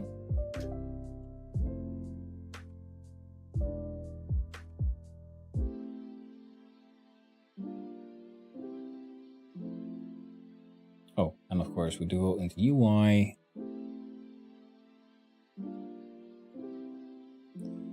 Timer, it's a one-shot node, has a timeout. On a timer, timeout.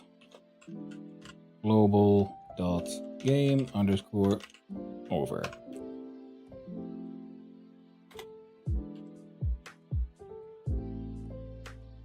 This thing's built like a mess. Goddamn UI has the game over timer, but you know what? It's fine. Don't worry about it. I'll be a-okay. Just need to also then add a good old funk for game over.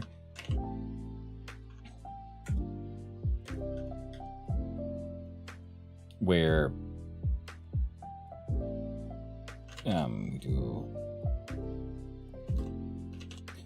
get. Oh wait. No, we do this one. We'll call they were deferred because shit's happening, but we're not going to level.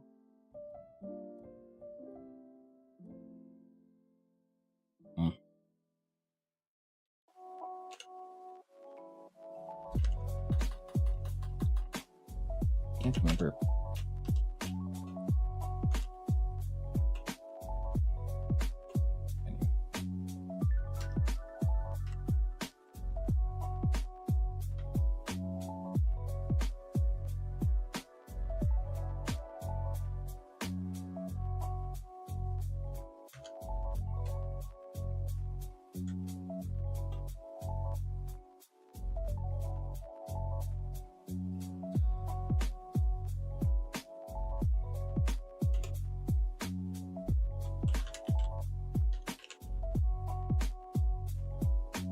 When you start the game resets itself, which means it goes here and changes score to 0. Or the end time left, or whatever it is we want it to be.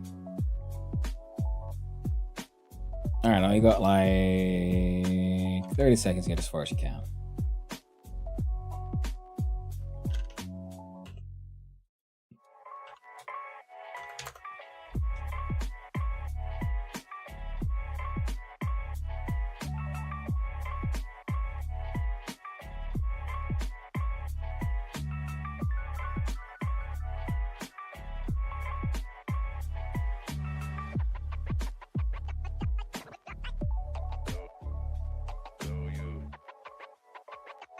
And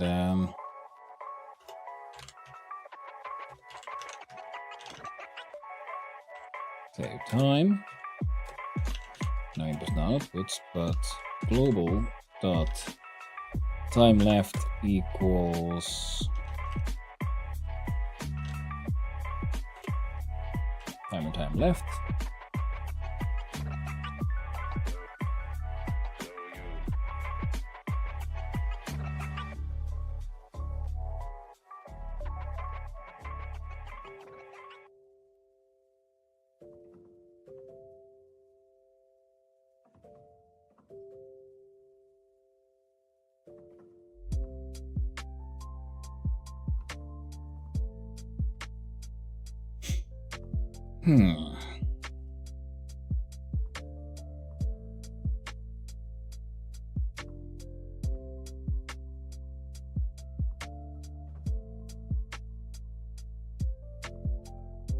Oh, sorry about that. How does that behave now?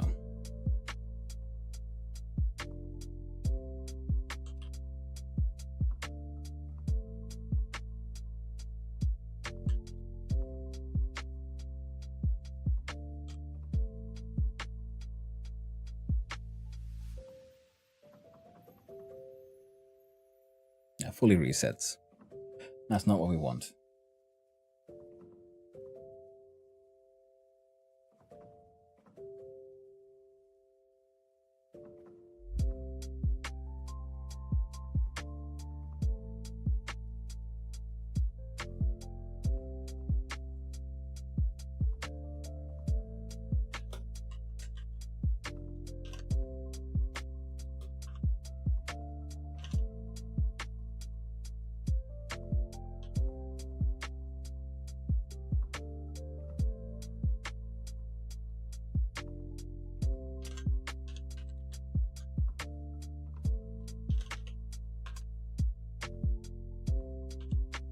Nah, it's just so ugly. Save time. Well, see if it works though.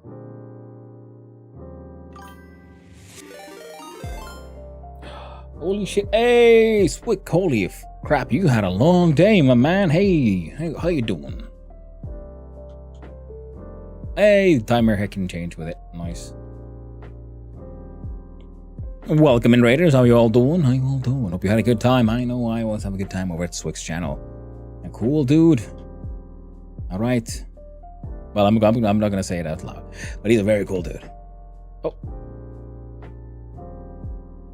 Oh.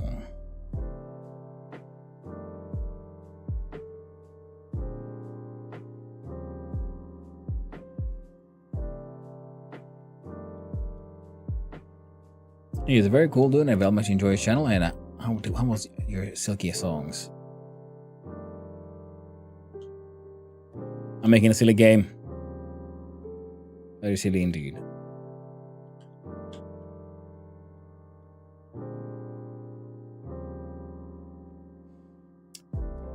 Oh, dying. My silk song, enough time in a day. Need longer days. I know the feeling, my friend. I know the feeling. And then time ends. There we go. Nice. You're along with yo-yos, a swing song raid. Hey there, Blackthorn. How you doing, my man? How you doing? How you doing? I'm doing pretty good. I'm doing good. Yeah. As you can understand as well for saying hi to those raiders. And hello everyone, for those who don't know who I am. Hello, I am Hanno, son of Hanno. Variety streamer and occasionally extremely amateur game developer, as you can see right here. We have gone overtime in our Trijam. And well, the Trijam is a game jam that happens every weekend where we have 3 hours to make a game. I've only gone a little bit over time. That's okay. I just wanted to be able to have a like end shape. The game can end somehow. Some kind of end state. How'd it go? Swig, how'd it go? I should probably remember. Oh yeah. There for a little bit of your wonderful stream. Enjoying your adventures in the Silk Song, but I also realized, man, I shouldn't be watching too much. Because like you're making the game look really cool. And I kinda wanna try it again. I mean not again, I kinda wanna try it. So, but first I'll need to play through Hollow Knight at some point, and then I can play through the Silk Song. As much as I want to stick around, I need to escape the pewter, otherwise Felix is gonna slash my throat. He died 5 times today, up to 8 deaths. Oof, been a rough day. Well, thank you again for the raid, my friend, and take it easy. You've had a long stream. Take care of yourself. Aftercare is important, as is rest, good hydration, and spending time with a kitty. Give Felix a nice little pet for me as well. What the friggity frack was I doing? We got the timer to kind of work. Right. Now for the game to also continue working, we're going to need to look at these pickups here.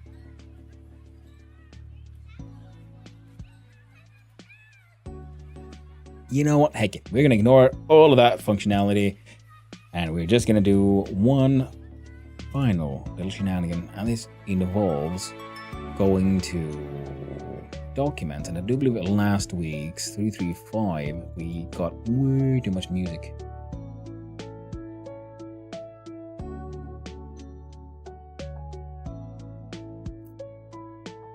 Or not.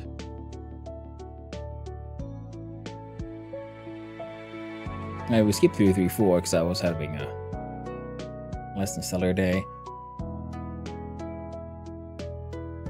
Aren't they very differently that with the things? Old man needs to go to sleep. It's true. Us old men, we need to take care of ourselves. But then we'll have even sweeter streams next time. But next time, I'm pretty sure, if for everyone who didn't know, Sweek is a really cool, fun, and ridiculously talented Australian gamer man. He games many games, but currently he's mostly gaming Silk Song and Valheim. And he's kicking ass in both. Now what am I looking at here? And if you haven't, you should definitely go check him out and give him a follow.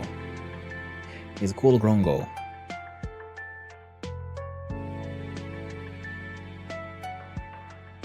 Hey, Brasicero. You said participate in raid, eh? Yes, you did. How you doing, Brasicero? Glad to see you around here as well. Bedtime, much love. Much love, Swig. Take it easy. Never died invite Valheim, the psycho. I know, right? Never. No, he knows Legends. Valheim has a death screen, but he hasn't seen it yet. Now, did I put it here? Nope. Oh, some of it.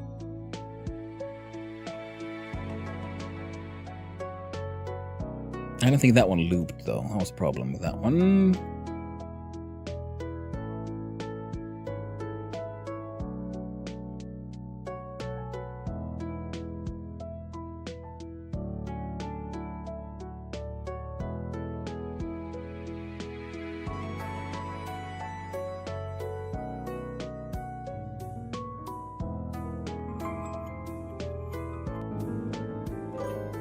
This weird music, man.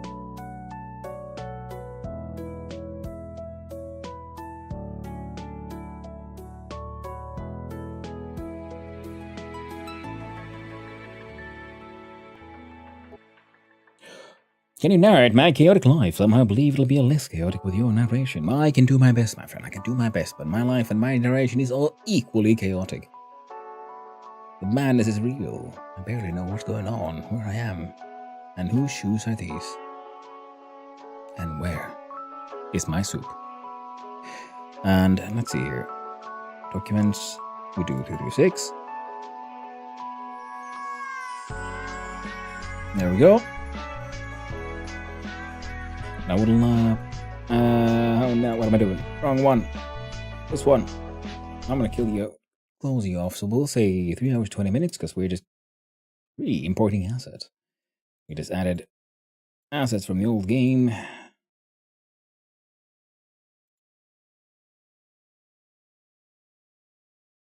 Hopefully some of this is decent enough. Oh.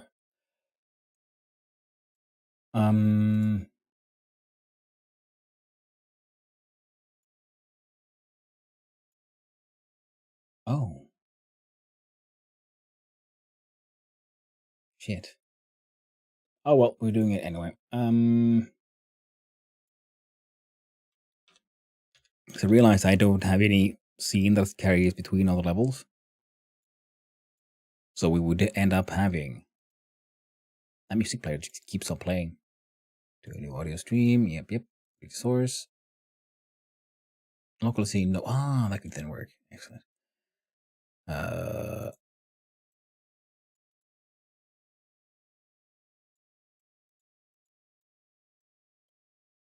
Quick load. There we go. Let's see. Forever. This is a game. Is this? Oh no.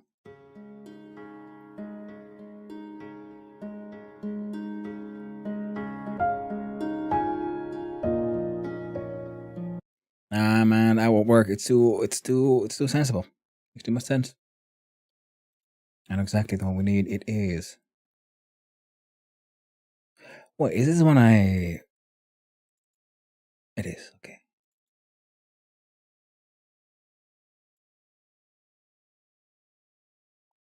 To copy. I'm gonna grab the music from the other one, the number 333, the Highway to Heck game.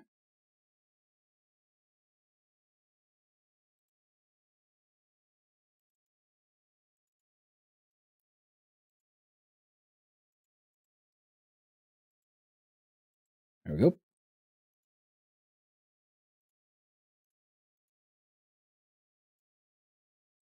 Quick load. It's a light years hitting.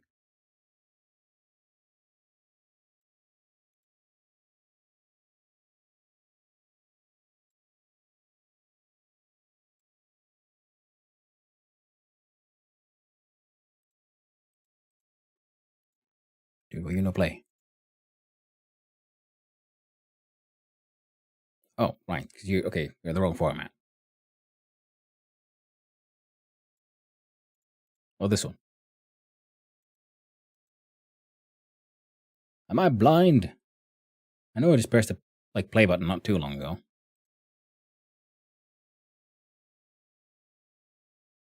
Shit. Let's save and jump in and see what happens. That's what I thought. Pecking nothing. That's what happened.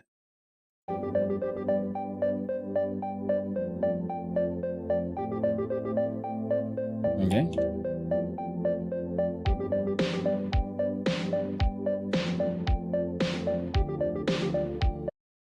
Autoplay on. There we go. When we jump on in, and it looks like we need to get rid of 2 vertices.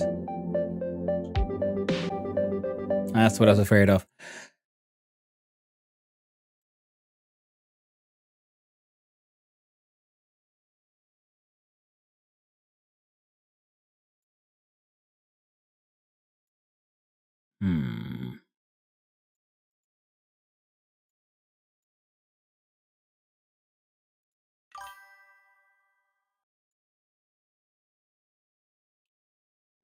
Hello, Dakomore. Making a serious game. Oh, yeah. Relatively serious. Just lock shift. It's what it's called for now.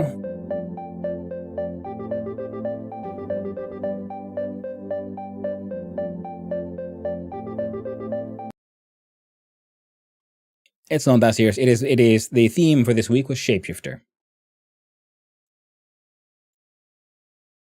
And we have interpreted that into a game about fitting into locks. See, you're a shape, you shift. You fit in the lock. Oh no, we have too many vertices. Bonk, bonk. There we go. Now we can fit in. There's a timer. All right.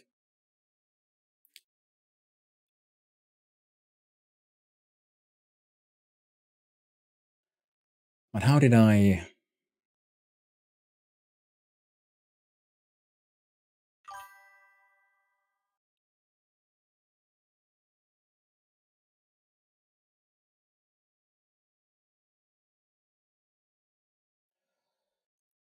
Were you closing it? Oh, because every time I change levels, the music resets. And I'm thinking that there should be a way to not make that happen. But I can't exactly remember how.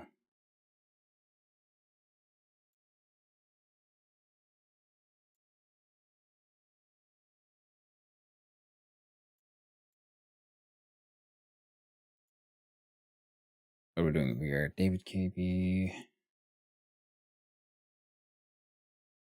Doing MP3. Lost spaceship signal. Loop offset BPM. Advanced.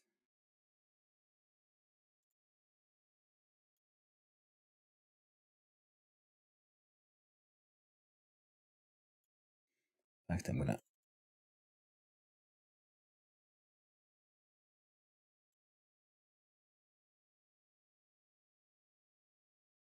That's an MP3.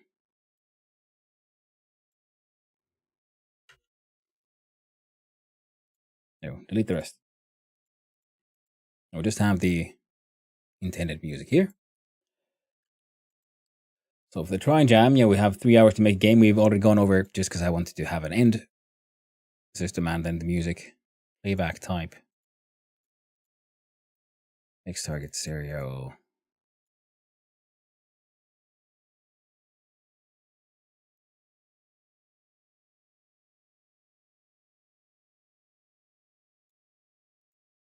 Can't do a local to scene. Well, that's good.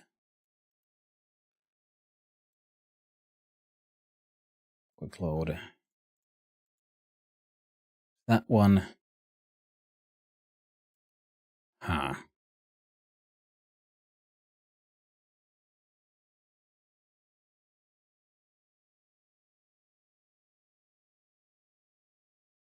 All right. So the goal of the game is, it's called, lock shift. Start game. And try to make your shape fit the lock shape. So we currently have 8 vertices, so we're going to have to move that one there. And there's a timer for how far we can get. Looks like we got more, so that looks about right. Because if we approach it with the wrong size, see, it turns red. So it's like, no. So we still need... And that is the part that's annoying me. So I'm thinking, like, maybe it'll be better with no music. Delete a few. Rather than keep... Oh, and then it ends. Yeah. So what if we stick it inside something completely different?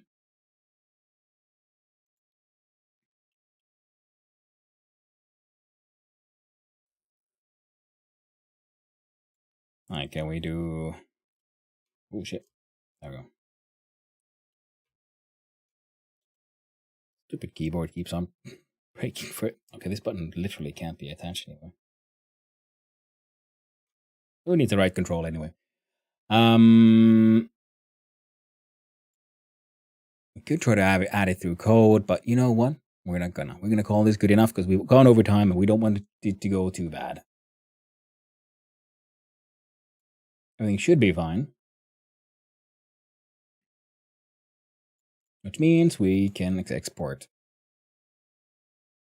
We need a preset, and then it's for the web, of course. So now we do export path. As is my want, I'm going to add a extra folder just called web.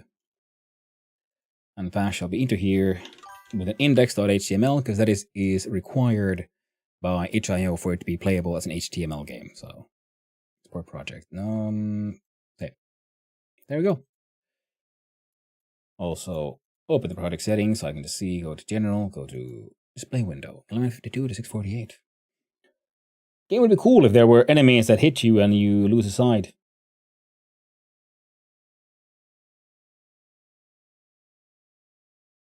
That could be an interesting. Yeah, you'd have like if enemies hit you, you lose one. If you kill them, you gain one.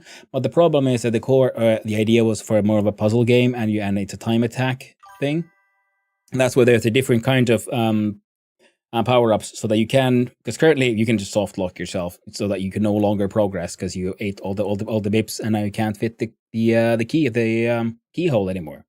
So that is its own challenge. And also, I just realized I can now put on the prop, my usual shell hop tunes. I'm not saying you should do it, but it would be neat. Like a turret that shoots a bullet. Yeah, I mean, it could, but the problem there is then how do you get your sides back? It could be an interesting like challenge, like an obstacle. But it was like in the beginning of the stream with Knudsen, we were talking about the challenges and coolness if we added, you know, like an actual maze with walls. And then you'd have your correct path. And on the path, you'd also then have these power-ups that add sides or remove sides. So it's not just finding a way through the maze, but also picking up these, getting the pickups in a the correct order, pretty much, so you don't end up at the in the wrong shape by the time you actually get to the exit. So you'd be like 2-leveled one. The problem was that would require level design, which I don't have time for because I'm not that good at it. And the other one it would require is, or a level generator kind of thing, which would be interesting to make, but I can't.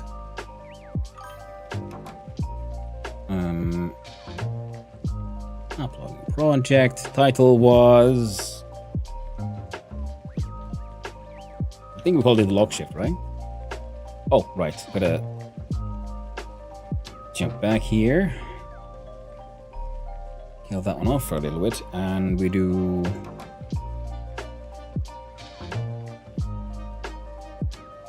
Oh, that was not supposed to be visible, but you know what? It's heckin' fine. We'll ignore it. We'll do good old. There we go. Print screen.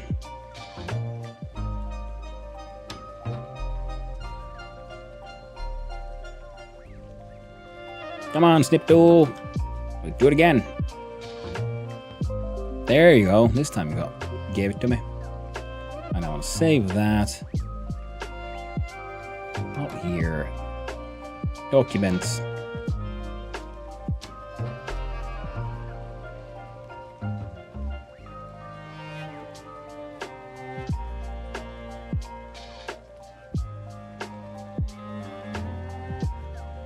Did he actually save it though? Never trust these things.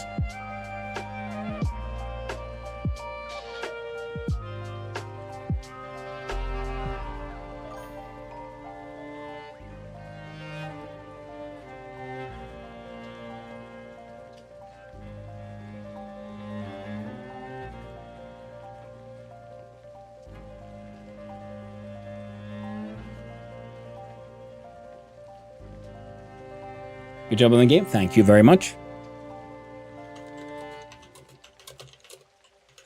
Tagline, can you fit the lock? Classification game, piece of software we can play. Kind of project is an HTML1. Status prototype, no payments. Upload, we go to 336. We go inside web. We realize we made a mistake. Go back in here.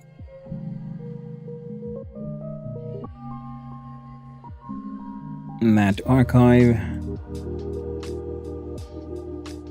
There you go.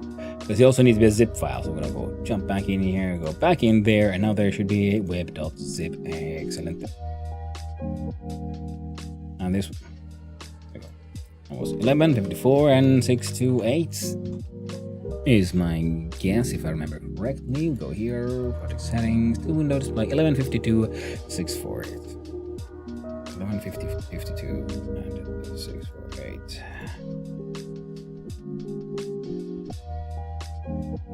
Close. Almost got him.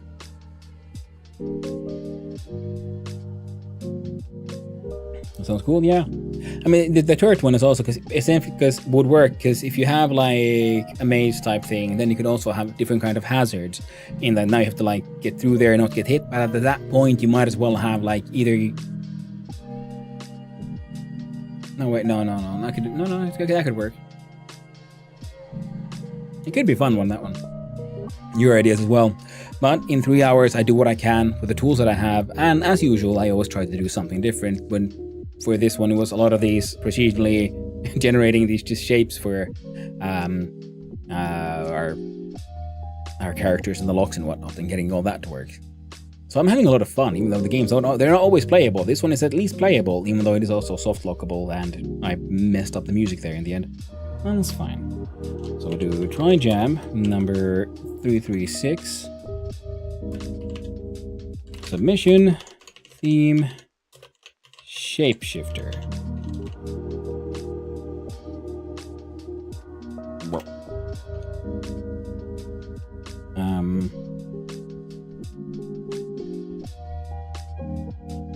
Match the... Oh no, I forgot to move the vertices number. You know what? We're gonna have to live with it. Match the vertices to unlock the next level.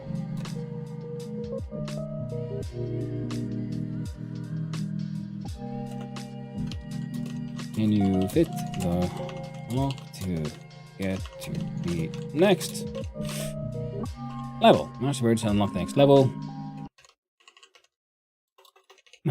Green. I don't fucking call them green pips. Green pips. Vertices. Red ones. Remove them.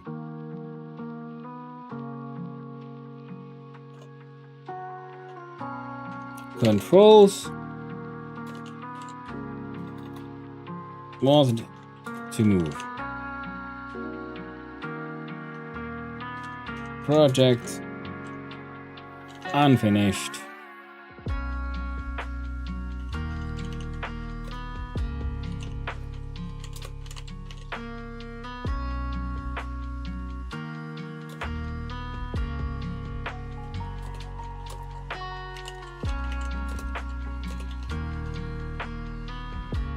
Dot check there. Oh, project.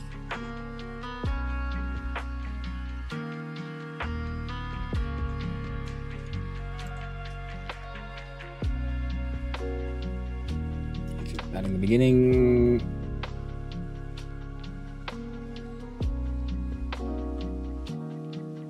Try it again.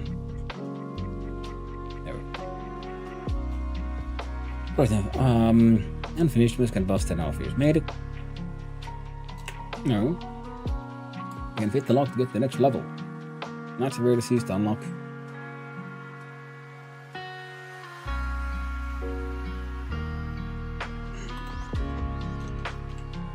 Vertices with the lock to unlock the next level. There we go. AI generation, nope. Custom noun, call it down on install, they are none. Oh, tags. Trijam. Save a new page. Do you feel like you're getting better at coding or game dev in general? Oh, absolutely. Absolutely. Getting more and more done every week in every project. Some projects, of course, I get less done than others because I just, well, miscalculated about how much time a certain thing would take, but that's part of the learning process. That's the thing I like about the Trijam is that it is such a low barrier to entry, at least for me. It's like, hey, I just jump in here. It happens every week. If I can't make it this week, that's fine. We'll try again next week. And it's only 3 hours, so no one expecting anything insane from me. So that also means that it helps me mitigate my own bad habits of for feature creep, adding more stuff or getting really stuck on details. I mean, it still happens, like we saw today. I got stuck on some very unimportant details, and that cost me a lot of time. But if it's 3 hour one, then it's like, well, if I didn't make it, I didn't make it. It's fine. I can very much accept that sort of loss without like hurting me creatively. Whereas if I've had like months to work on a project, and in the end I have this mess of parts that don't really work together, and it is just really demoralizing. Speaking from my own personal experience of how it works for me. So this one is like, if it doesn't work out, it's like, meh, neat. Because in the end, and that's why I try to do things the way I do it, is every time I learn something more. And also we have awesome discussion with chat. Sometimes people just are silent, sometimes people know it. Maybe I'm alone here, I don't know. And either way, I learn stuff by doing stuff, I learn stuff from chat, and sometimes we have this really cool idea together.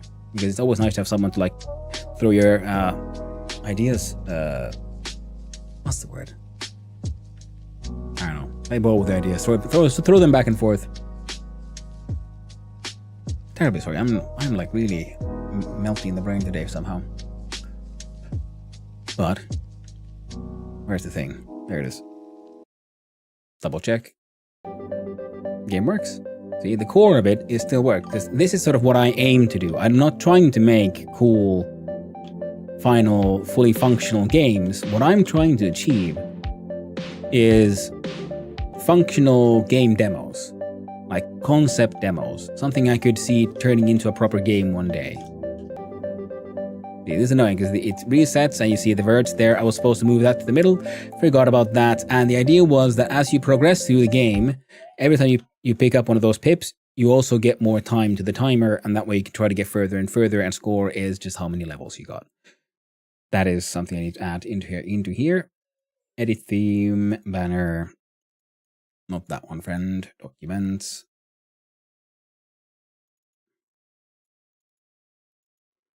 And sometimes I get, lucky and I get my whatever thing I get done fast enough, so I actually have time to like also figure out and draw art and things.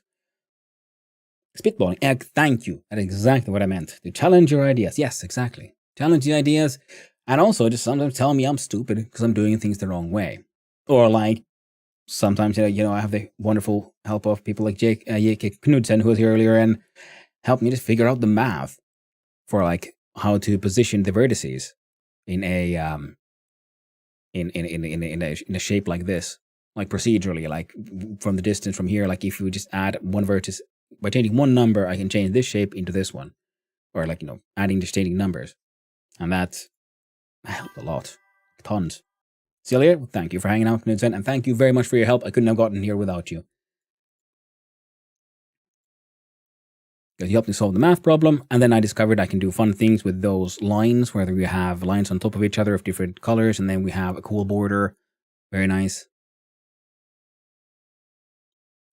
I'll go back to draft. Now I can make it public, but before we do, I need to add here, score is amount of completed levels.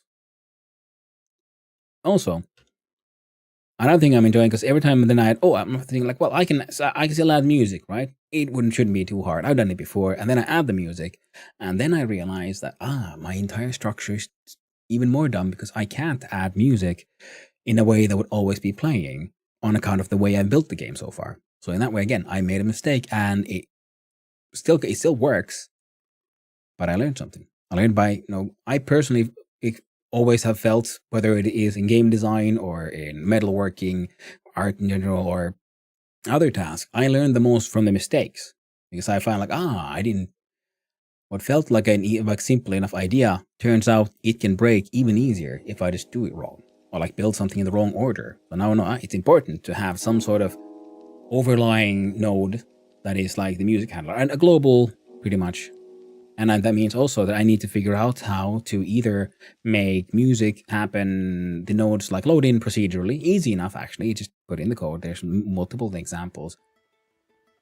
But also, that's also if I build the game the way I did it now, because I built other things where I had music and different scenes had different music. And for that, just adding a music player in that node and giving it its music was enough. Again, I learned. Fun times. Glad to hear it.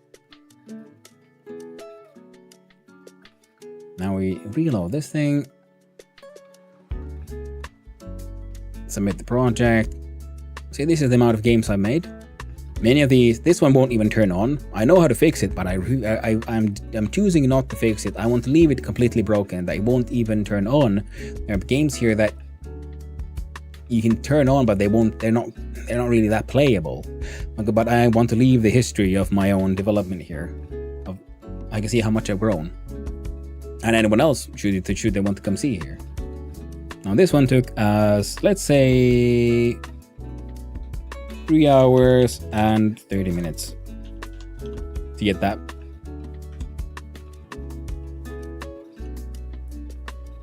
And the music and the little details at the end. Wait, 3 hours, 30 minutes. Lock shift. Submit. Has been submitted. With body control. Shapes Showdown. There's a lot of people making their games, and I think a lot of people make, like I do in the final moments, do the actual editing or the actual deving, because sensible people would, as soon as they know the theme, they'd sit down and do some actual proper planning and figure it all out, how to make this. Because that is one of the points of the Trijam, is to also teach people the importance of good planning and how much that saves time. Because if everything is like properly planned out from beginning to end, then the actual deving is just giving it shape, making it real. But I also enjoy deving, like doing all of the creative parts in the beginning with the audience and getting that documented, because I know that kind of stuff helps me figure out like what is good logic for at least here and there. And look, welcome in Raiders. Hello there, Lumor Sunil. Lumor Sunil. How you doing? You also been doing a software and game dev. How was your stream? What did you get done? Did you get far? Did you achieve in many things, in learning many things? For those who don't know it, and hello and welcome in Raiders. Those who don't know me, hi, I'm Hanno, son of Hanno, variety streamer and occasionally extremely amateur game developer. During the weekends, I take part in the Trijam, the 3-hour game jam. For those who don't know about it, happens every weekend. You have as much time as you want to design and plan for everything, but there's a 3-hour deadline for all the actual dev work. I think it's super fun. I make gibberish games. Some of them even work. And every time, I learn something new. I work in Godot because it's easy to access. Hello, yeah, well, there's some refactoring improved a boss fight. Have a nice day. Ooh, that sounds super cool. Well, have a nice day. I'm assuming you're doing a raid and run, and that is absolutely fine. You take care of yourself. I know work can be hard. Streaming can be hard. And streaming on a project you've been working on for a long time can be also quite tiring. Take care of yourself, my friend. And thank you again for the raid. I'll do my best to take good care of your people. And in case someone wants to see the absolute nonsense we just made in the past 3 hours, I will show you. Where's my buttons? We'll turn this one off. And I can even like straight up show it here, can't I? Son of Hanno on itch.io. All of my games here are absolute nonsense because these are just my Trijam games. We made a game called Lock Shift, where the idea is, because this week's theme was Shapeshifter. So I'm thinking, well, triangles and things are shapes, and they shift when we change them. And the idea is, it's a puzzle game where you have to fit open locks by having the same amount of vertices. So I learned more about how to procedurally generate a simple geometric shapes. That was cool. We added music. The problem is the music loops. So here we see we have 5 vertices. The goal here has 1, 2, 3, 4, 5, 6. And there's a timer. So with the green ones add, have vertices. Red ones, remove them. And if you go at the lock when it's the wrong size, it just goes red. It says no. If you match it, and that is one annoying part. We added like last minute music, and it resets every time we change, which is why less than ideal. Oh, there we go. Got through 2 levels in the 30 seconds you got. I think it's reset. So a lot of the time, the stuff I make ends up being just like this, technical demos at best.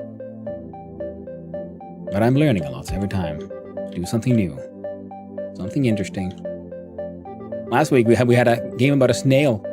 It was literally unplayable. I mean, because there was no game to it. It was just a snail. Technically, that was the idea of the game, but even that one, I felt didn't really reach where I wanted it to. But I did learn a lot about how to do destructible terrain in Good Oak. That is something I'd never done before. Is it working? That is very true. This time it actually works. It's actually playable, actually has a score, actually has progression. I mean, sure, yeah, there's a lot to be improved, but you're absolutely right. At least it works. It's technically a game, and I call that a heckin' win. I'm actually really proud of this one, considering all the trouble I had, because I had time to add little borders there and figure out, I can make it look pretty. And there's nothing better than graphics that are procedurally generated as the game happens. I don't have to draw things all the time or figure it all out. And I need to have myself a quick little toilet break, though. I'm going to leave this music on. Put up the BRB. Okay, or not. Is it here? There we go. Put up the BRB and I'll be right back. Just need to take care of myself a little bit. It has been an intense ride getting all this working. And almost I return, we'll be changing over to the Abiotic Factor, because gosh darn, I want that game to end. In a good way though. It is slightly tiring, but it is a very fun game. And that's why I want to see where it goes. And with my attention span, that's why also I'm afraid of I should be playing other things, but I can't. I must focus. I'm gonna beat that goddamn game. I have so many unfinished games, and this will not be one of those. But hey, that's it. I need to go. See you soon.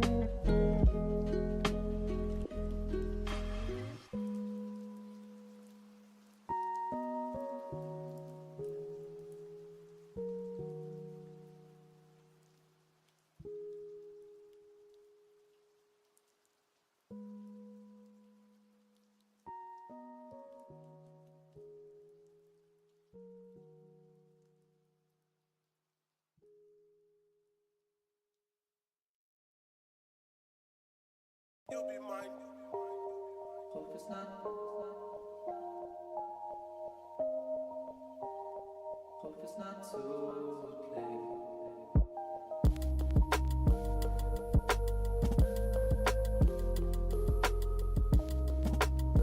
I hope it's not too late.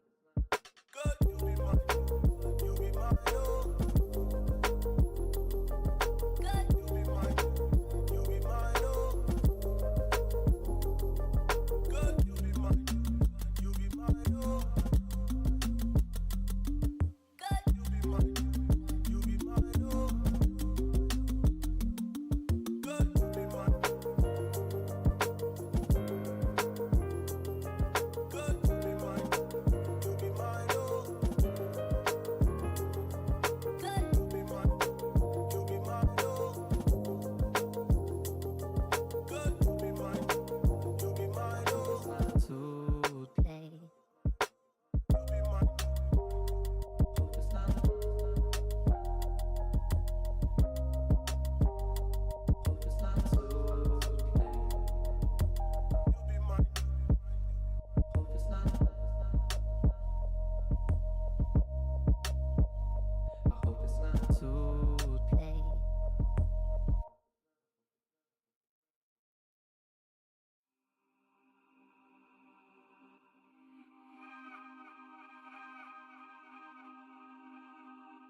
And I have returned.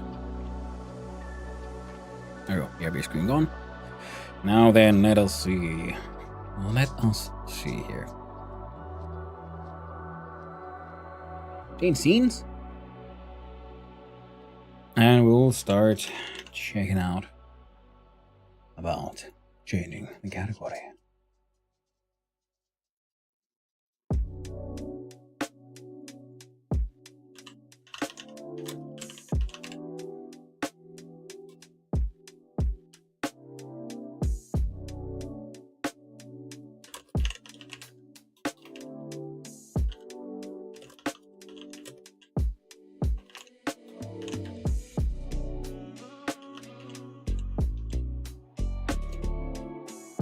Come on then, friend.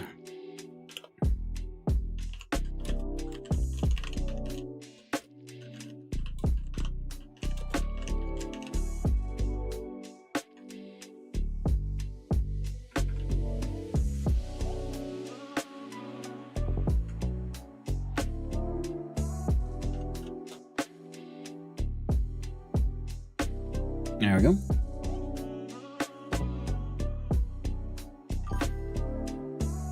Welcome back from the ads, everyone.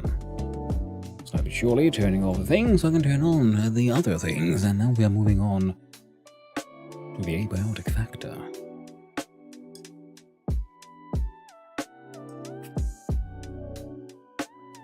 Now see.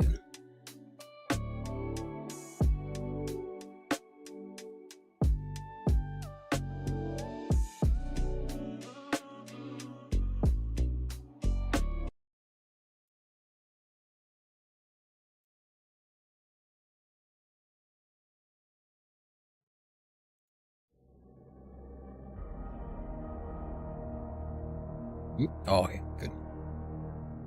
All right. So last time we got 3 of the 4 we got the second to last reactor done. So now I think the last reactor done. And we'll see how the reactors keeps going. Ah, the 1,000-yard stare. The horrors never ending.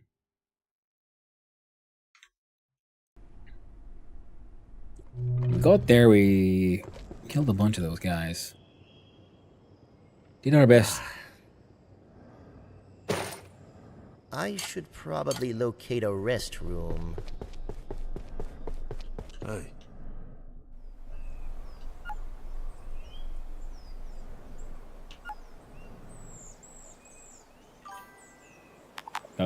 Guy came by to say hi and hey.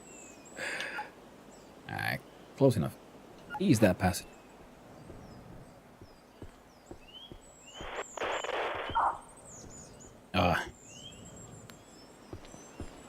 Ooh, and we did get the new the NVGs, which is nice. Threat in sight, armor.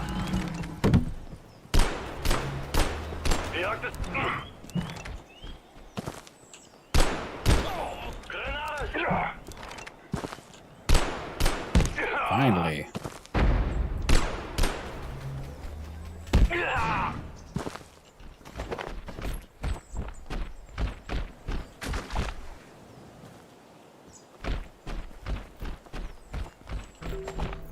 Oh, feels normal again? Well, okay. No, it's good. Wasn't too hard.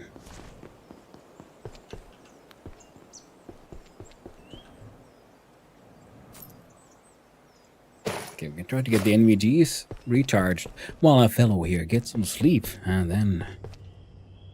Whoop, my golly.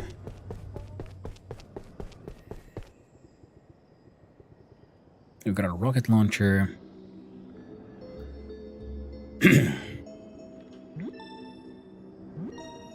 Nah, it'll be fine.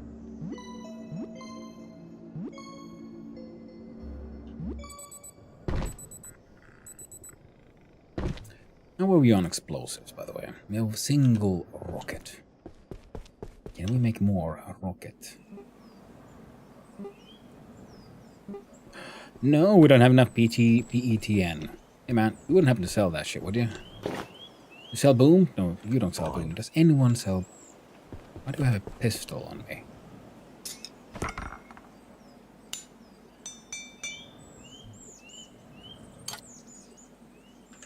Yep. There we go. Fully charged. We have emergency path home. We have weapons and ammo. We have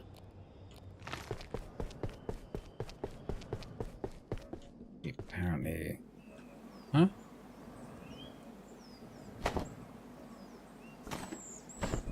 When did that get out? Oh well, let's not question it.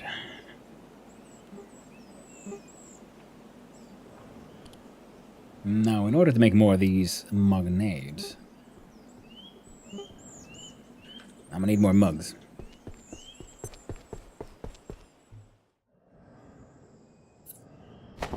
Well, I do like these mugnades. Plus, I found that even those wild, evil wizards, well, even they are weak to the joys, the magic, and the power. With all explosives.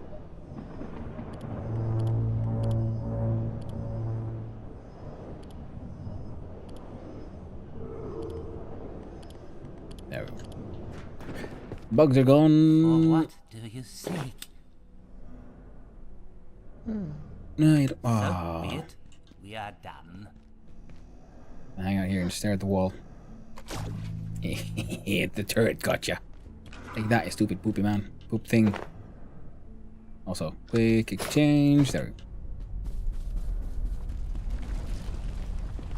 Corruption.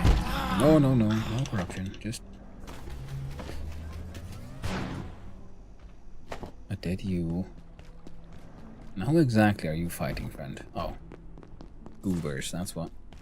Crazy lady. Hey, No. You got nothing to give. hungry? Nothing I want. It's cool. I remembered correctly. Oh, right, I could just take these. Easy to forget that.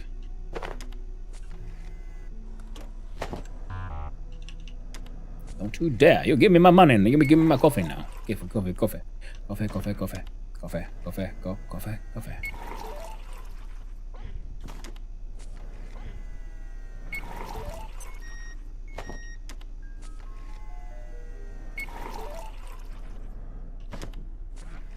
Oh, yeah.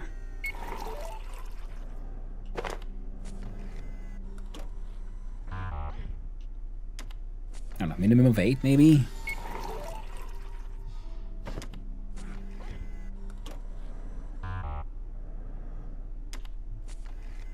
Ah, yeah, one more, come on.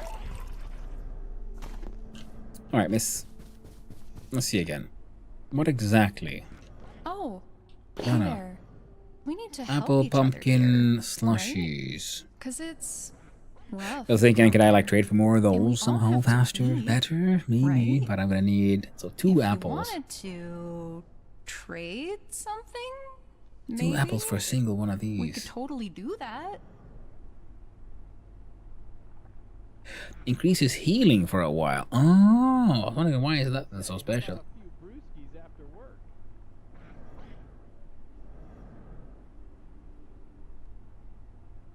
I then have the fatigue field of minus 25. Both of those are pretty powerful pumpkins we can farm. No problem. So we can Just turn pumpkins doing into my thing. explosives. Or I could just... This is faster though.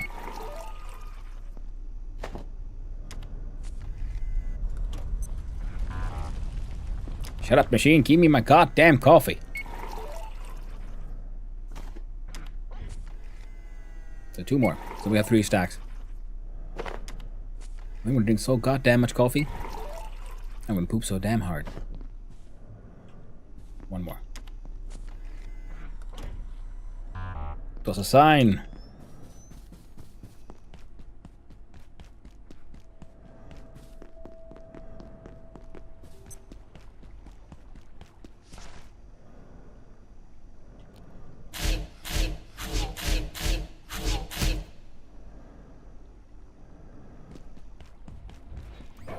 Jesus fucking Christ, you scared me, you stupid. Oh, right. Oh, that's fine then.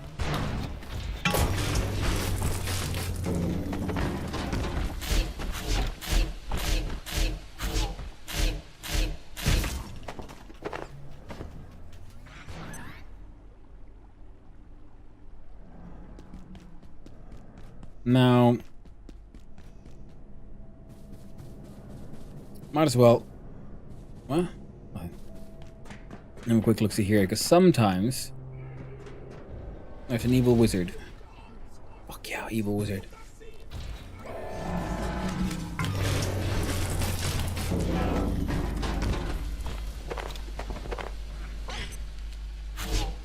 Evil wizards have very wonderful evil wizard parts. And we do want those.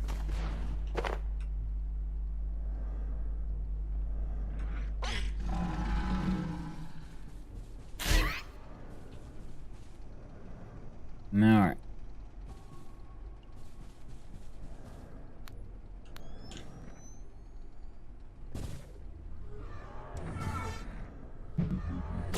Have a laser part.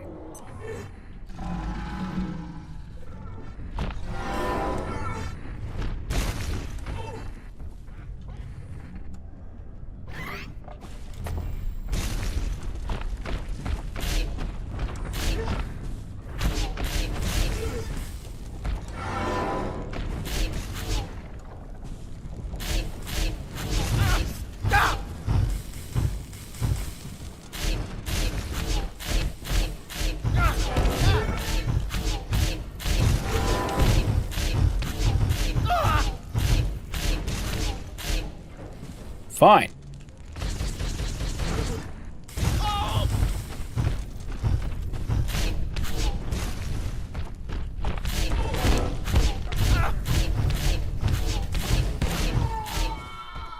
Took a while, but the bugger finally went down. The hell? Oh, right, there's that rocket launcher dude. Now, give me your eyeballs.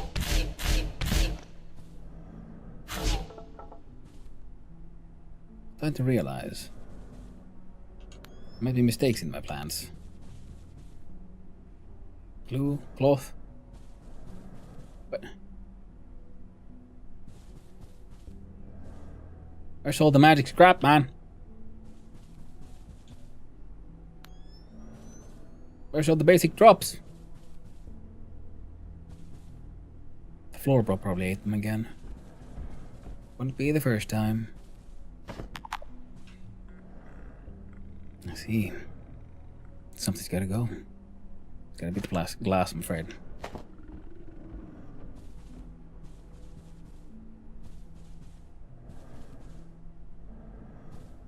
Attention. This sector is under Alright. precautionary security measures. No. Please remain in place and wait for security assistance.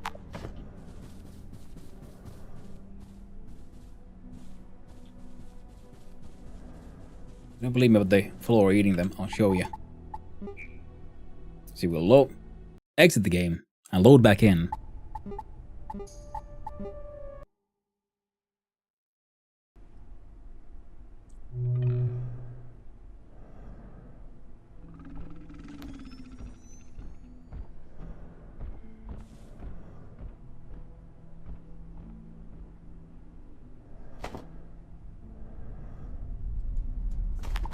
Hmm?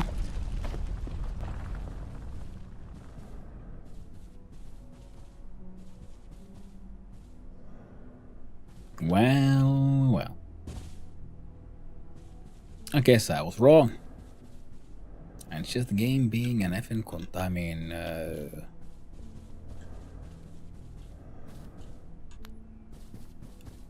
generally difficult. Now, I've heard a rocket launcher, right? Usually, chance. Air quality alert. Radiation levels exceeding operational. Heckin' wonderful. Well, we can Commencing. skip that one completely. Now, apparently, I guess this is a crap butchering weapon or something.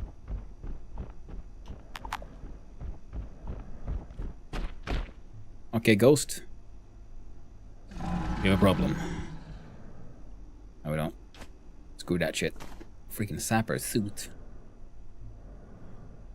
Hazmat suit that has seen better days and likely no longer does the job very well. However, it seems to have a substantial amount of explosive residue coating the surface. Best to avoid open flames. A stuffy suit will increase your thirst and slow you down, whereas immune to spores and other airborne viruses and provides substantial resistance to explosives. Almost completely blocks incoming radiation. Well, there's nothing about the radiation, but apparently explosion resistance. My. That does sound pretty cool.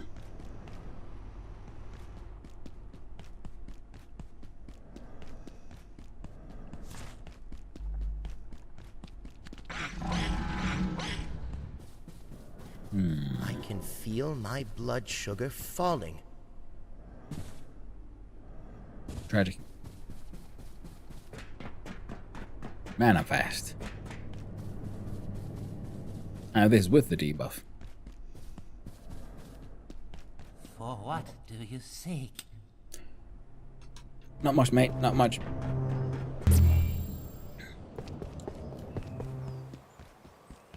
I forgot I had a teleporter.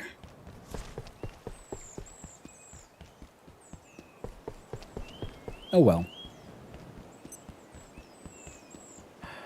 Oh, can we make it all the way? Almost.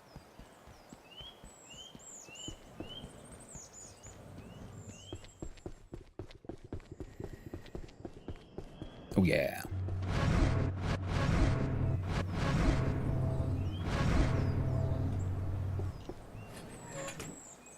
We need that. We can use you for charging. Now the sapper suit sounds fun.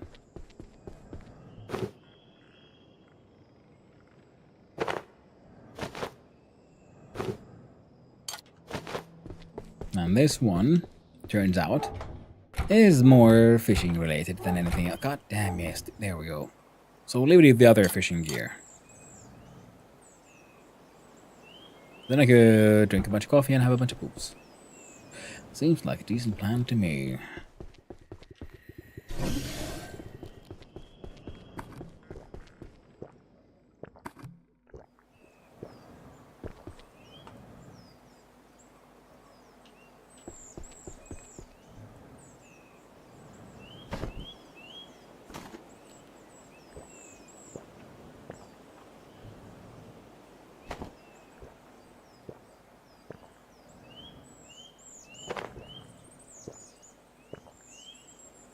Yeah.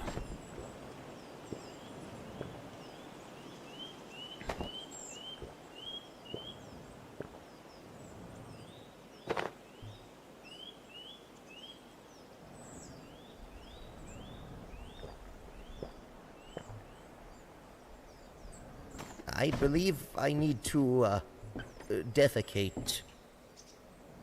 That's okay, my man. I'm gonna help you.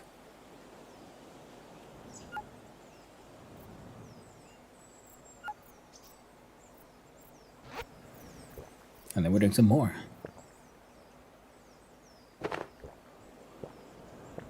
We need those empty mugs in order to make the most lovely and tasty and delicious the mugnades.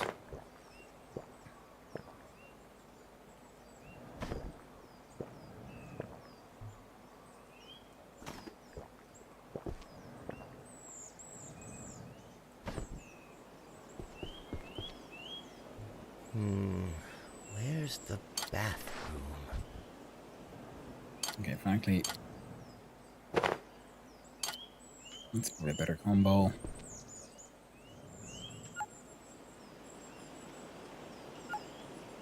Do we need like more easing of passage for the minigame to give me more poop? Can I get more than 1/3 per shit? I don't know. I really don't know. It'd be good to know, man. There we go. Max out. All those poops. Oh yeah. For all those soil bags. Then we look at weapons and ammo, and we scroll down, and what do you know? Pressure gauges are the ones limiting us. Oof. Let's go 5, so that would be 15. Magnate. F and A, man. F and A. Oh, we can make some thermite molotovs, but we don't need those right now. We have a laser grenade, and it is a reusable one. We have a skink weapon. We never made the harpoon spear, so we just make one to just have one. Take it somewhere, or an XOR flail.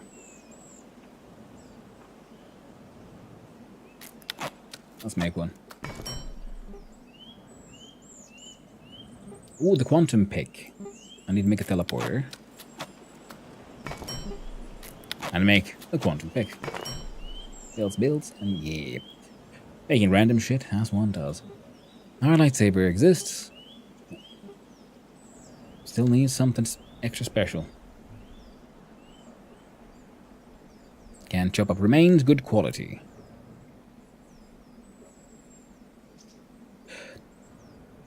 While it may lack inherent efficiency, it more than makes up for it in brutal pragmatism. Exo flail, a massive flail made from bits and pieces of other worlds. A blunt weapon with a chance to cause bleeding. Chop up remains good quality. I mean, this one can do it technically, but this one seems interesting. So.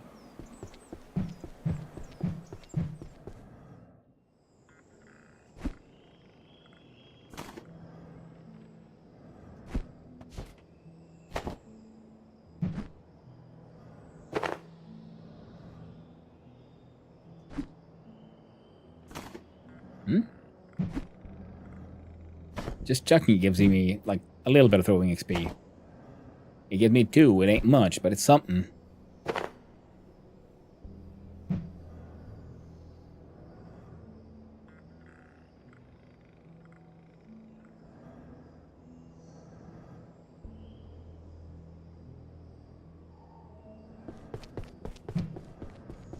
So we can't do the charge attack, it's just a little bit of a minus.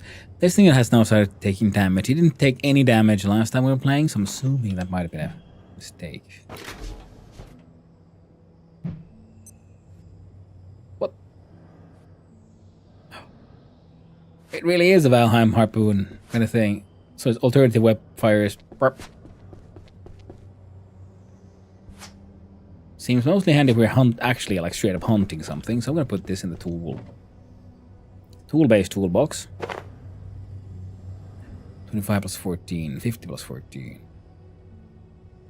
That goes in as just a melee weapon, I guess. No.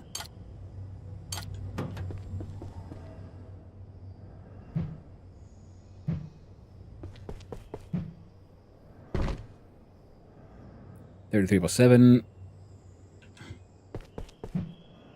I mean, the bleeding seems nice, but is it really worth it?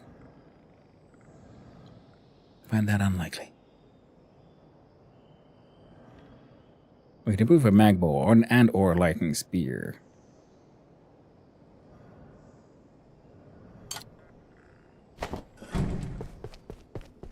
Let's have a quick look-see. The arc bolt. Arcs nearby enemies. Chain lightning, in other words. Fucking thing broke again. There we go. A fast, flat, near-silent, extremely powerful magnetic projectile launcher with dual bolt compartments. Damage from 120 to 170. Just need me a hydraulic pump. Well, if we can make one, might as well.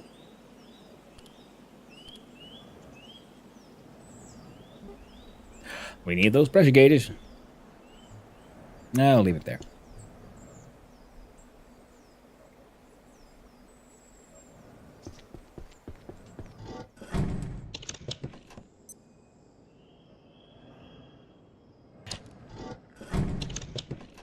I feel like you probably don't belong there.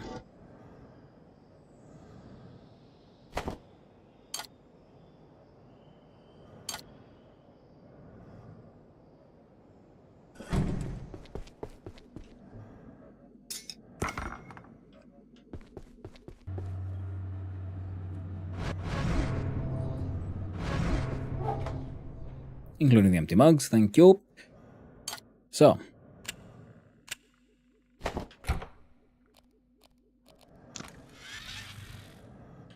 How do I fix this thing?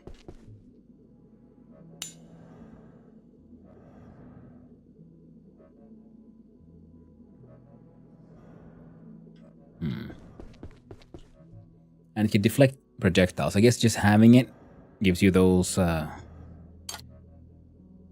Jedi Saber moves. Not necessary. Well,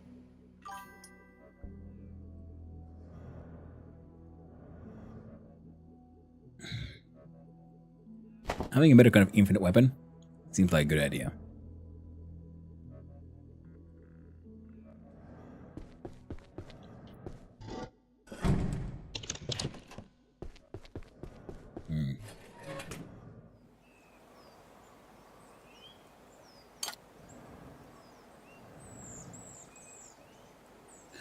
Huh.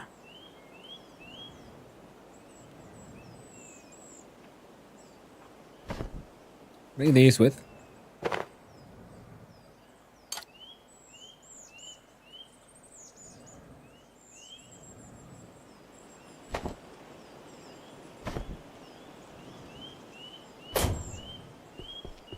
Do full stacks of those. Now, if we look at our weapons and shit, we have the cluster grenade. We'll make one detonation cord, which is better than nothing. We can make one cluster grenade. 5 into 1.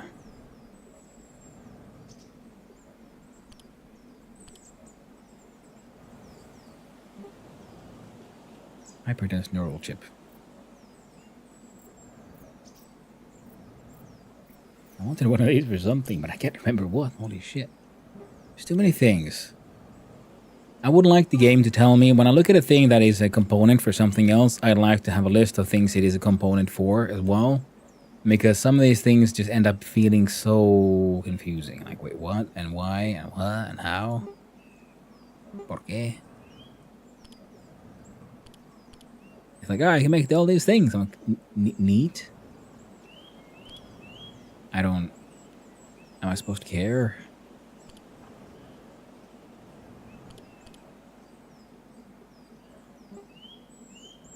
We have one of those somewhere.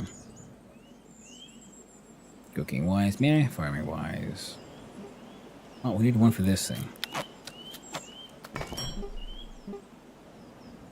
We'll need 3 of these. We need 3 of these. Soon need the facilities. Perfect, my friend.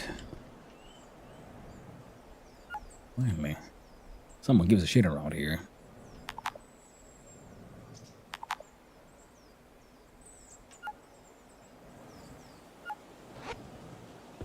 There we go.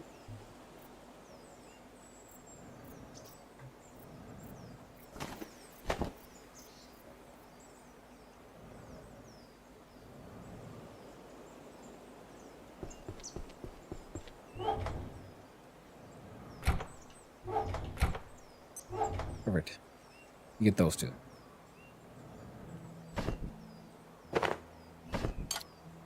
Pretty well charged up. I'm just dump the rocket launcher in here as well, because why not? That's why not. Because I do have a place for actual weapons. No need to be that much of a moron. You can just slap them in here.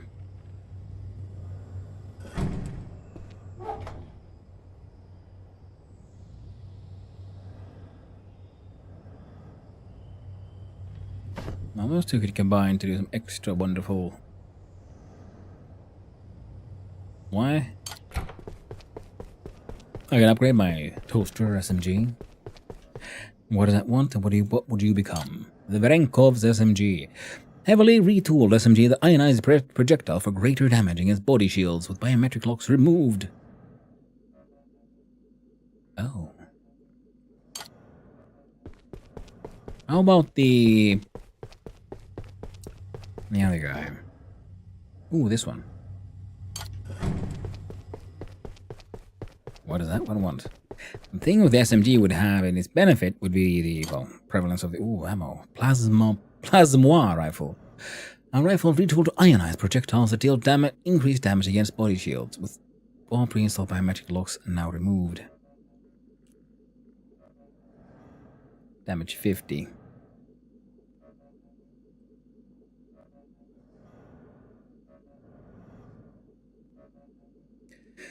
Now this one has more ammo.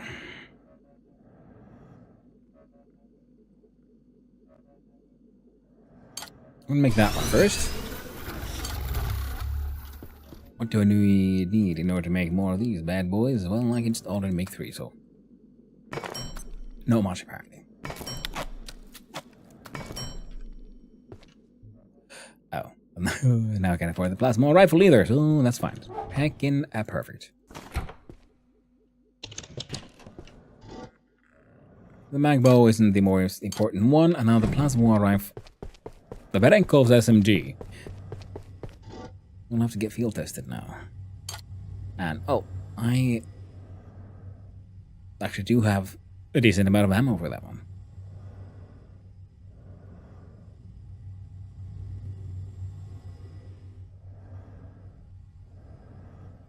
I never did fully understand the Night Magnum. Is it just like hard-hitting revolver? Is that like... Is that it? And it might be.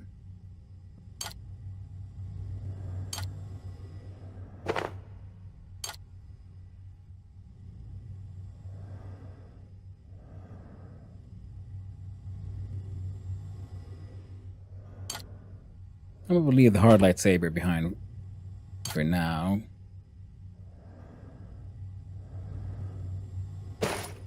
Now we experiment.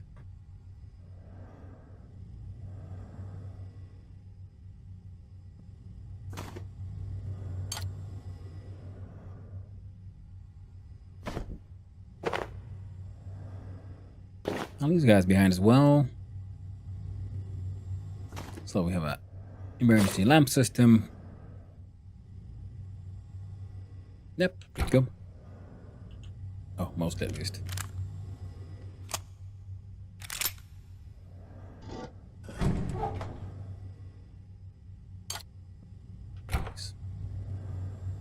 Inventory okay. Needs are okay. Oof, go time.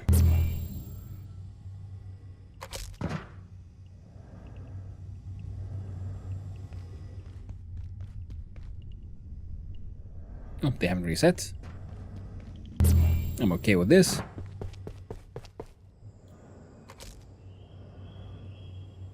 Because we're gonna do a little side adventure to the blacksmith. Uswa, hydro, mushroom.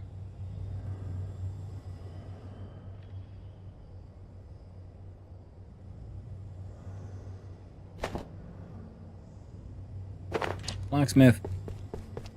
We'll see, do we have those tubes? Or can we make some? Sure, we'll make 6 of them. I'll be fine. A-okay, even. We can turn those. We can trade those for the lenses.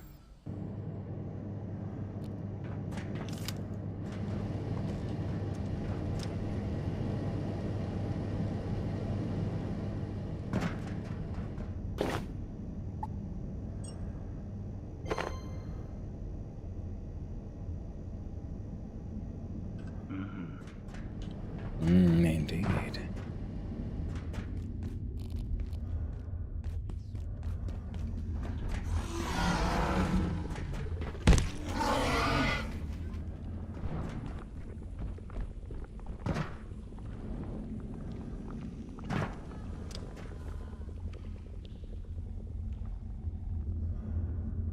Vidal.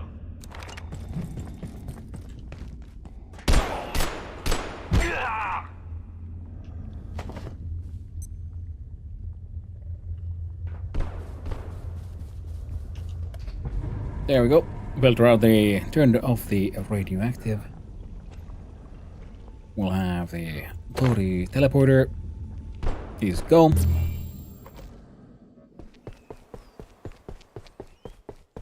We'll do this in a sensible order of we plonk that one there first. We farming containment unit 91. Yep, we'll need 3, so let's make 3. Alright, we need more liquid crystals. In due time. While the crafting happens. I'll refill my drink. Well, still not least. Let's see, farming and the containment unit number 91. Develop a device capable of capturing and obtaining IS 0091.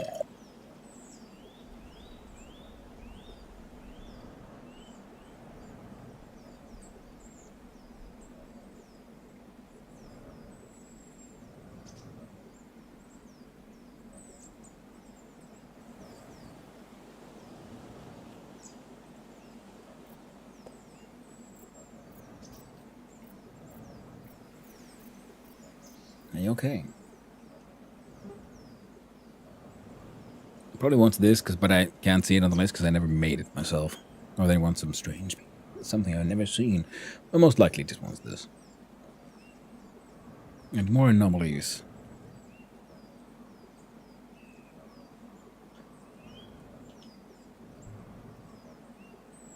Weight is heavy. Bridge here is going to want one of them big batteries.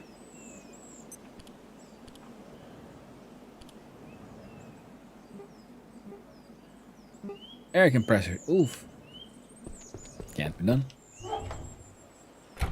Can't compress that air. No, siree.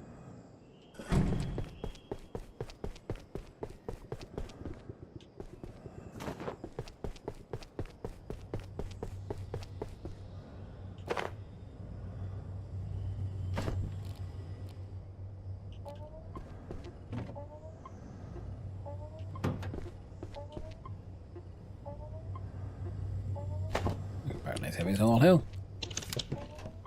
Now didn't I have makeshift battery? Well, better than nothing, I guess.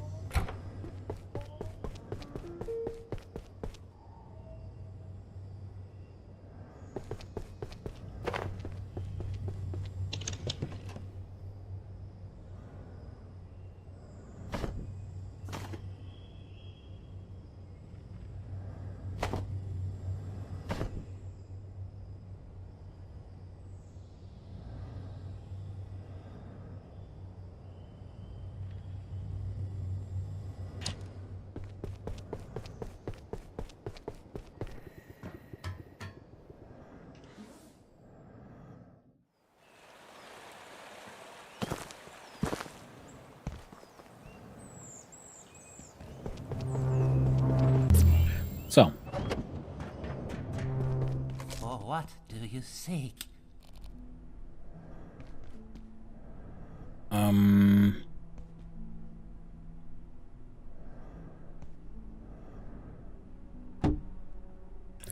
let's see if this works out.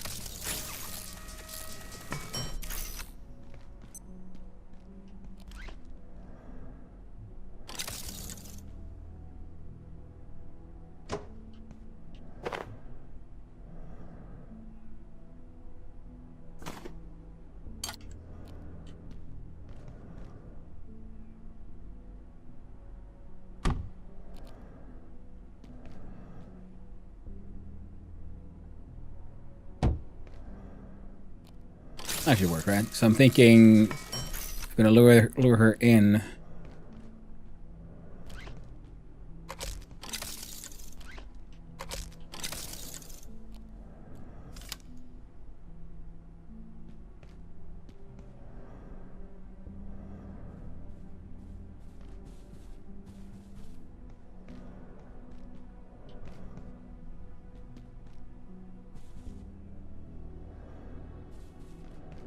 Well, we'll find out if it works eventually.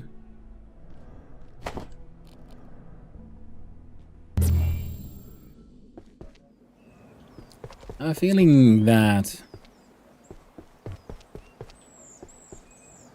I'm gonna put you here. grab one. Because it said something about them grey ebs. So I'm going to plant one more grey ebb just in case. Because we've only had one so far. Just because, mostly.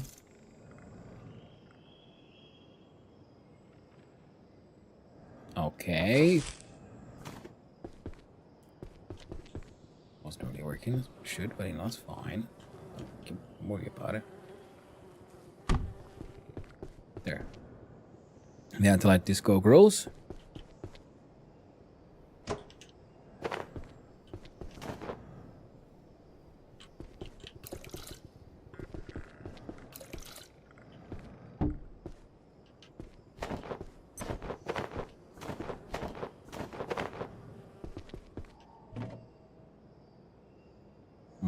There we go. Anti-wheat keeps growing.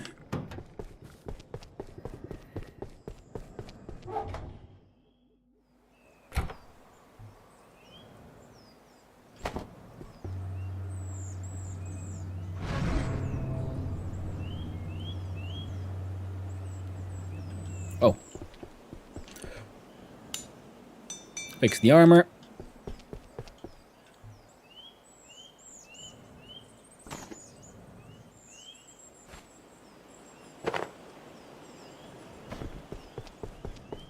Put this thing on the charger for a wee little bitty. There we go.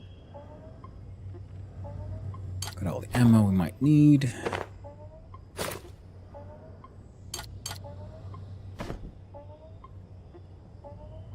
Big laser.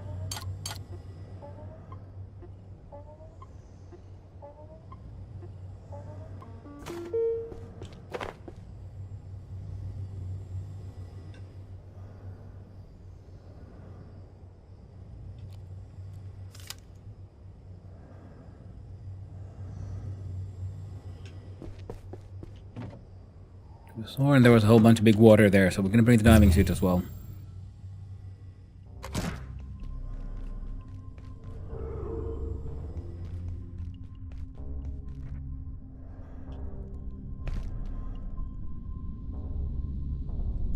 And they're all there. I've gone through here and just led me pretty much downstairs.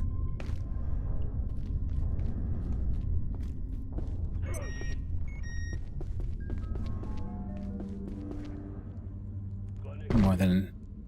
Oh.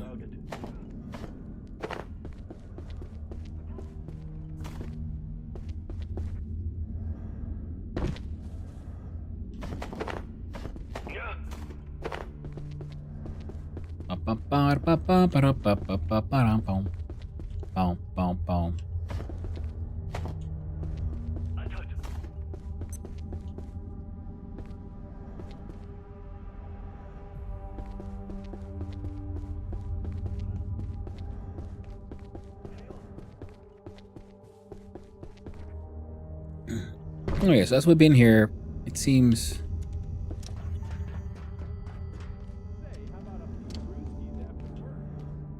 Oh, right, yeah, so this place.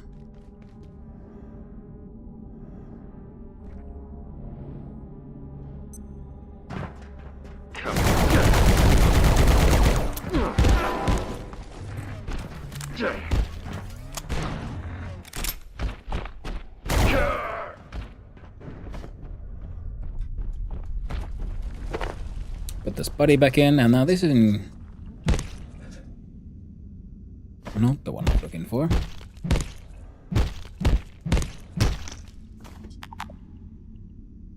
Screw all that.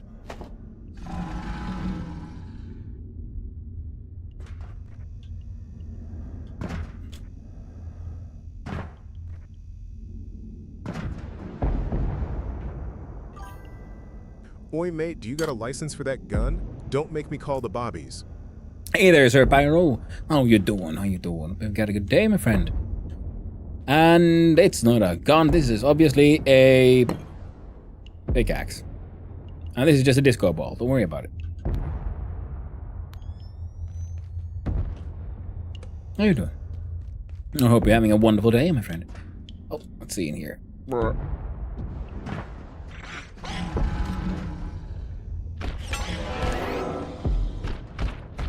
That is just a ghost. Don't worry about it.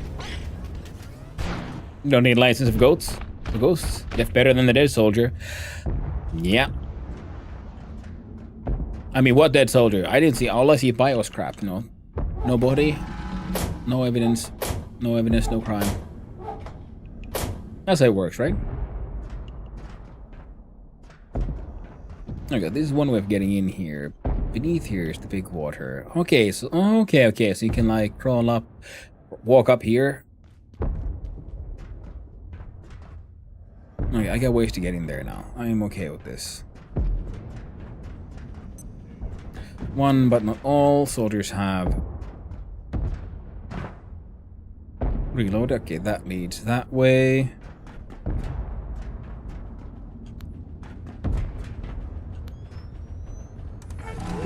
Whoa! Here, have a laser. Have a disco.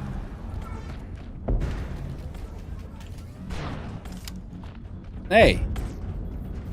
Are you running away from my disco ball?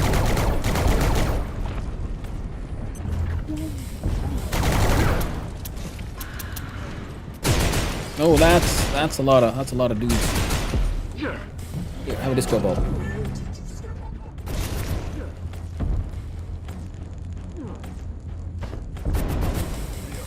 There we go. You know what you guys need? You need some coffee, that's what you need. Whoa. Hey, hey. I don't appreciate that.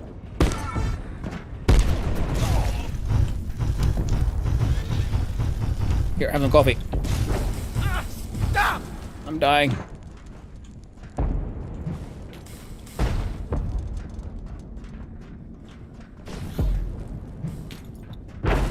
Later, frag.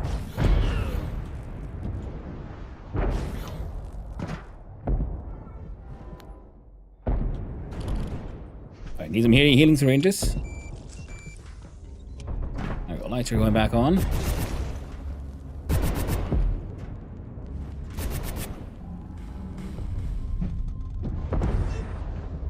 I'm low. That's what she said.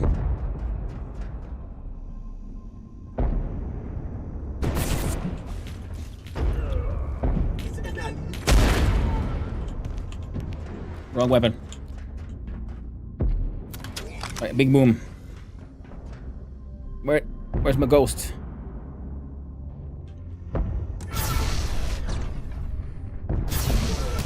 Finally! Oh, god damn it, exploded into like bio scrap. My weapon was too powerful.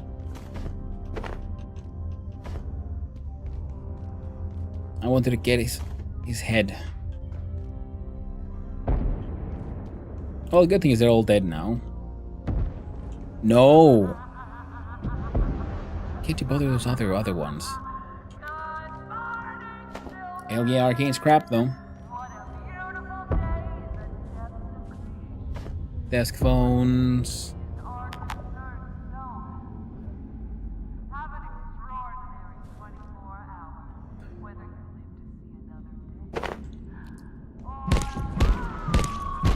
There we go. Let's get rid of that evidence. There we go.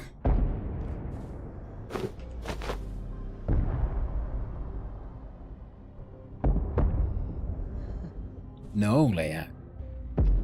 No. Go away, please.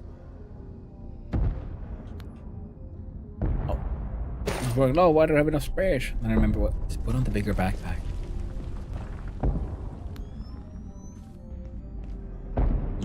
Wait, was that something I want? No, it's metal scrap.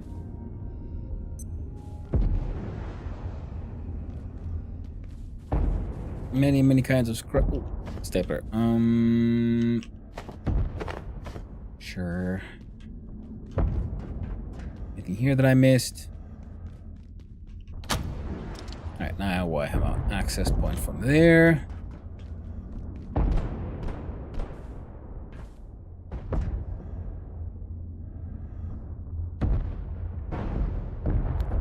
Okay, we can shoot out from here. Should we want to? I don't think we do, but we could. Alright, that guy opened the door. Or lady.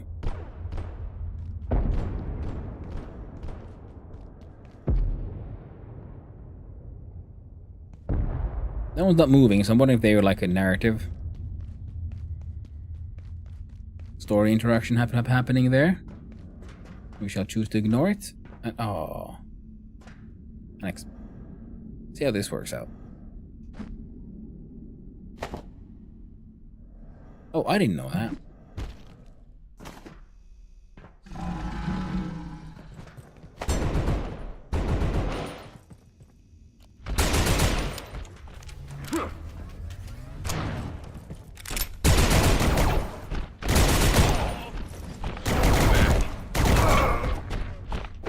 Shot him right in his brain.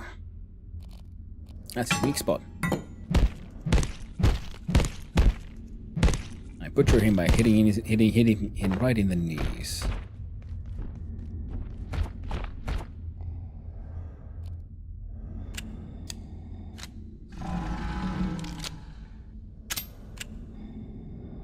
Never expect.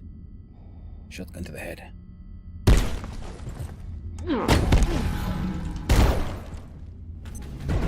Stupid personal shields. Come on, Ghost. Get him. Get him, Ghost. Well done, Ghost. Well done. For once, I can count on the Ghost's help to actually matter.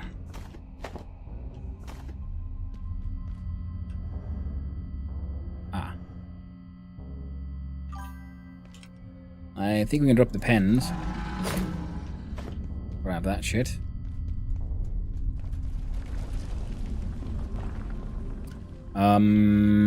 Let's see.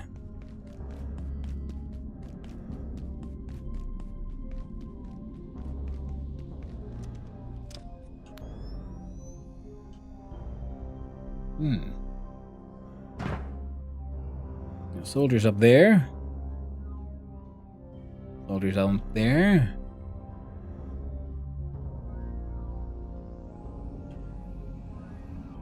Now, where? There it is.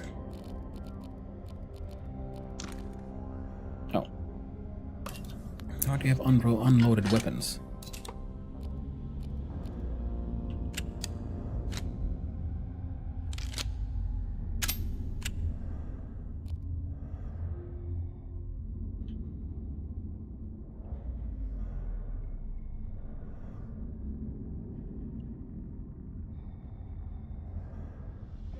Okay.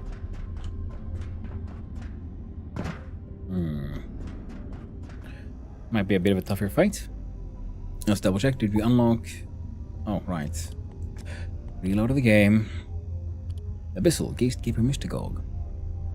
More than one Mystagogue has come out of the West Africa, where magical traditions have converged with underworld existence to forge a violent, visionary recruitment pool. Others have emerged from the cohort of so-called alternative religions. Gatekeeper assessors are also seek out individuals who display early aptitude with mystic objects, including curators, smugglers, and treasure hunters. In rare cases, mystagogues have even come from the ranks of science, those who see past the veil of magic to the causal forces of other realms. By the time their training is completed, the universe looks like a very different place, and few are the mystagogues who retain their concern for something as fleeting or fragile as the individual. Immune to fire. Less affected by that. Weakening electricity. God damn it, I'm using stupid weapons apparently. Show me the carbuncle. There we go. People, we have the random supervisor and the wall fish. There we go. Shit's reset.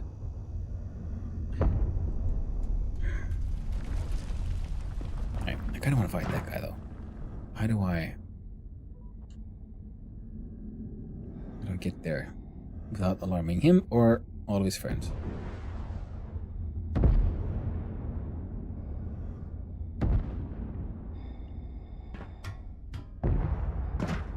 And I want to know with the so-called classic pranks of a pickaxe to the head. Hurt that guy. Good old pickaxe to the head. A chieftain pack. Oh. Arcane scrap, yep. 57 magnum ammo. What the hell? I'm gonna drop the plastic scrap with a chieftain pack. A rugged, customized backpack focused on field utility with just a smidge of aegis. Low capacity, high movement speed. Neat, I guess. And then there's some 357 Magnum ammo. Let's butcher his remains. Chieftain skull. I'm gonna drop the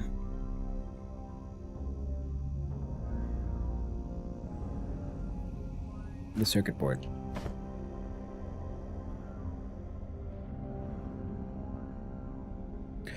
The hard-won skull of a gatekeeper chieftain. Death represents death. It's true. Death is very deadly. No one survives death. Let's see here. Oh, I'm guessing it probably has to do with that skull. Some arcane scrap. Bleach. Cloth or leather? Oh, it was leather, of course.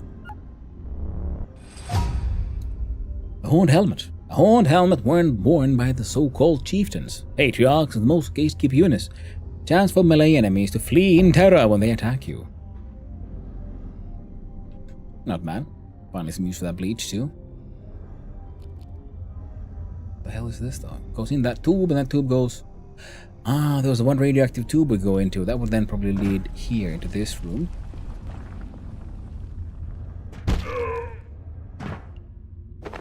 Sometimes the sneak attacks works like a charm. I should probably try to do more of that because the whole facing them head on is... Well, it's a bit dangerous, to be honest.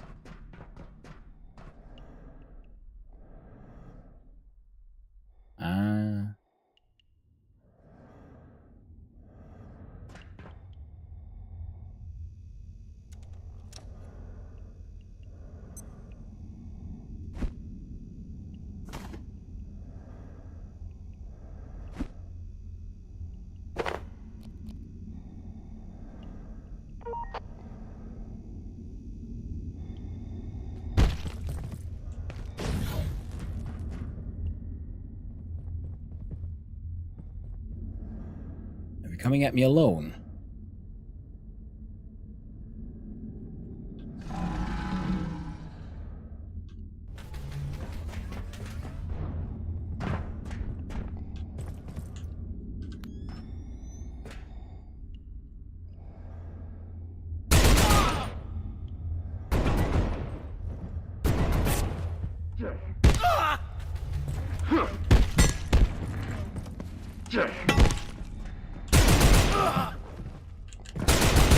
Come on, hit the fucker. God damn you, stupid ranged attack nonsense.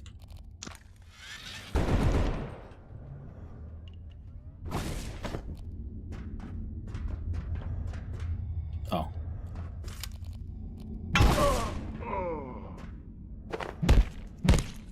Stupid goober.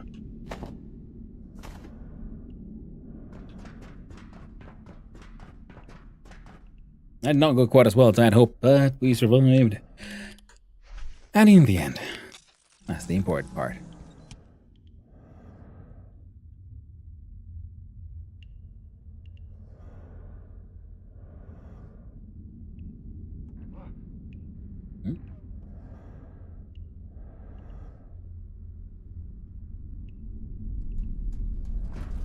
Oh, it's Boxman. I like how I liked no one gives a shit about Boxman. He's a man who's a box. The living box, in fact. Comes about and around and does whatever a box does.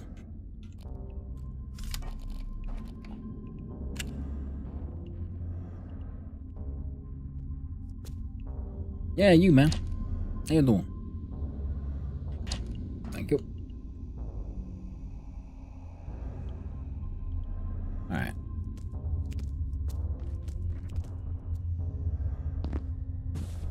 Okay, well that went better than expected.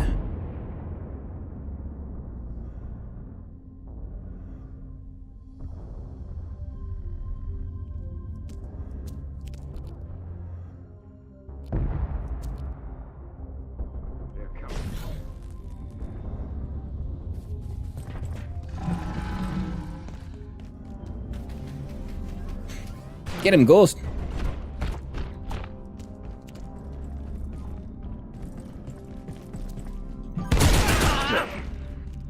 Oh, hell yeah. I mean, no. Hello, Ellie Loves. I've been thinking about getting this game. What are your thoughts about it? I think it's super fun.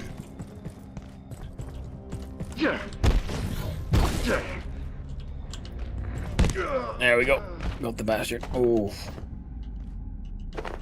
Now, I am relatively late gaming as far as I know. It has a lot of humor. Many really fun, interesting, and cool design elements. Fun storytelling. And personally, I kind of like the old school graphic choices they made as well. The homage to a lot of old games is very obvious. And lots of references to also other pieces of pop culture. And other, like, even more modern games. It's not just a nostalgia fest. And as a game, it's fun. The crafting system is interesting and cool and adds a very fun depth. And all these weird little things. It's very SCP in many ways. Graphics aren't part of why I'm interested in. Yeah, that's good. Or are part, yeah. Yeah, because the very obvious and clear and direct reference is over, like you see from the very beginning.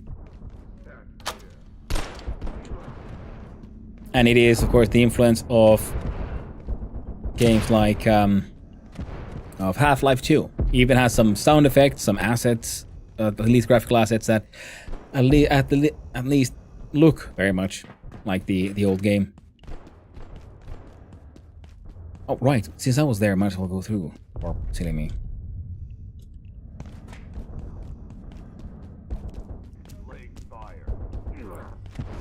And I've been playing it solo, and I've been having a ton of fun. But a lot of people I've heard would, swear by that it is even it's a far more fun of a game in multiplayer, which is absolutely quite possible. I just found that it's sometimes hard to find time. Scheduling is usually the biggest problem that I have in multiplayer games. So I like the fact that in this one, even though it is very much... you notice that the design is made for being with multiplayer in mind. But the single player, it isn't any worse for it. It's not like, for example, in V Rising, another fun game, but a lot of these sort of advancements you get in like technology-wise, crafting-wise, only make sense in a multiplayer environment.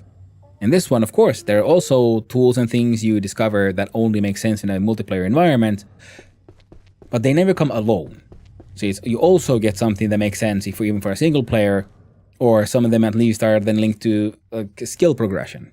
Like the crafting is very large. You can do all kinds of cool stuff here. There's farming elements, there's decoration, there's choosing a fun place to build your house in, or a base. And there is a very extensive skill system as well. And personally, I can like it also narratively, because it doesn't always make sense in many games where someone ends up in a very dangerous situation and now they're given a weapon and they immediately know how to use the weapon and are very proficient with it. And this one, for example, aiming. Let's look at this one. For example, you can see that the reticle sways. Now I have pretty high aiming already, so the reticle sway is much smaller than it was in the beginning. It was way larger, and reloading a weapon such takes time because it takes practice, it takes skill to do it well. And my dude is increasingly getting better at it. Solong 2's schedules never work out to play multiplayer lately. Yeah, exactly. Like I would gladly play a multiplayer version of run of this with with friends, even with bad scheduling.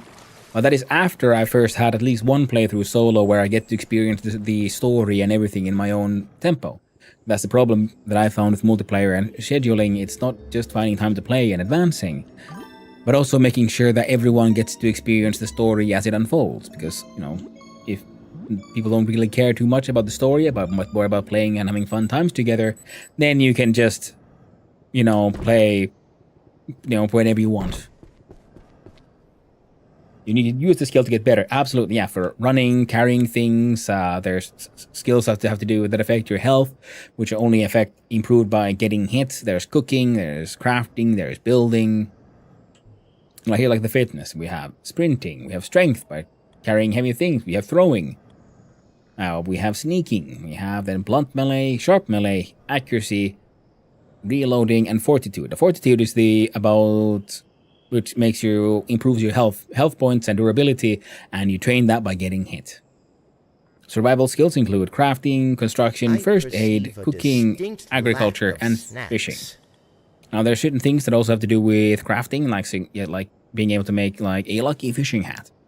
And you get that recipe by getting your fishing skill high enough. Other recipes, you have to find certain materials, and then you unlock another little mini game which allows you to then figure out the recipe for that for the item.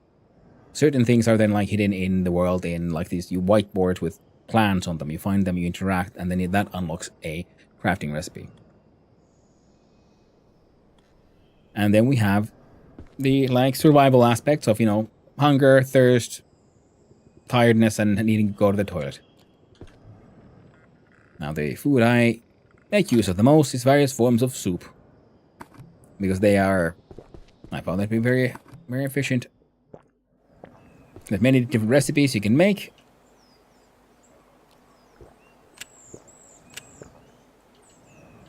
Oh, it's empty barrel by now. Oops.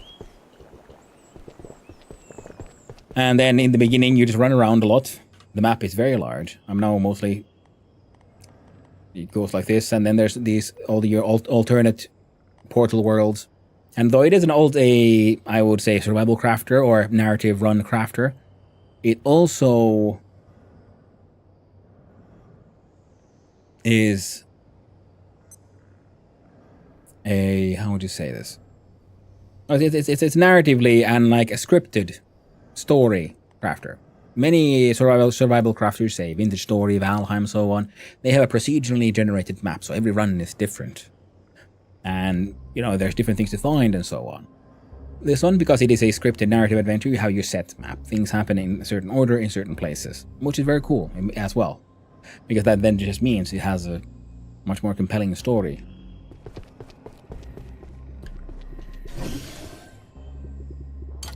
Alright, that one needs to go in a box over here. I'll put you in here for now. Oh, you have a container there. My carbon pickaxe can go instead of the quantum one. I'm not entirely sold on the SMG. It does feel like it would make more sense in team play, but maybe I'm just using it wrong, because I just remember I do have my ghost. The ghost does help. The ghost does help a lot.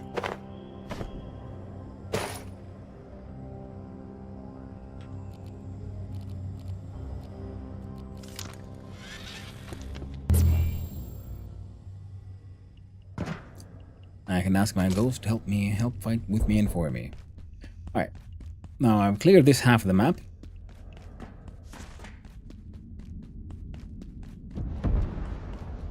Many of the entities in the middle there are already respawning in, and that... Ooh, okay.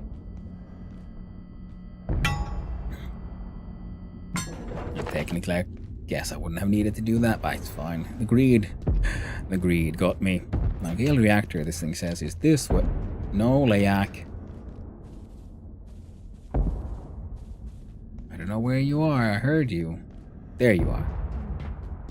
She doesn't believe in glass. No, Layak. No. Gotta be firm with her. She's very affectionate, but you don't want to get a little bit hugged from the inside of your lungs. Alright. He's facing this way.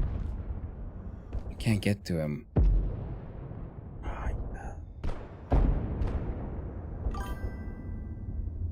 Do a pretty high sneak.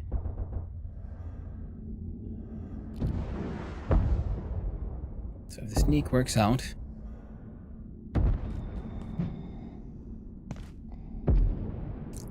He did notice that.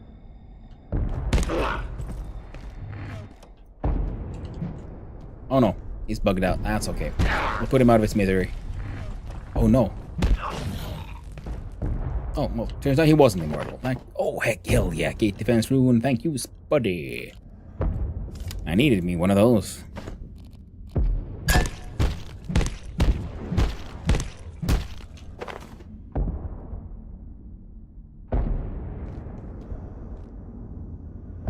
Red, yellow, and green bars underneath your weapons items in your Brotherhood bar. Is that how rare the item is, or your experience level with the weapon item? The green one is durability. How damaged is the item? If we look at here, it has... There goes, he is. Says damage 30, and beneath that, durability 48 out of 60. So I've been using the weapon, and it has wear and tear, and I'll need to repair it using scrap I can find. For example, here, my pickaxe is damaged, my armor is slightly damaged. Yellow means it has a battery charge, electricity. Like, for example, the X-ray lamp, and so on. Then there's some laser weapons, then they have a laser capacity. So they have like laser stored inside, and then those are red. So green is durability, yellow is a battery charge, red is a laser charge. It's like every weapon has a durability charge, but not every weapon has a laser or other charge. Wait, where did this go? What the hell am I looking at?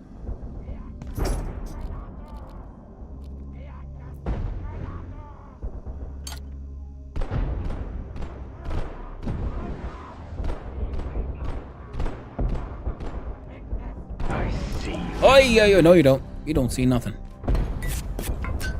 Please, please. Alright, so there was a way to get up here from ducts. Yeah, so I do a lot of fighting.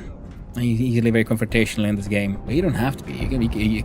There are usually many ways to approach an issue. You can be much more sneaky if you want.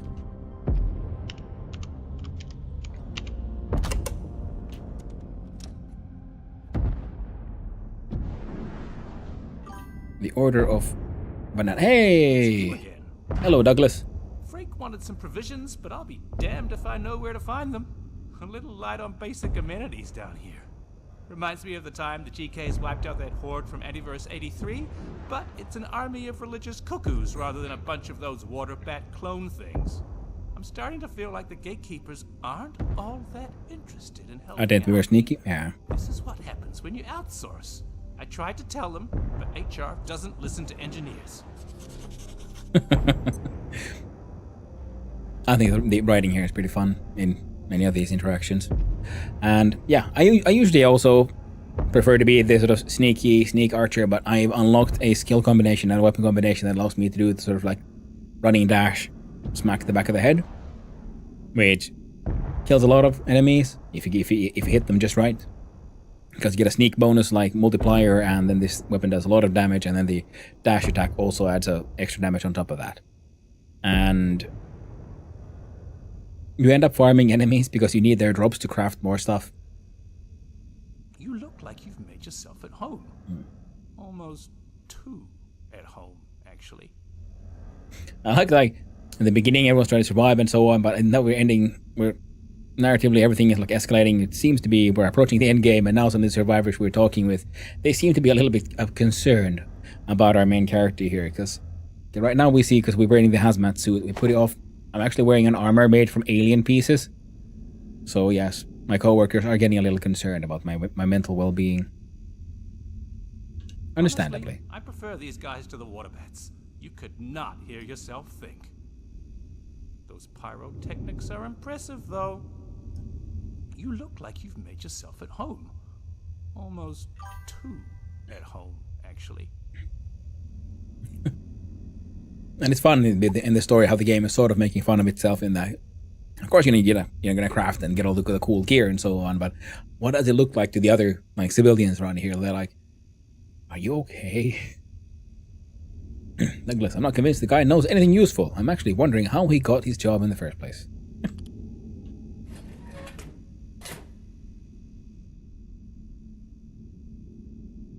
Okay.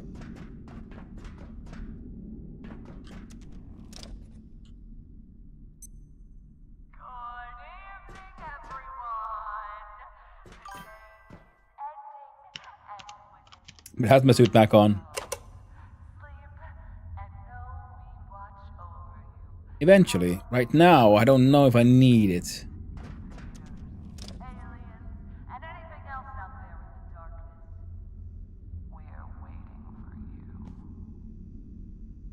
Okay.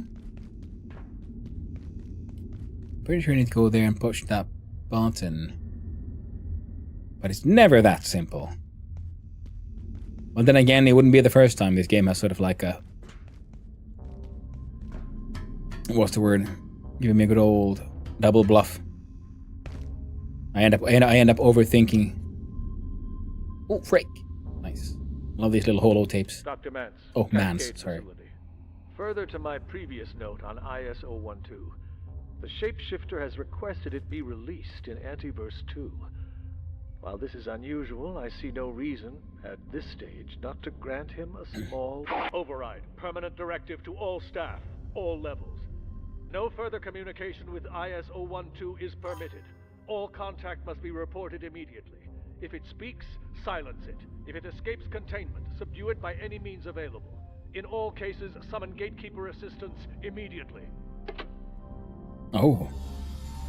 Yeah, there's this shapeshifter I'm pretty sure we ourselves have also unleashed. And it seems to be kind of, they seem to be pretty helpful. And then we keep on finding all this, like, discussion of how he, like, oh, Man's the over-director of everything is getting sort of friendly with it and thinking, like, maybe it's not so bad. Maybe we can help him out a little bit. And apparently, things didn't maybe go so well. I was thinking, like, sounds a bit like, is it, like, slowly but surely doing, like, some sort of mind control? Oh. And during the night, they turn off the lights. Okay. And some doors are locked and they can only be opened from one side, which also usually is also a decent indication that, okay, that there's a certain quote-unquote correct way to, like, go around, and usually you end up then opening just, like, shorter paths back. Because the game does do a lot of, like, crafting, because he's a survival crafter, and it's designed for multiplayer, so certain places you will be returning to a lot. Silver capacitor. I do want my silver and the capacitor. I don't need another one of those, and I don't think I'll be needing too much. Oh, I can put that on. Save space. And if you're wondering why I didn't want to put the suit on, it's because it has a negative of stuffy suit will increase your thirst and slow you down.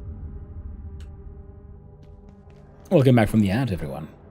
Now let us see. Let us run. I do like the advanced night vision I'm having right now, because lights have been super nice. The first night vision was acceptable. Not the best, but it worked. I'm gonna run around here. What am I looking at here? It is just... Oh no, that's probably gonna summon in something. It might be where NPC things are just are running in.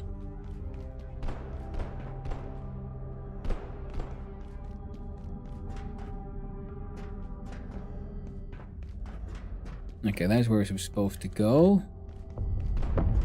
But usually, if I'm supposed to go somewhere, I do like investigating everything around it first. Oh god, the big guys are back. Hey, co-worker, what's up? That's another shapeshifter, but he's cool. He just wants snacks. Maybe we could sneak a little nap in the break room. No, you, co-worker. You're my favorite. I'm gonna push that button. Open up a big old giant door, which I probably maybe shouldn't have.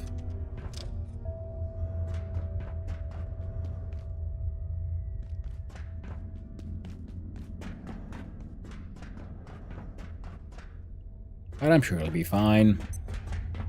What could ever go wrong? Oh, it's this one, okay. there's those two guys.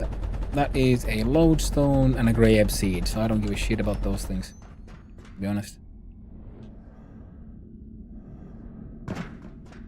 I wonder if this is sort of progressively. It feels like this would be the very final reactor you'd get to.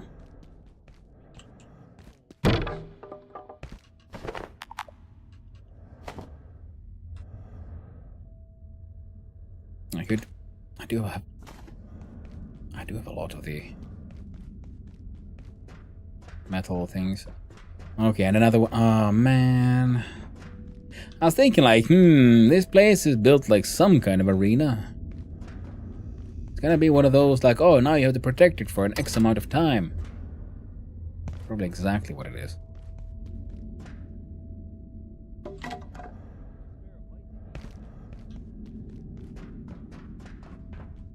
Either that,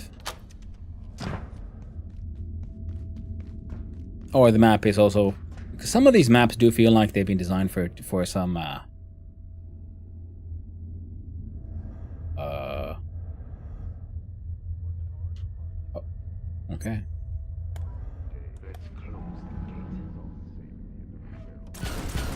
That's what I thought.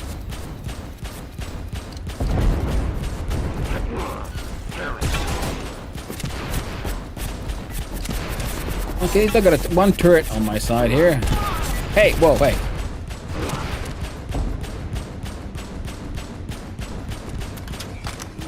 Big laser.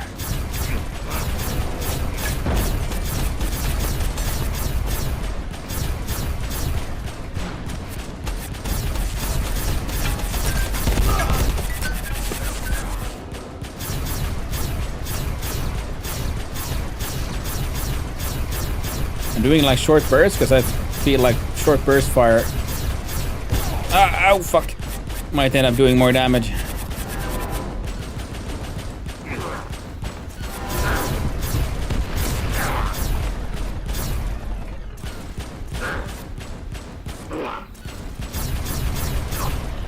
Alright, guy went down. Steal his shit. Gotta give up on his backpack. I think I might have enough skulls. Shooting someone. Ah, fuck.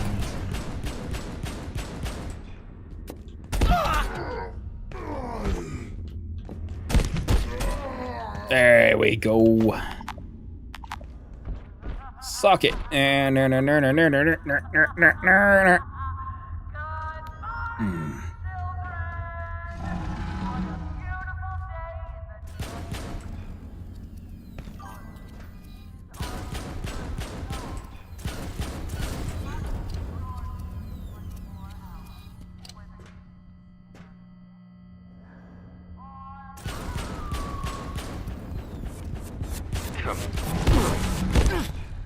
Get him, Ghost.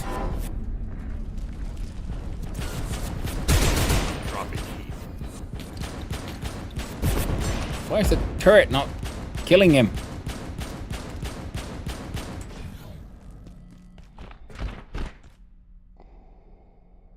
Buck chop, there you go.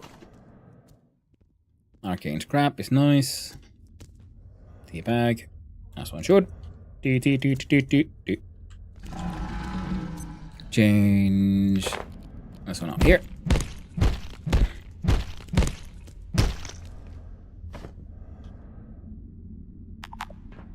Oh.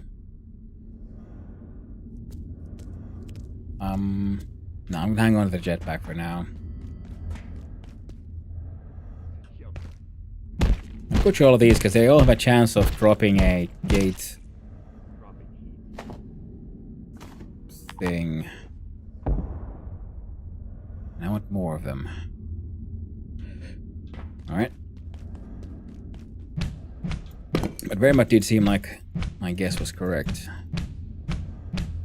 A giant's pack. That's new. Head of a giant. We have some of those. Don't need glowstone fragments. Frankly. Gonna have to be silver.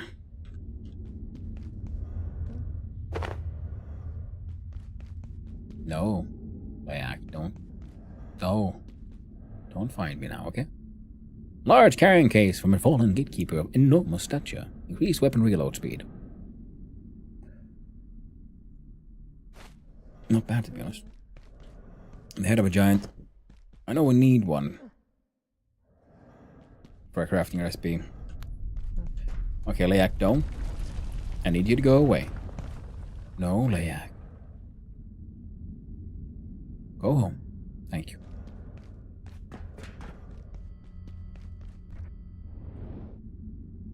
That was one.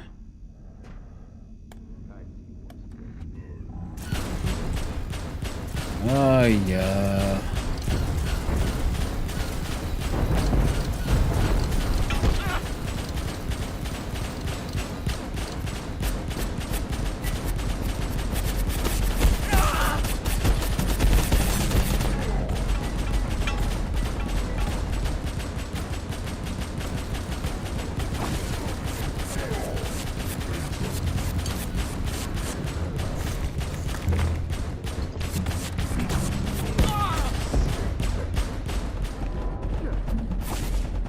Gatekeeper Jotun.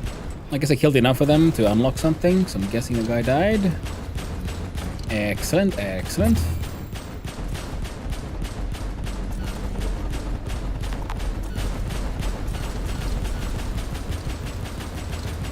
Yeah, we still got one charge on this thing. Ooh, flickering eye.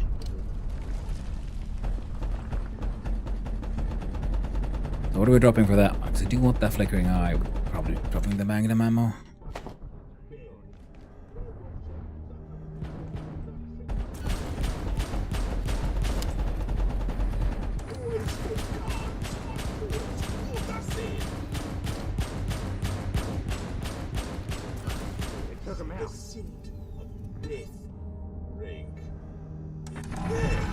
Hey, that's unfair.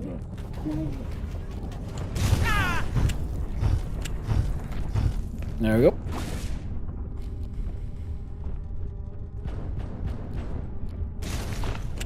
God damn it, Ghost.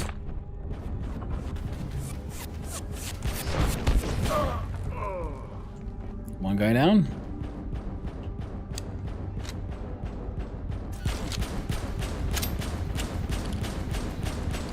Ah, I'm out of healing.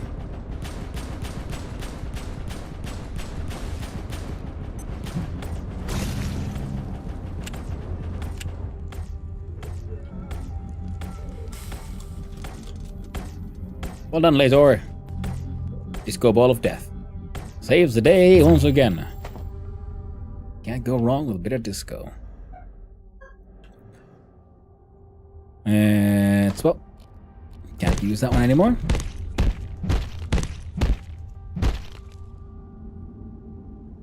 Hell yeah, get defense rune, Mr. Gog's head, and imbued parchment.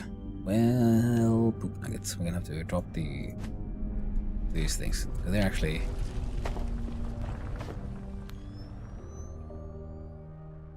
there's something we can actually get relatively easily. Gutnik rifle,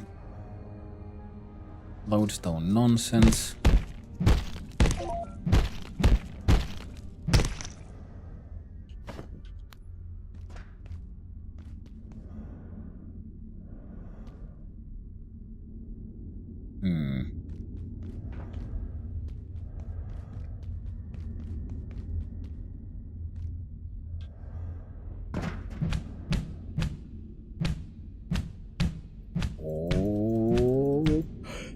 Got a cool shit in that body of yours. Well, you got a clever old scrap.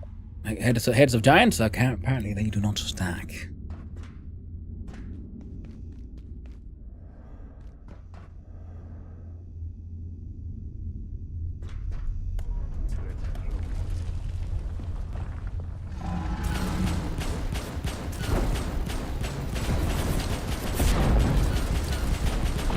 Where are the hostiles?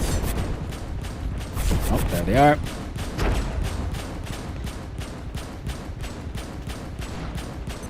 The turrets are doing a lot of work.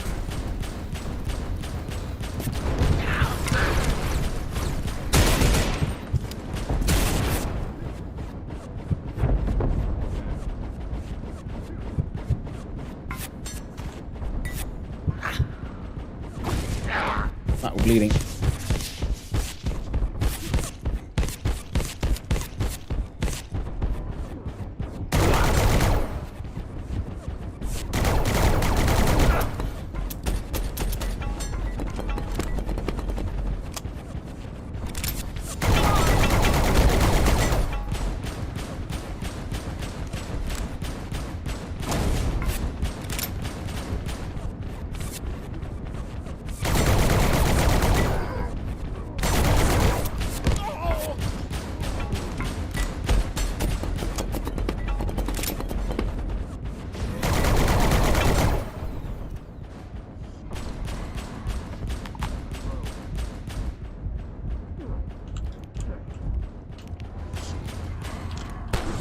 God damn it, Satan, no!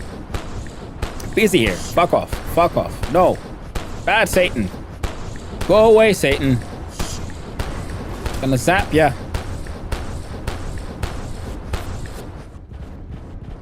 Heckin' Satan. What's he?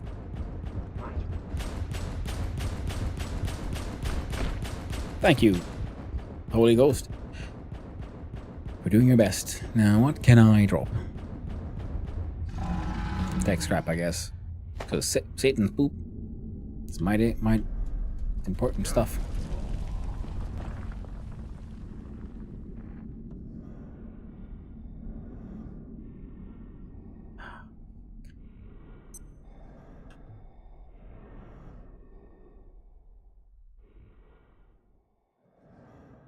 Now, do I need to...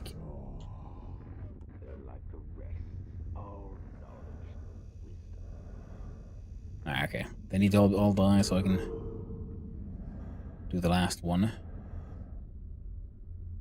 Fair enough. Fair enough.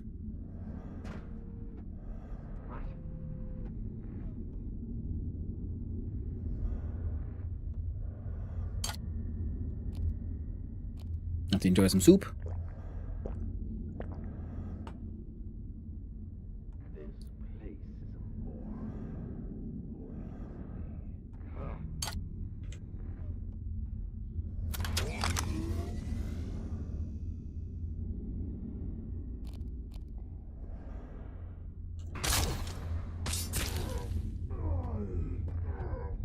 I believe I need to, defecate.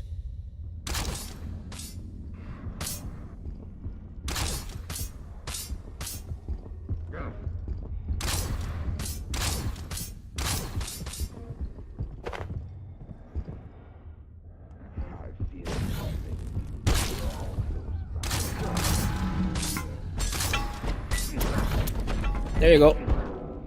Get him, Ghost.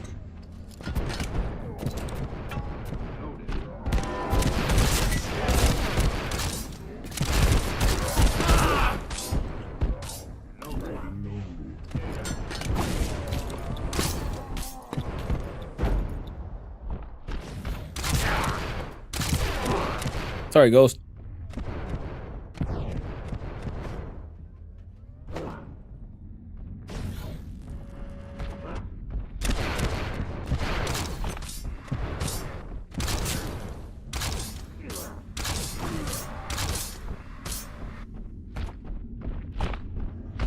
Alright, I believe I got it down. So I'm going to change from the big pickaxe to the small pickaxe so we can cut these bits in pieces. I'll see what they might drop.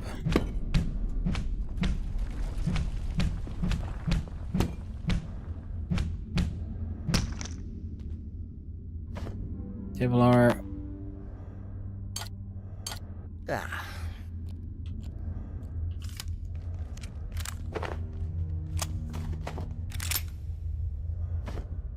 The arcane scrap.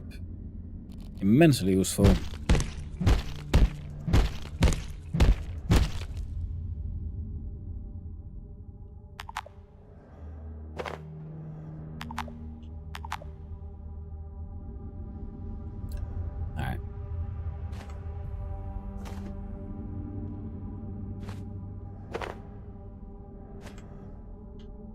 Yep, nothing extra there.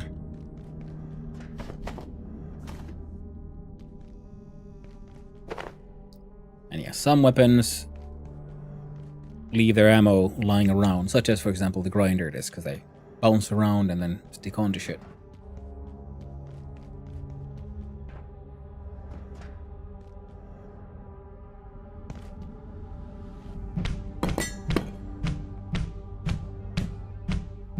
Come on, give me some goodies.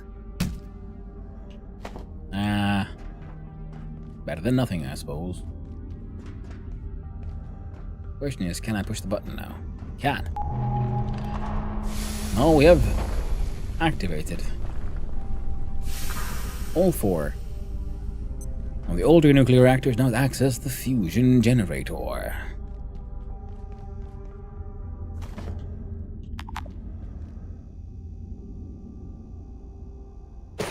I won't be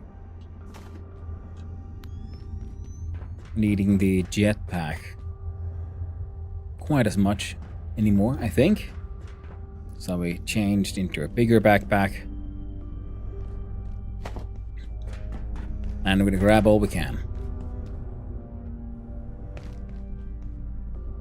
I don't think we need any more heads of giants. Pretty much I think I only needed the one, didn't we? I've already used. Well, oh well. As they say, it's 29. Don't think I need more of those.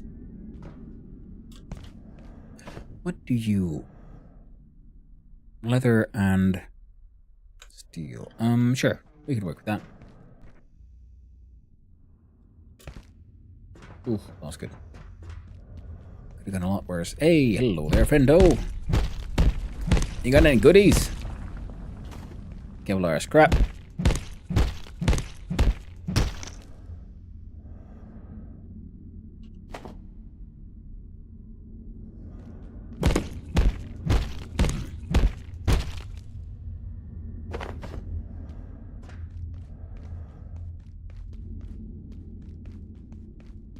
Yeah.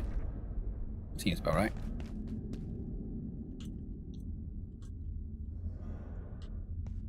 And right. That was the door straight down the middle.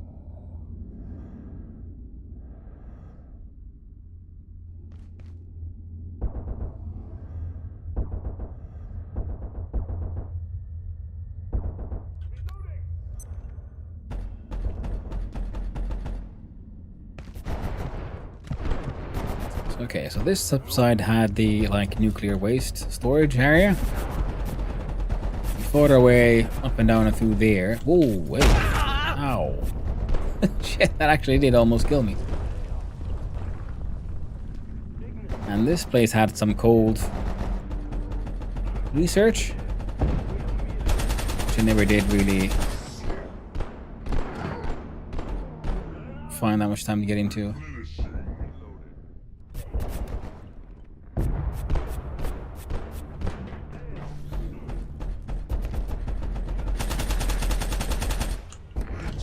Go, you guys.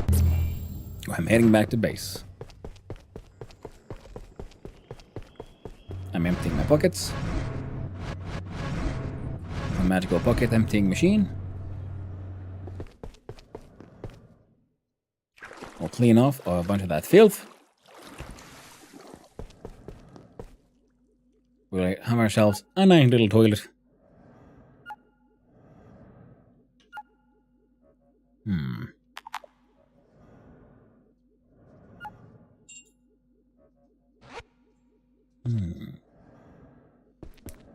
Kind of want to go visit the cloud reactor. I could do it now. Oh, right. Upgrade this thing with the plasma rifle. And we're going to experiment with that one next. Never did go diving. This chieftain pack needs to get recycled. Meh. It's impressive than I hoped. We'll reload the lasers from our laser fountain.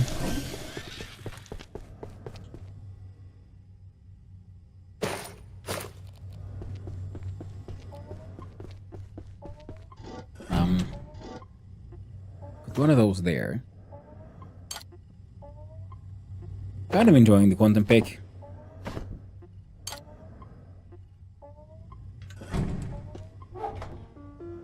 If we're doing this,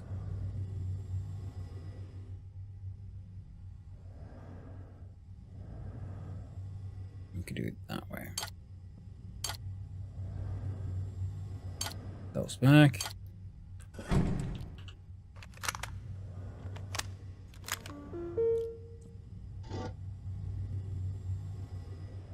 Alright. Recharge that one.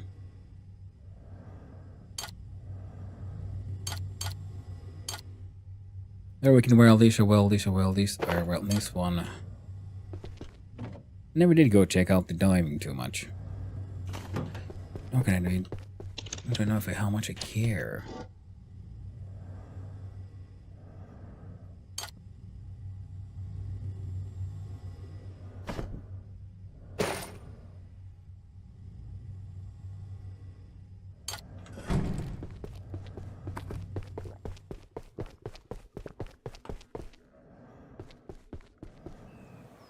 Oh yeah. Quick little nappy nap.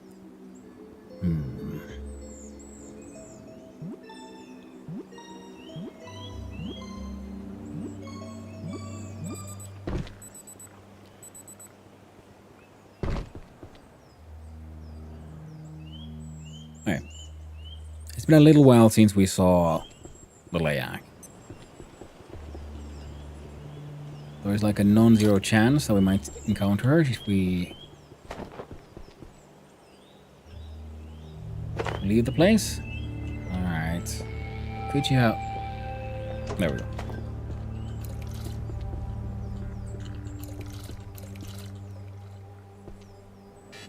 Did farming.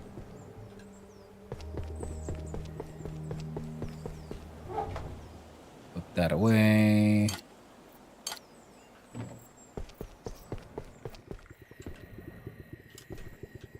Gosh darn. Lol. Oh, there we go. Alright.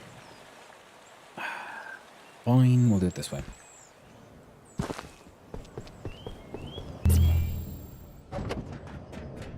For what do you seek? Honestly, Marion, not you. This guy hangs out here. Which is cool and all. We could trade for stuff, but there's nothing he really has to give that I want or need too much. I could trade these for power cells, but I can get... The time will come again, no matter. Wait, whoa, Layak was there. I'll put it, I didn't look at you. Don't worry about it. Come here, Layak.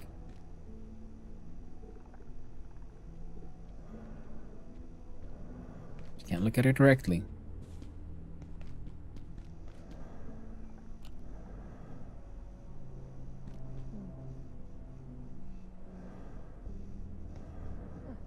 Well, this magical containment box just for you.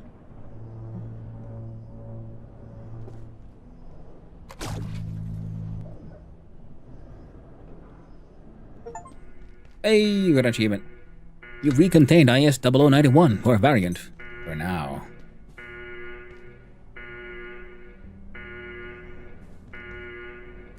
Rayab required to maintain positive containment status.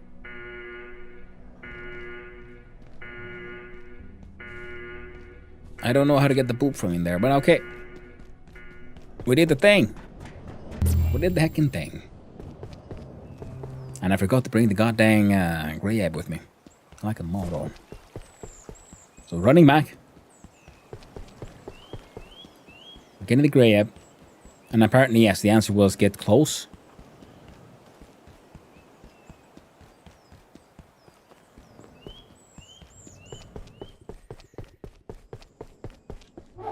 We want these. Put in the thing. If we can keep it contained, that'd be amazing.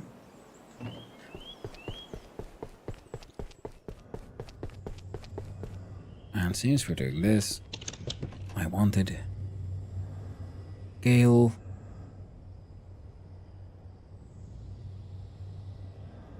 Labs, Zombie, Flatil Dead, and Night, Mushroom Kingdom. Labs carbon. Also a hydro plant. Blacksmith. A train, Gale reactor, mist reactor, dusk reactor. I could have sworn.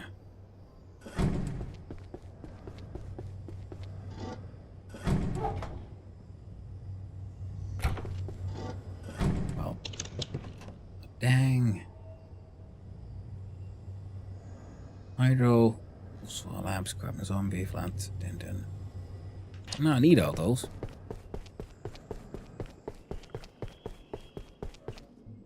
Can I make more?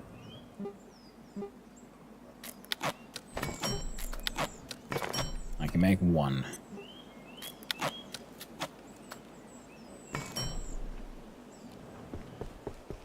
It'll have to be enough.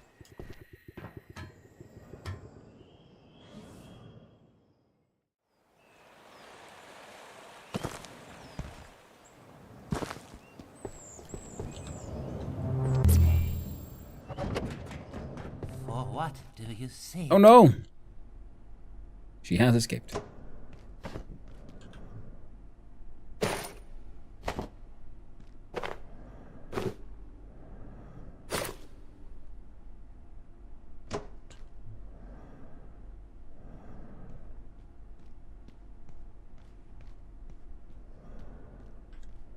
Oh, there it is. Whoa.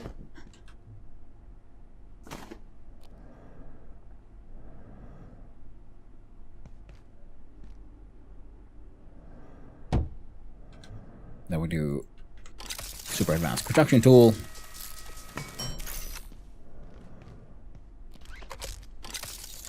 Extra power.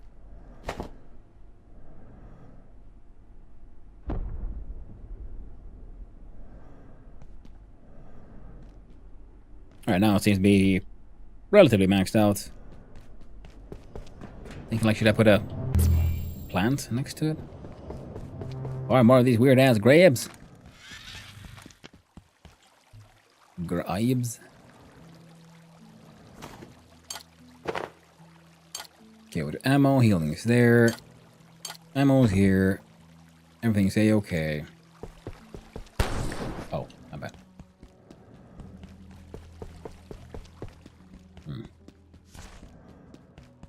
Might need a freezer.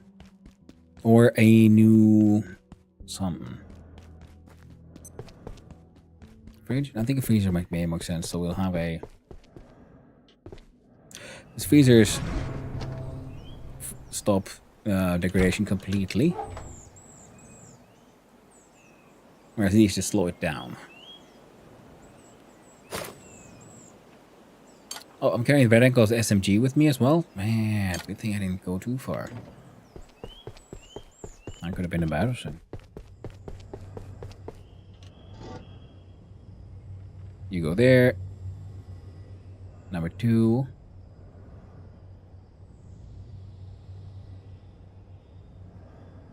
Give you that one.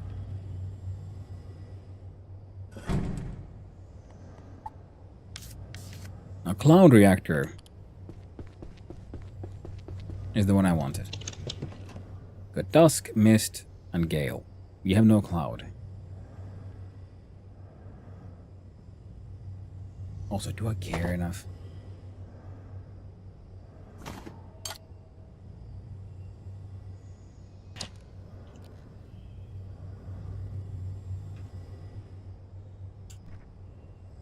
Let's do this.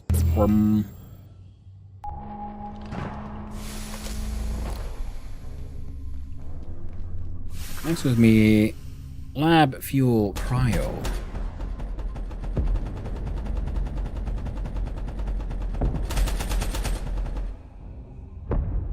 Nothing here.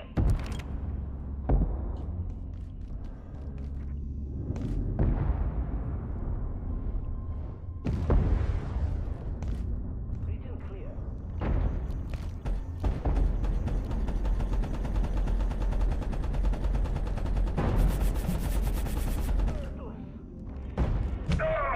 There we go. Heckin' sneak attack.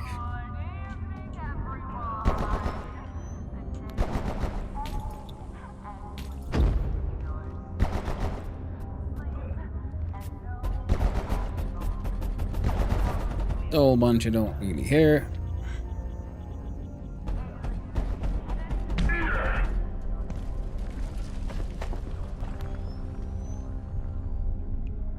Oh, that guy. About that guy, I do care.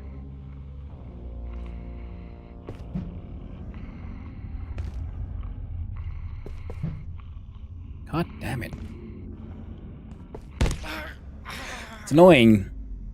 I'm trying to time it just right because my running skill is so high that if I get too close too fast, my dude does a sort of push attack. It staggers them and stops my run. Which means that I can no longer do the heavy attack.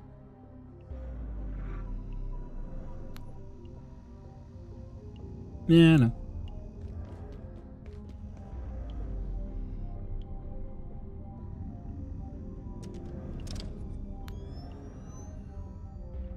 Now, fuel lab cryo.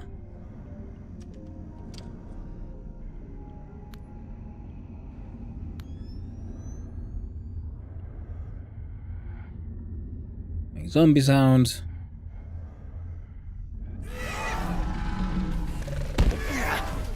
I thought it was zombie sounds. It was a goddamn Cha. Get him, Ghost. The problem is because my Ghost is also of a Cha. So it's hard to tell which one is which. God dang it. Took a while. Teabag. Stupid aliens.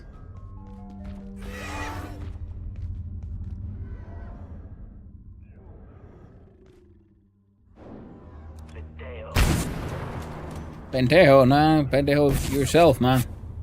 Whoa.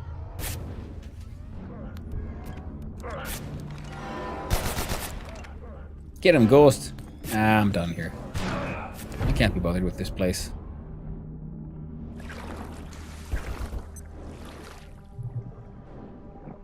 And I never did explore this area.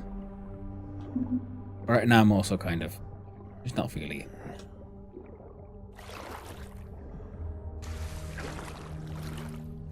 Hey, Zomba Man.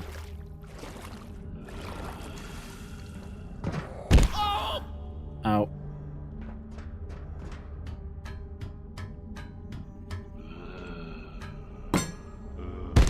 Ow. There you go. Get zombed. Get unzombed. Get zabombed. Yeah.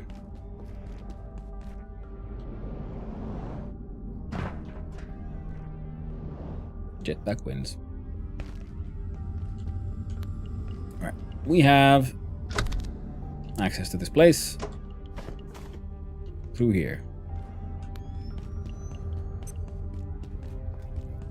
So we can come back.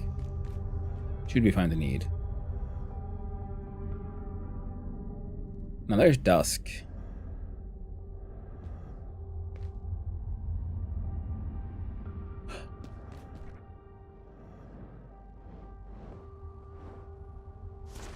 There we go.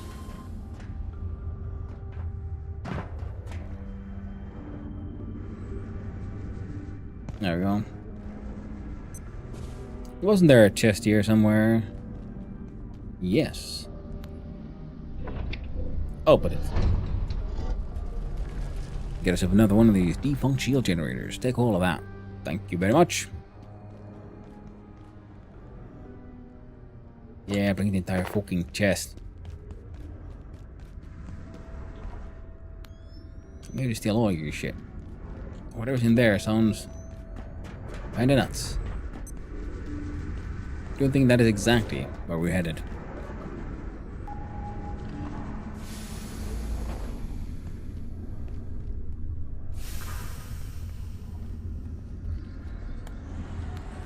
We can even take a nice little relaxing tram ride.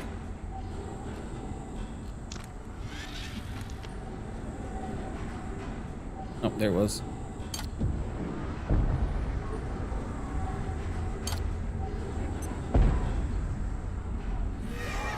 It's a lot of violence.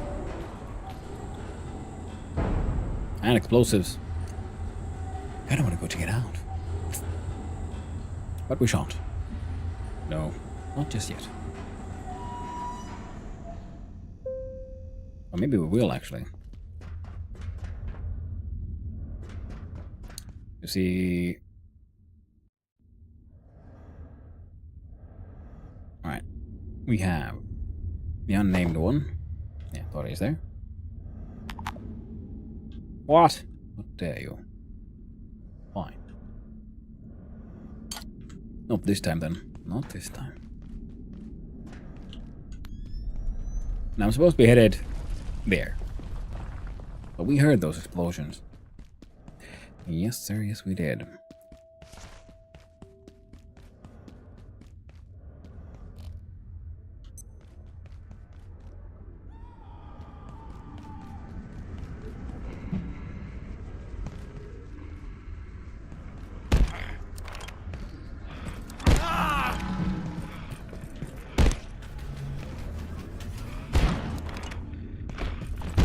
There you go.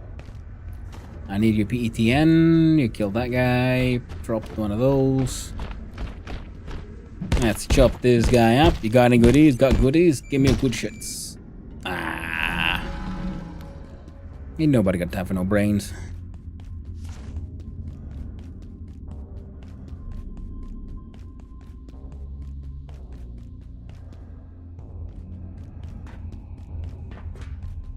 Right, now I can do...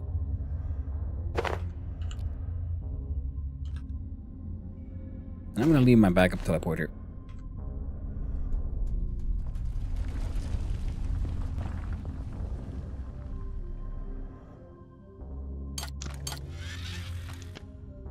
There we go. There we go. Yeah, I'll be fine. I'll be fine. Beep boop.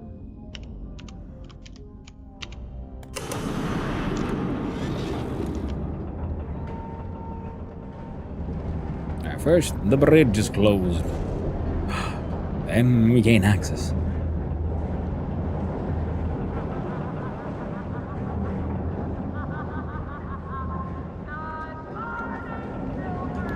Okay. Marcus protect you. Oh, well. We always hope.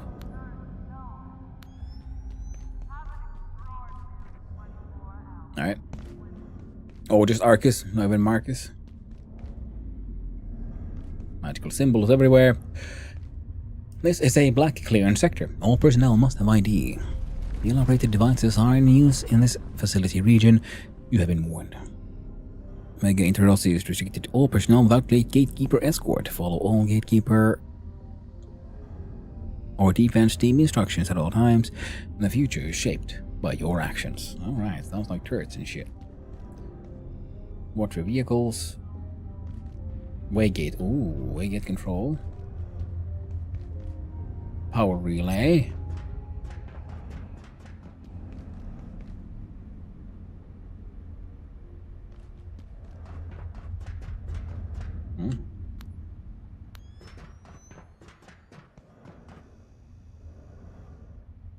What are these boxes I want to break?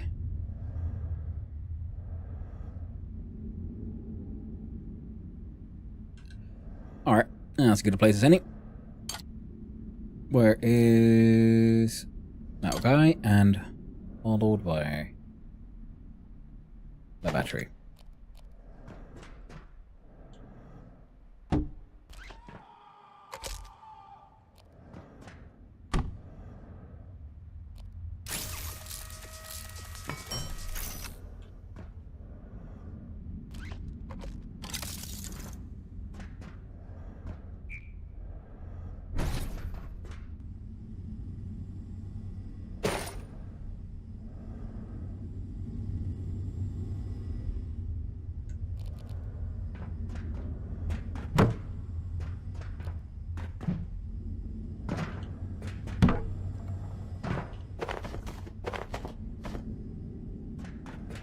Oh yeah, boys.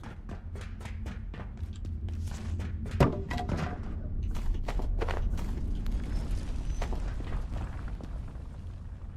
to see you. Oh, it's that guy. How exactly did you get in here, friend? Well, I guess you're a plant manager. Maybe you actually had access all along. You didn't have to hack your way in like I did. Some dirty pleb. Let's hack this as well.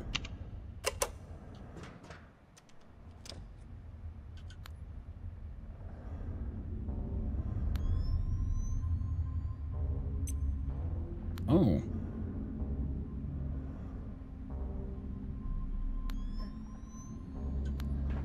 No, Leak, please don't.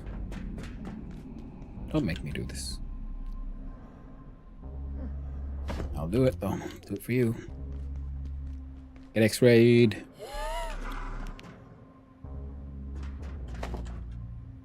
Goes in the extra radioactive slot. There we go.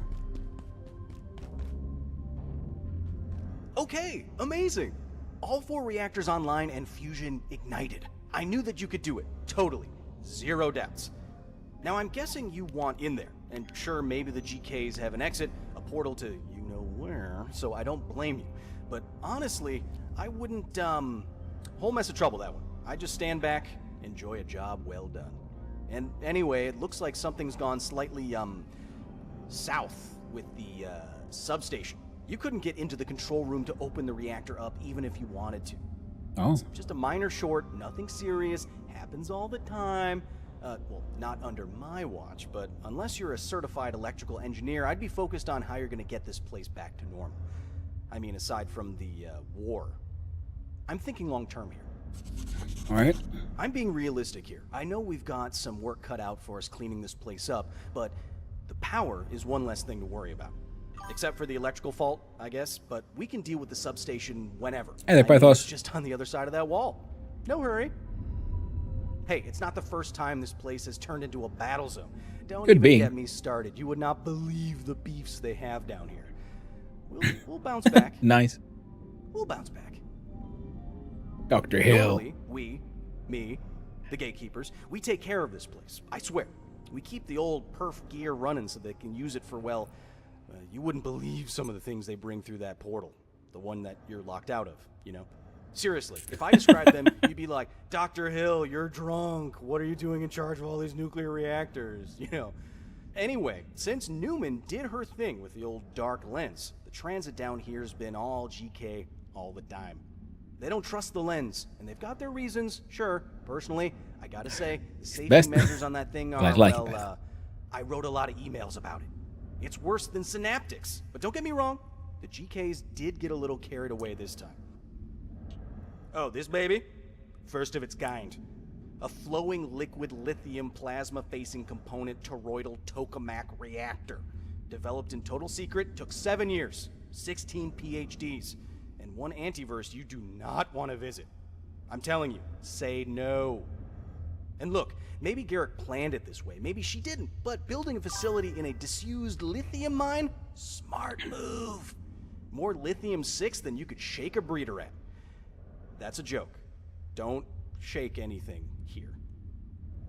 I'm being realistic here. I know we've got some work cut out for us cleaning this place up, but the power is one less thing to worry about. Except for the electrical fault, I guess, but we can deal with the substation whenever. I mean, it's just on the other side of that wall. No hurry. Alright, made a little body sign of bodies and circles. Sure. Alright, so I want to get in there, apparently.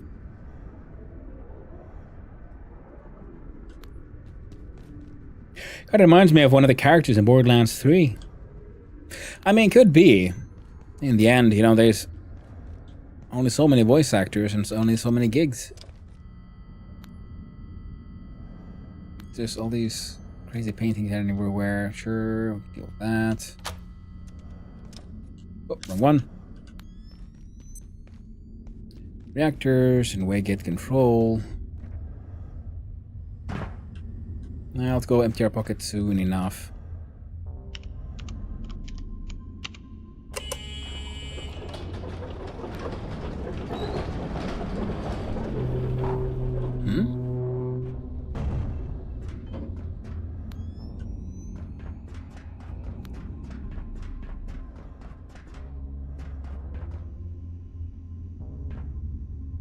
Reactor, Gale Reactor, Power Relay, Waygates. Aha!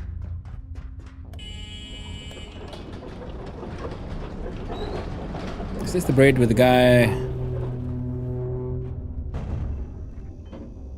I think so, yeah. Okay. Oh, we can do that shit airborne. Very neat. Very neat indeed. Yeah, that looks like a very clear no. So, yeah.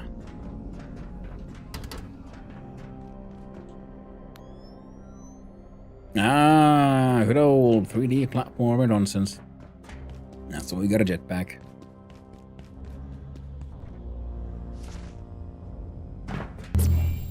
There we go. Let's go visit home base. Drop off some shit.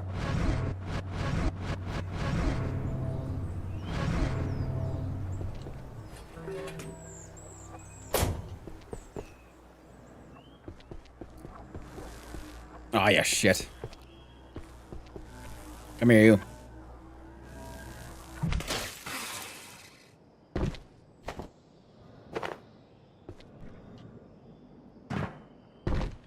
Freaking power bugs.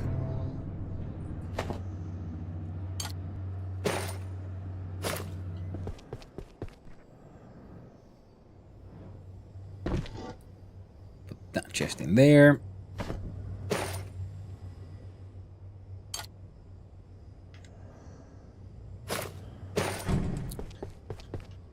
I can charge there where our fellow here has a wee little bit of a nap. And then does the dangerous 3D platforming required. Jump over the... No, the floor is lava, or insanely electrified. Kind of nonsense. There we go. There we go. Ah, that's good. Into the teleporto.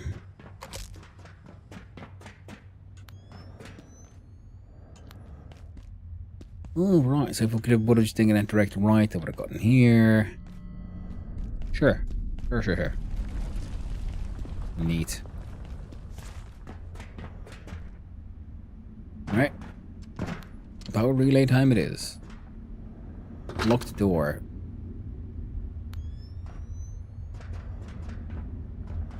Okay, so once we're done with the thing, we have an exit/entry point.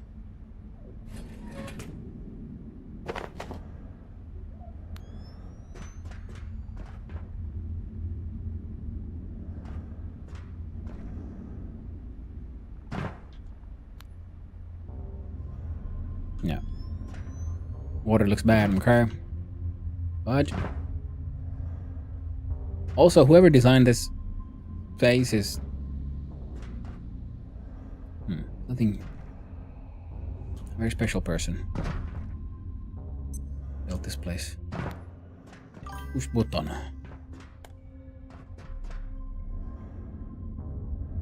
Huh?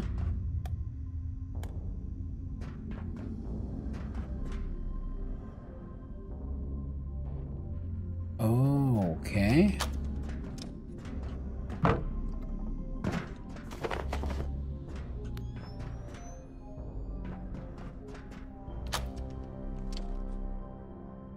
That didn't...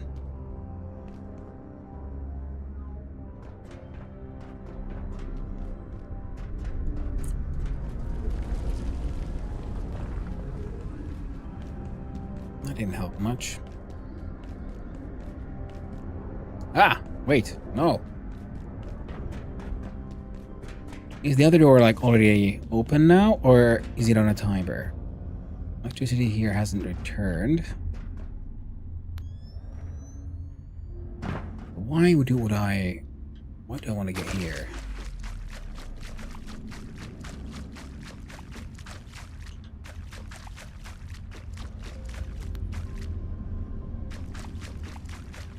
Oh wait, was this more like a just purely narrative?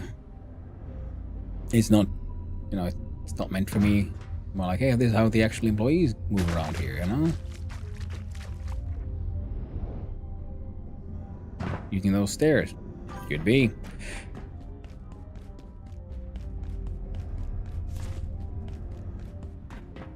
I'm gonna turn that one off. And then up here there was that very shocking doorway. I'm thinking it's less shocking now. I would appear to be correct. Hearing weird noises.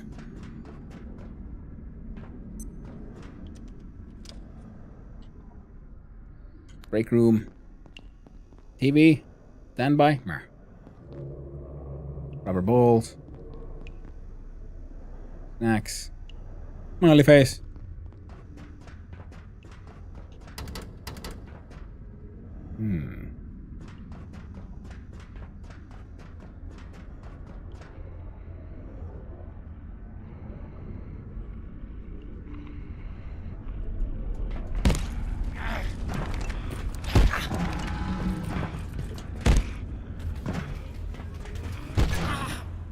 That's what you get. Give me those explosives. Oh yeah. Guess I could steal the desk phone. Cool holographics. Extra lodestone.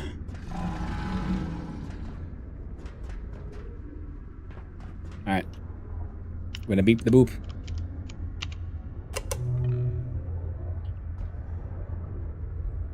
The door's opening. Discover what lies beyond. It is the greatest, most insanest interdimensional horrors you could ever comprehend.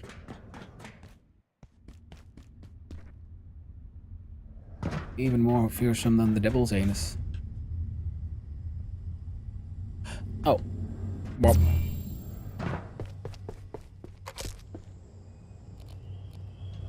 We're not supposed to be here. Since we're here, might as well empty the pockets. I was thinking that we're probably going to take the teleporter pad with us. Sure, we'll find some source of power there. We got weapons. Bring a few explosives.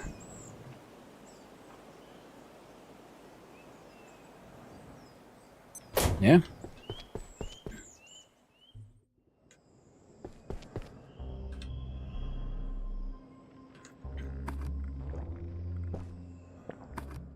There's some soup.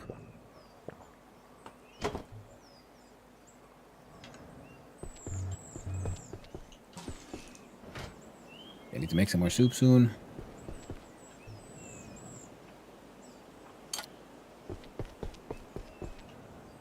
I'm gonna have a little refreshing poop loop before we go out adventuring into the portals into the land of madness and horror.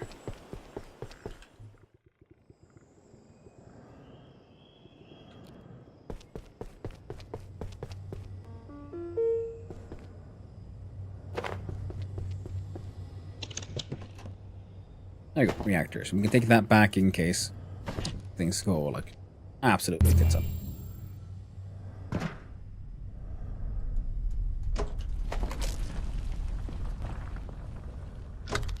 Nice big battery, keeps going with that thing, and we got the tool to build it. Are you okay?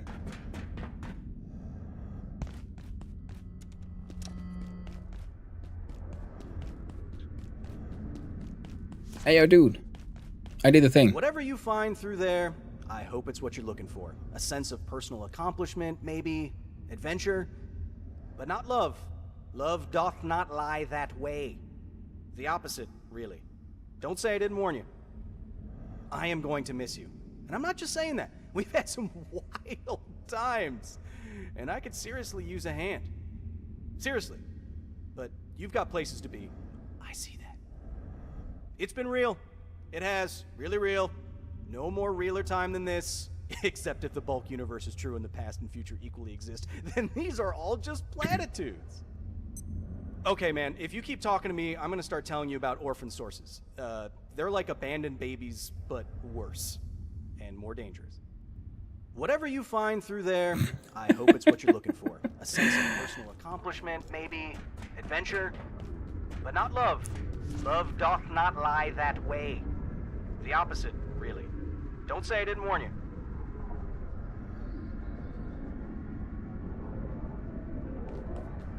All right. Oh shit! Inside this mega reactor, what horrors lie beyond?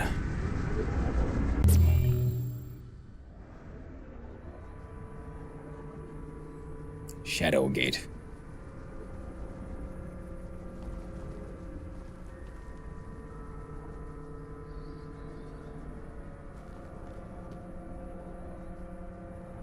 Bum, bum, bum. Oh, we forgot to check the journal. Condition down, doctor says now on phone down, get your structure, you can just get past electrical mishap. Well, we did that already. Entities. Oh, we got some more info on these ones. First, utilize the hyper-generative biomaterials recovered from Antiverse 42. The Jotun were developed after Gates ran a series of experiments designed to productively enhance human size and strength. After some brief entity testing, they proceeded rapidly towards attempting the procedures on the largest neophyte volunteers. The treatment program was traumatic, but it swiftly became obvious that certain individuals possessed specific growth factors that often carried them safely through the transition in muscle mass, height, and stamina.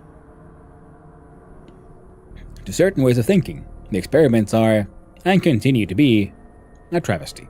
To neophytes, eager to excel within gatekeeper ranks, to assert their force on an immense and equally violent universe, it is an advantage they would give anything to achieve, even if it may be only for a shorter time. So they got big and strong and powerful and brain damaged.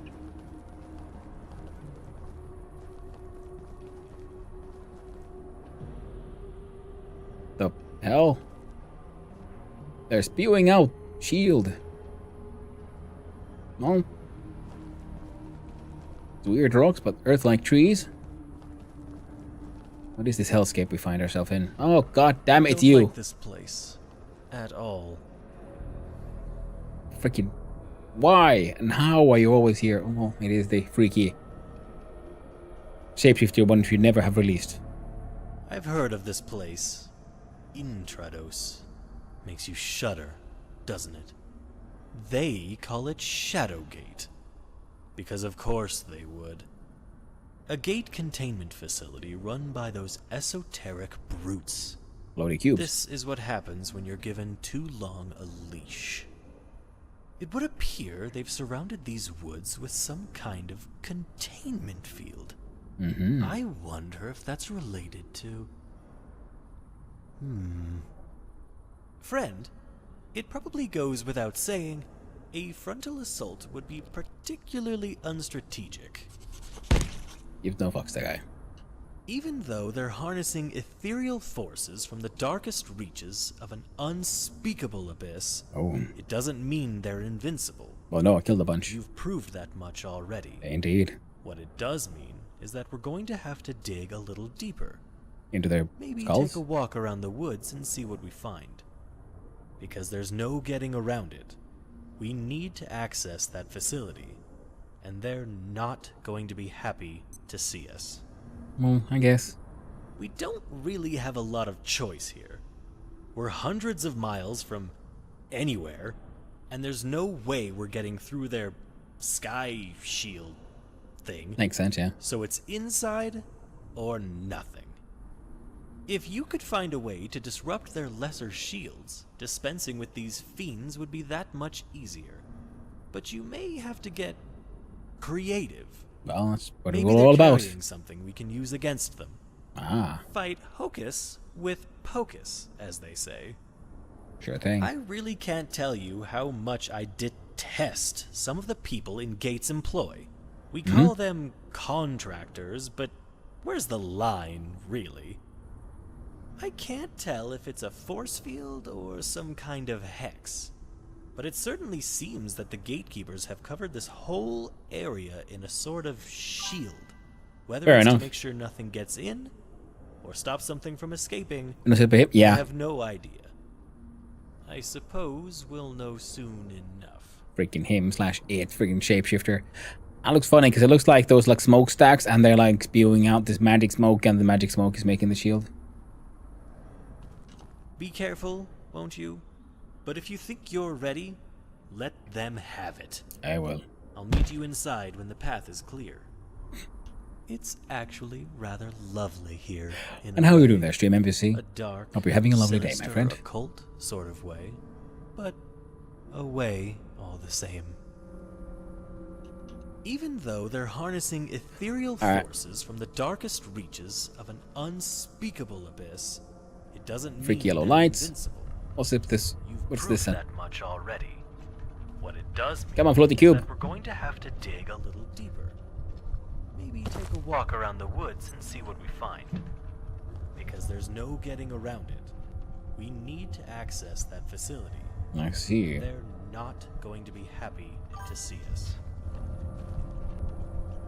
Alright. Magic cubes. Are magical? More magic cubes that way. Doing well, thanks. Same to you. How goes the factory? It is quite abiotic. Hello there, Mansocks, and thank you for the follow. I really appreciate it. I hope you have a most wonderful day, my friend. Dr. Khan is the most evil. Well, he's very much not human. I'd say that much has been pretty established. He's something else altogether. Okay, there's a bunch of these. Ooh, J, the residue. We see the sparkles of radioactivity, so let's... Shadowgate. Things just get weirder and weirder, but this much is clear. There's only one way forward, and that's through the Shadowgate facility. Maybe I need to prepare for this and find a way to bring down their shielding, perhaps. And the registry has to say about the reservoir growth. Was it a residue? Here we go. Okay. Although it is designated an immurement subject, IS-0154 is fundamentally self-contained, appearing after gatekeepers installed an aura lock on the migratory Introdos facility. IS-0154 is regarded as a highly radioactive residue of this area's time spent lost in a perforational limbo. Detached from time as we perceive it, the anomalies are stranded between our dimension and a theoretical infinity of others, grounding in no specific reality. Or so remains the leading theory. So they're super radioactive floaty things. Fair enough, fair enough. Alright, give us a quick sec.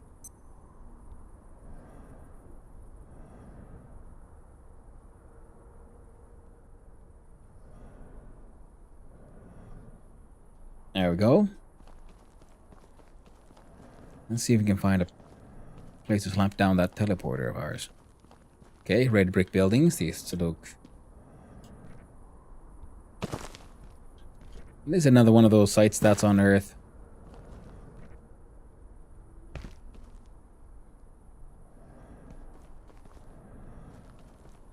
Both those paths seem to take us here.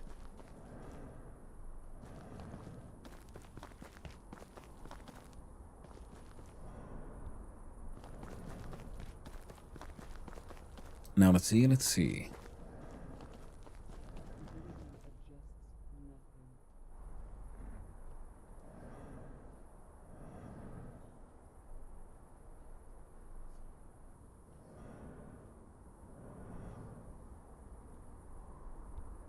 That one of those witches. Because we did find one of those. Order.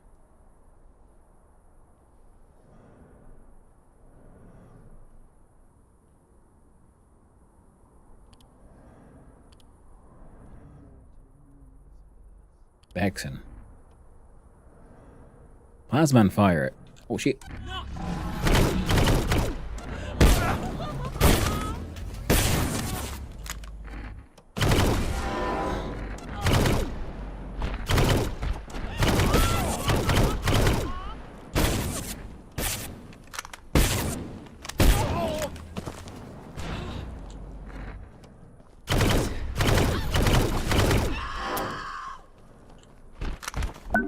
Ooh.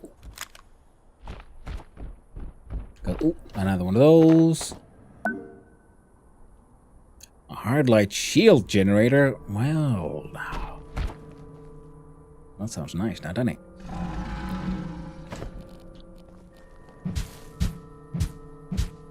Oh, what's inside you, lady?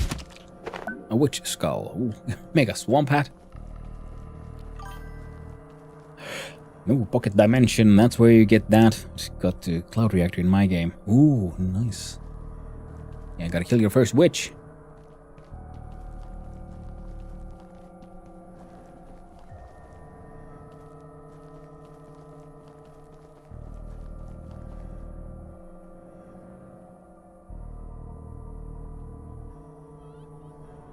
Alright, there's a bunch of them there.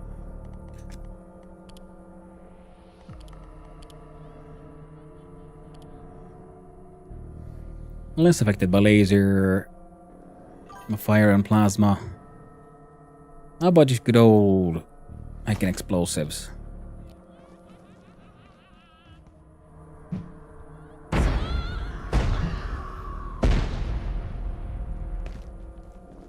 Coffee. Coffee brought the witch down.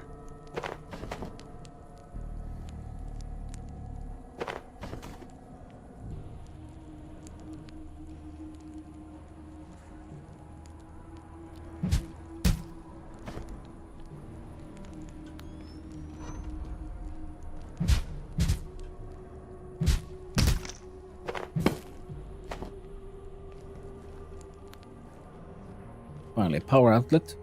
Triskelions notebook.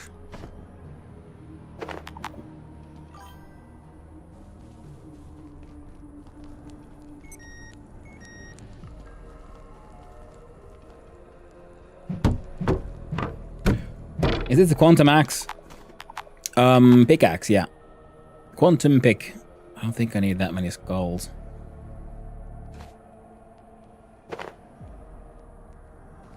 You can chuck it. And then, eventually, teleports back.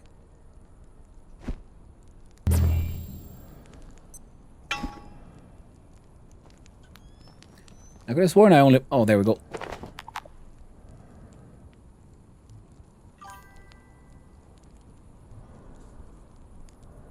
We got 4 embellished sensors. Triskelions notebook 1. A much-thumbed notebook scrawled with delicate handwriting. Their control of the forces was naive, however, and displaced not the rift, but the facility itself. For the next several years, the structure was adrift, appearing at different locations throughout this region. Confirmed sightings of the Kadonnut Talo, amount currently to 3. That's Finnish for lost house. Kadonnut means lost, talo is house. Okay. Suomi mainittu. Torilla tavataan. Finland mentioned. Shit's getting serious now. But another thing that is currently getting serious is my poor little doggos need to poop and I'm going to need to go walk them. It is past their walking times. So what we're going to do is slap down a teleporter. And this is why we bring batteries. Not big ones. Now single-handed, so you can use the hard light shield. Exactly. That is very true, yeah. Oh.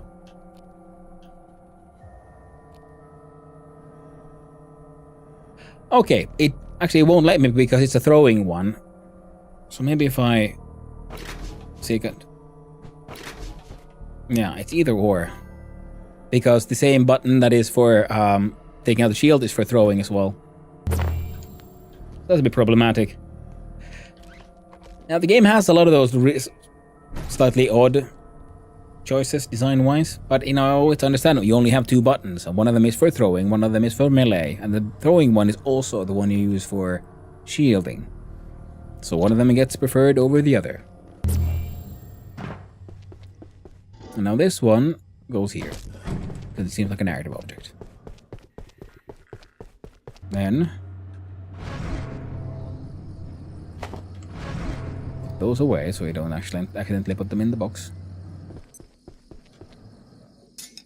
We'll dismantle a couple of those.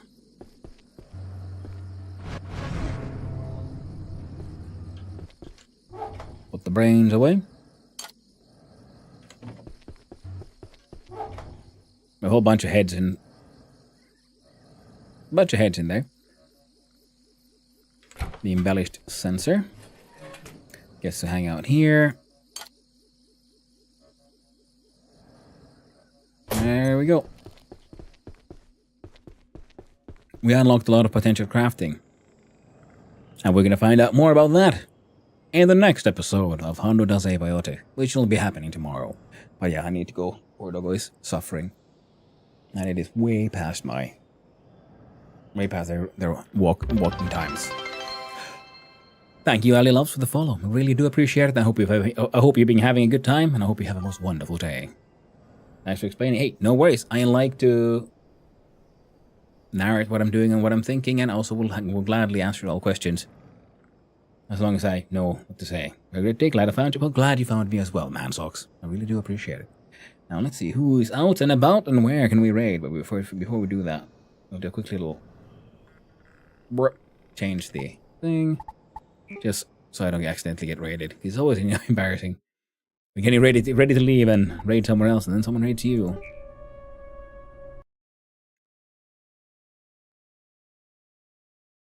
But okay, Finland has been mentioned. So that'll be an interesting thing. Now let's see who is out and who is about and what are they doing today. Is anyone I know playing this one? No. The people I follow who play the same game always start far later than I.